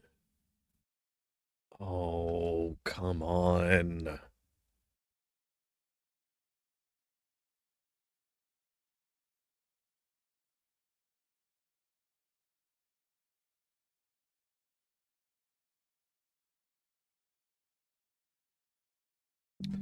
At least this one's a bike.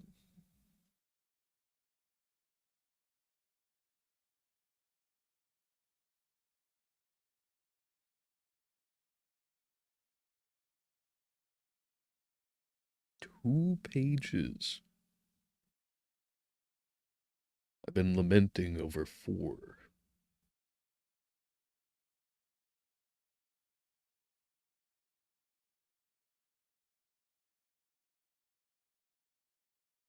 Someone honking, if only momentarily.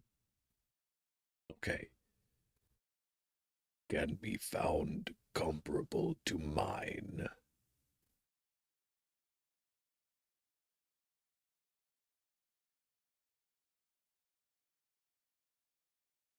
As soon as one ends, another starts.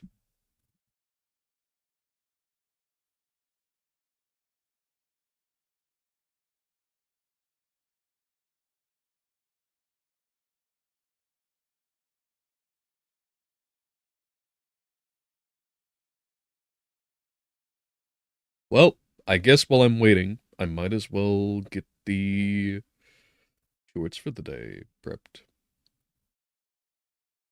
Certainly not doing anything otherwise productive.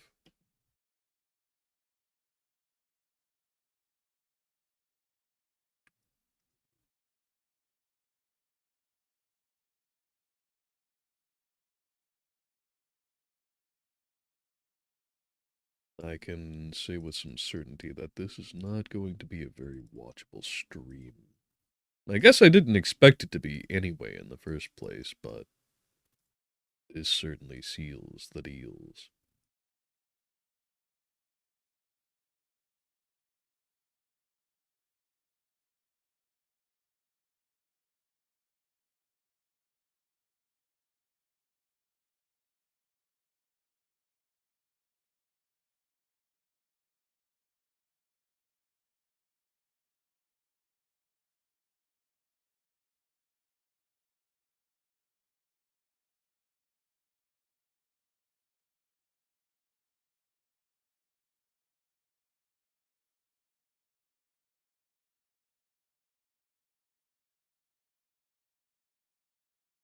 Now there's a plane overhead, but with a variation of its sound. Hopefully it should be filterable. We'll see.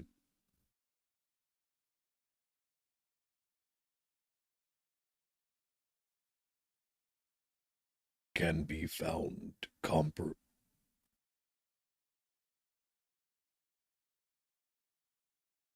can be found comparable to mine. Can be found.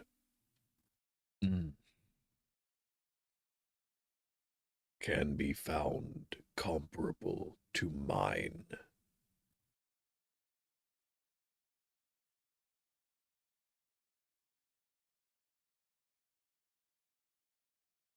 When I run over the frightful catalogue of my sins, I cannot believe that I am the same creature whose thoughts were once filled with sublime and transcendent visions of the beauty and the majesty of goodness.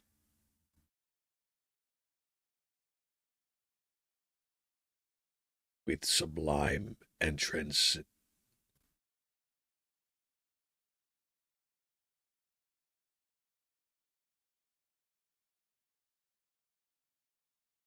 with sublime and transcendent visions of beauty and the majesty of goodness. But it is even so. The fallen angel becomes a malignant devil. Yet even that enemy of God and man had friends and associates in his desolation. I am alone. I am alone.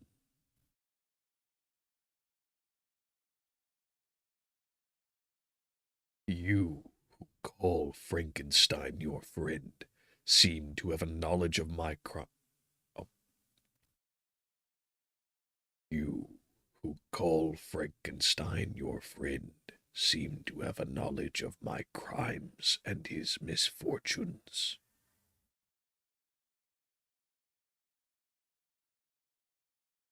And his misfortunes. But in the detail which he gave you of them, he could not sum up the hours and months of misery which I endured, wasting in impotent passions.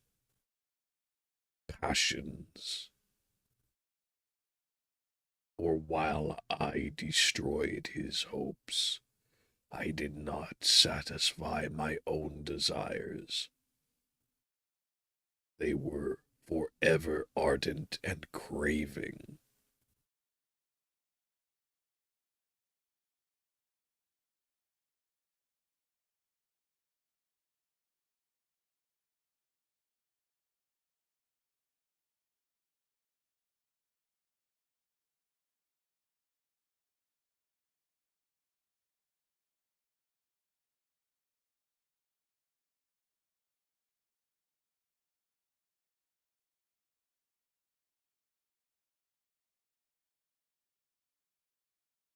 Still, I desired love and fellowship, and I was still spurned. Was there no injustice in this? Am I to be thought the only criminal when all humankind sinned against me? Why do you not hate Felix?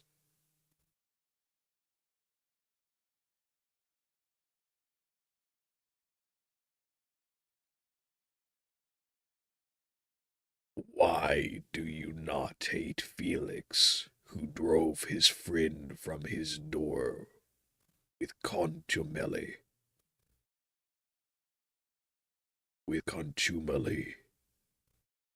Why do you not execrate the rustic who sought to destroy the savior of his child? Nay, these are virtuous and immaculate beings. I, the miserable and the abandoned, am an abortion to be spurned at and kicked and trampled on. Even now, my blood boils at the recollection of this injustice. But it is true that I am a wretch. I have murdered the lovely and the helpless. I have strangled the innocent as they slept and grasped to death his throat who would never injured me or any other living being.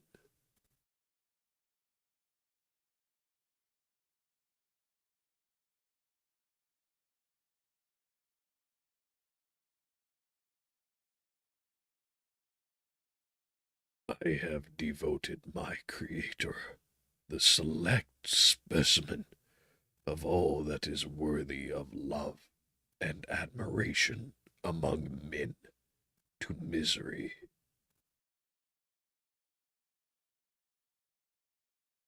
I have pursued him even to that irremediable ruin.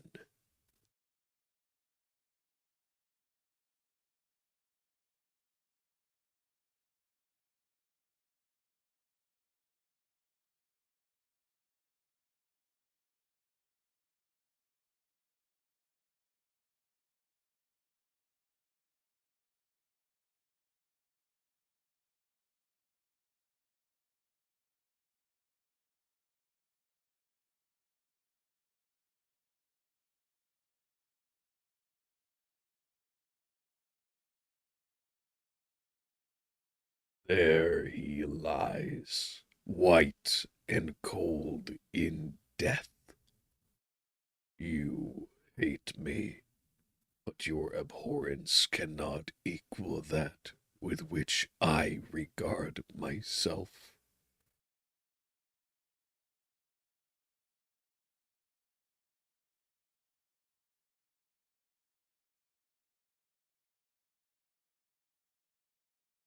I look on the hands which executed the deed. I think on the heart in which the imagination of it was conceived, and long for the moment when these hands will meet my eyes, when that imagination will haunt my thoughts no more. Fear not that I shall be the instrument of future mischief. My work is nearly complete. Neither yours nor any man's death,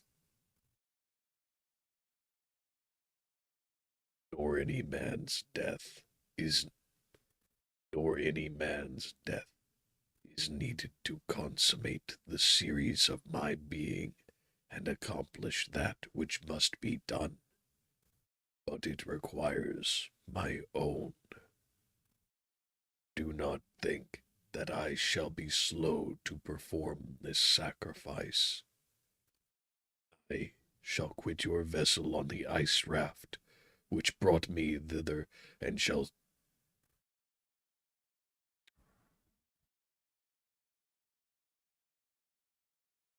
seek the most northernly extremity of the globe,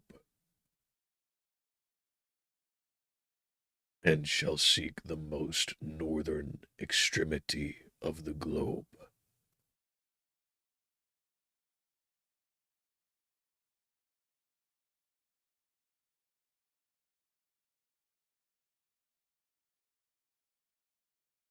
I shall I shall collect my funeral pile and consume to ashes this miserable frame.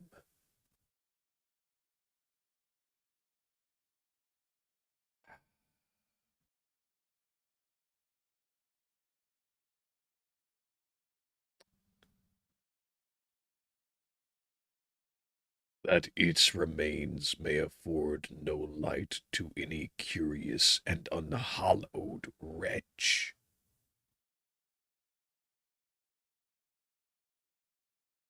That its remains may afford no light to any curious and unhallowed wretch. who would create another as I have been. I shall die. I shall no longer feel the agonies which now consume me, or be the prey of feelings unsatisfied yet unquenched.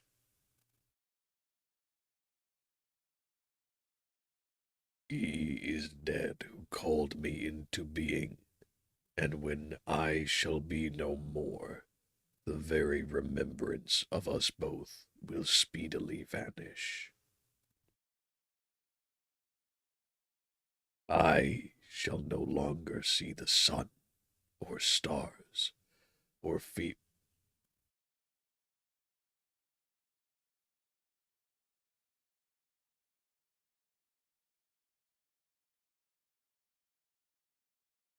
feel the winds play on my cheeks, or feel the winds play on my cheeks. Light, feeling, and sense will pass away, and in this condition must I find my happiness.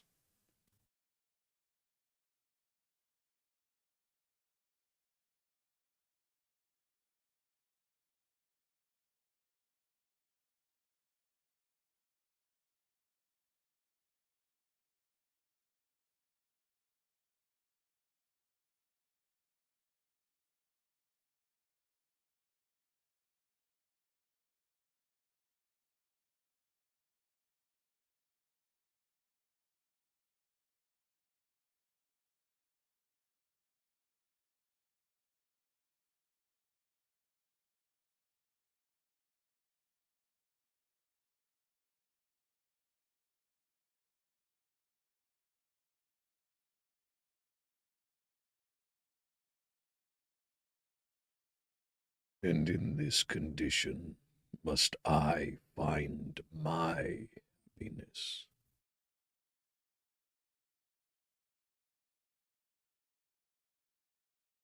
Some years ago, when the images which this world affords first opened upon me, when I felt the cheering warmth,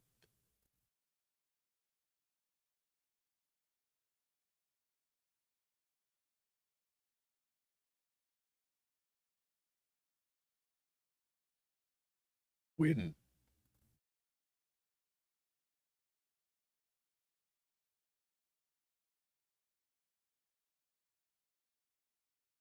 someday,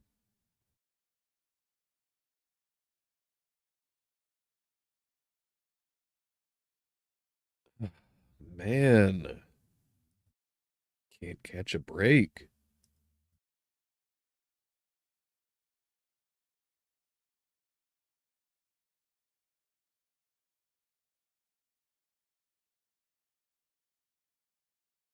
And this is why I don't record any later than I do.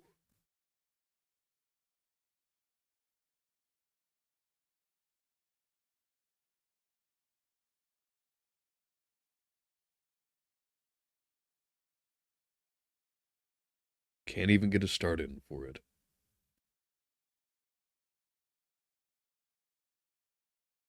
One page after this. Like 1 page total in length.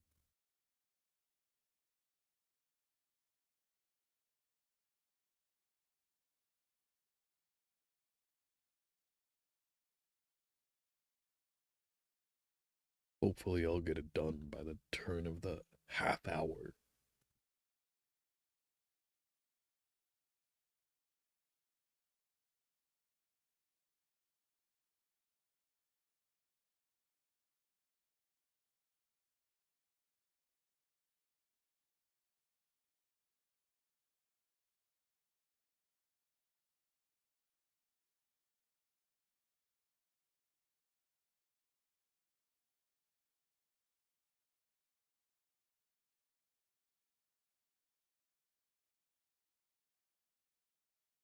Some years ago, when the images which this world affords first opened upon me, when I felt the cheering warmth of summer, and heard the rustling of the leaves and the warbling of the birds, and these were all to me, I should have wept to die.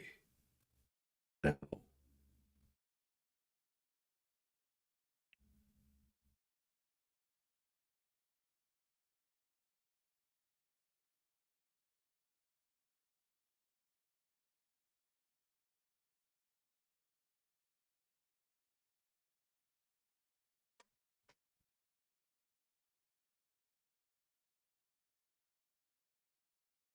now it is my only consolation, polluted by crimes and torn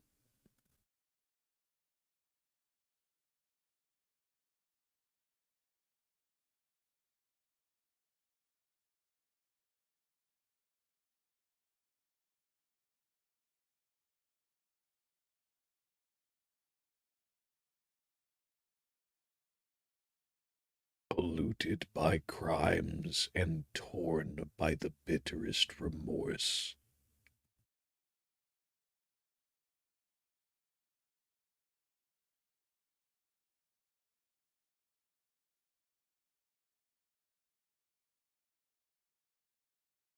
Polluted by crimes and torn by the bitterest remorse, where can I find rest but in death?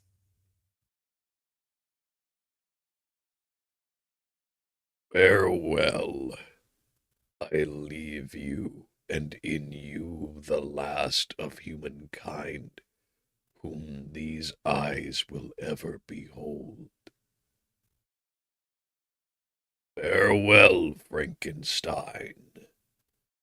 If thou wert yet alive, and yet cherished a desire of revenge against me, it would better be sated in my life than in my destruction. But it was not so. Thou didst seek my extinction, that I might not cause greater wretchedness.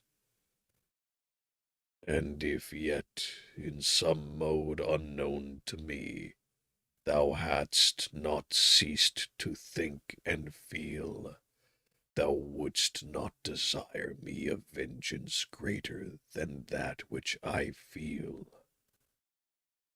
Blasted as thou wert, my agony was still superior to thine.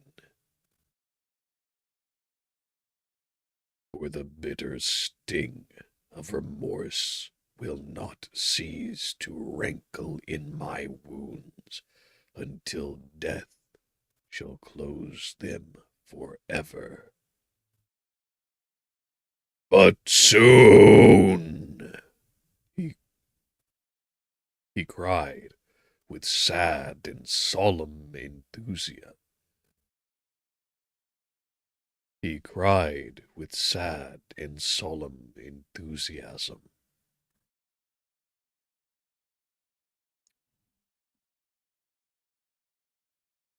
With sad and solemn enthusiasm. With, man, you man, an ongoings which are incontestable for the time.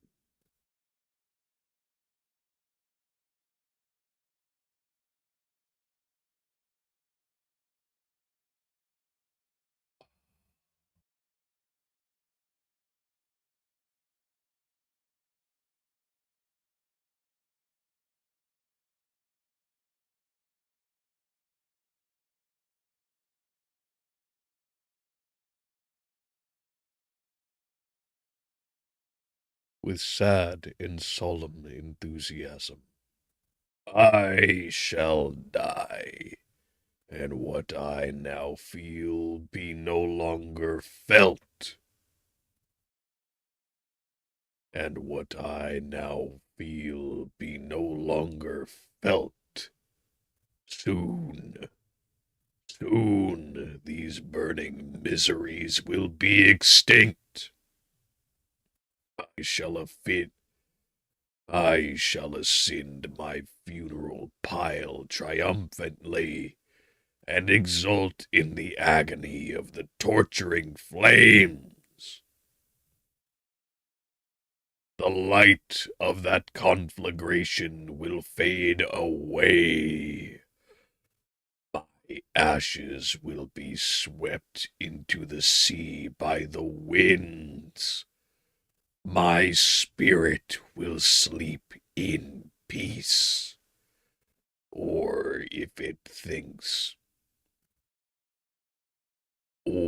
if it thinks, it will surely think thus. Farewell. Farewell.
I had been muted that whole time.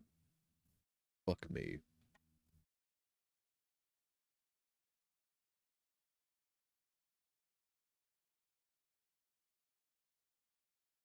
But soon, he cried, with sad and solemn enthusiasm, I shall die, and what I now feel be no longer felt.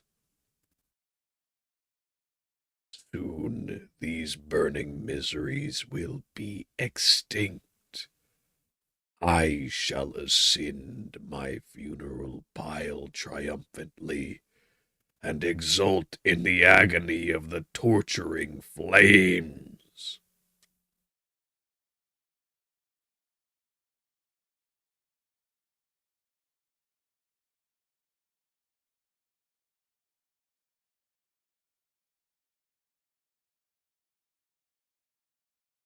The light of that conflagration will fade away. The ashes will be swept into the sea by the winds. My spirit will sleep in peace.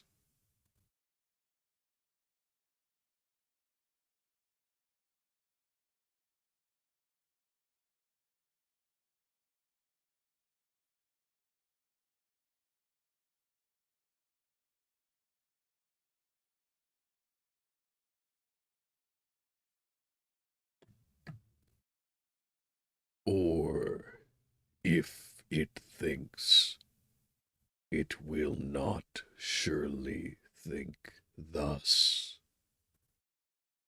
Farewell! He sprung from the God damn it. He sprung from the cabin window, as he said this, upon the ice raft which lay close to the vessel.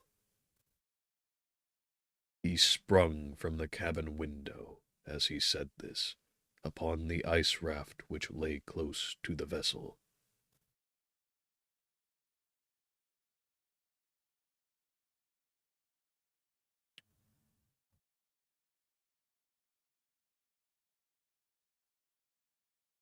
Upon the ice raft which lay close to the vessel. He was soon borne away by the wave.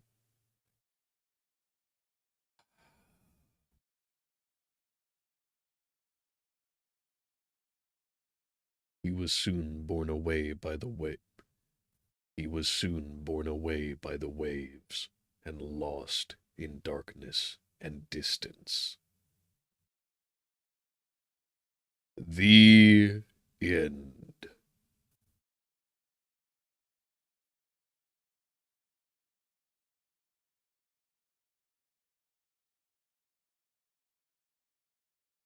Chapter 24 is the capitation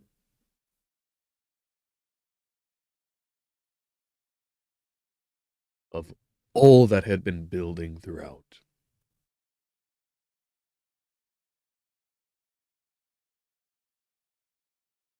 Victor committed to his frenzious Victor committed to his revengeance, now makes his way following the literal tracks of his creation across vast and varied lands, all but few of them hospitable in the least.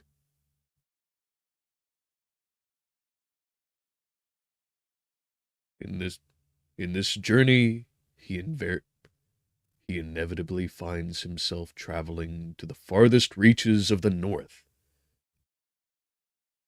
to the Arctic Circle, and thereabouts, mounts a sledge. Reversing that sledge, we are regaled with the acknowledgement that far from his previous self, the man of rationality, of reason,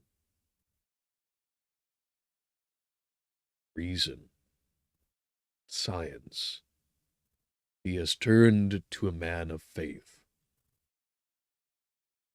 He has turned to a man of faith. Faith in what he stood for.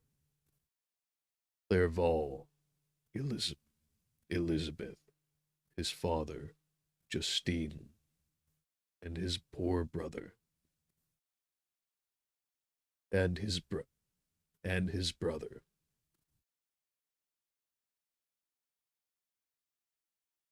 Drawing him up from the depths which he continues to find himself in day over day. He finally spots his creation. The aid of his hounds allowing him to catch up. Allowing him to catch up.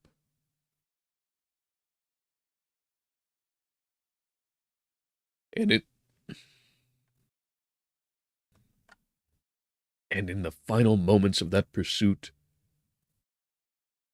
the ice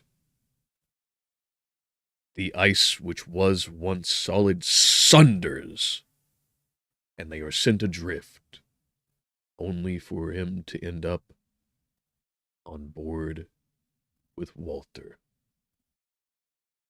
The man sailing for the pass through the North Pole.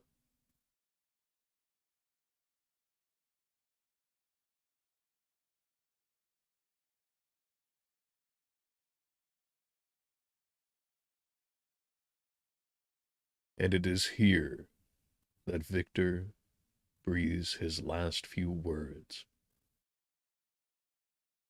Caution that he might not end up, that Walter might not end up like him, and an entreatment that he finish what he could not.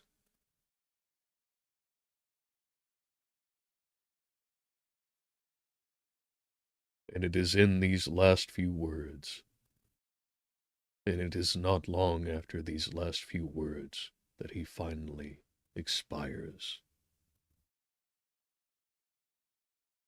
Not long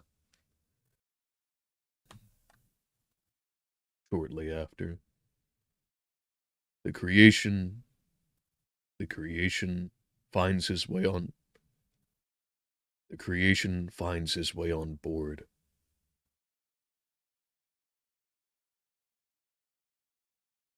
To see he has passed.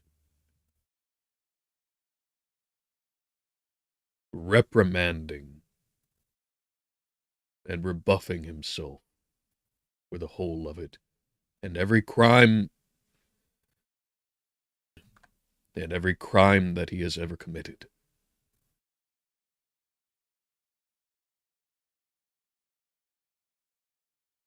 He casts woe not only for Victor, but for himself. Not only for the loss of the man, of the good that was in his creator, but in what he could have been.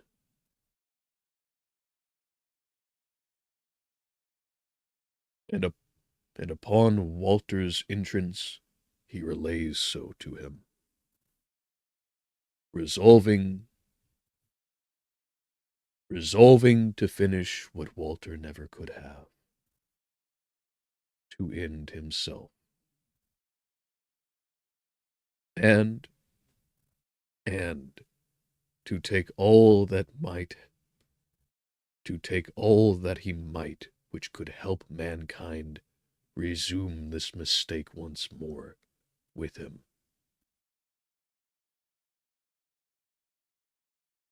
In a fiery pyre at the northmost of this planet.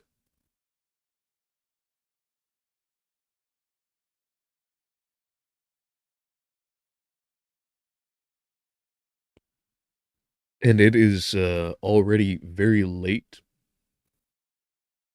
I don't think that I can offer much insofar as a review now. I'll do so next stream after I've allowed my voice and my thoughts to settle on it, having finally accomplished the end. And there is where I think we'll start to sound out.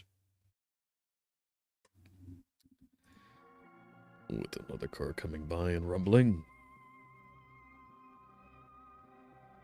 I thank you all for your time. I thank you all for your time today.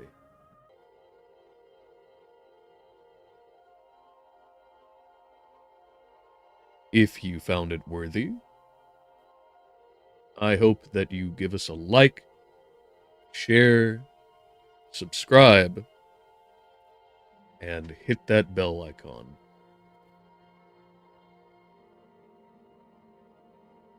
Otherwise, you can find the Threefold Manifold on Twitter,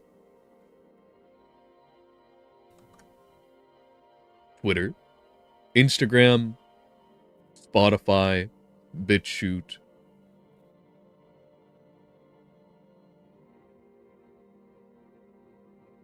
and on Discord at the Threefold Edifactory. If you think it might be worth a little bit of your hard-earned monies, please go ahead and check out the links in the description, either to Stream Elements, where you can do a one-time donation of your choosing, or to Patreon, where you can get a fixed amount month to month. And without further ado, I hope that you all... And without further ado, I hope that you all never miss your opportunities.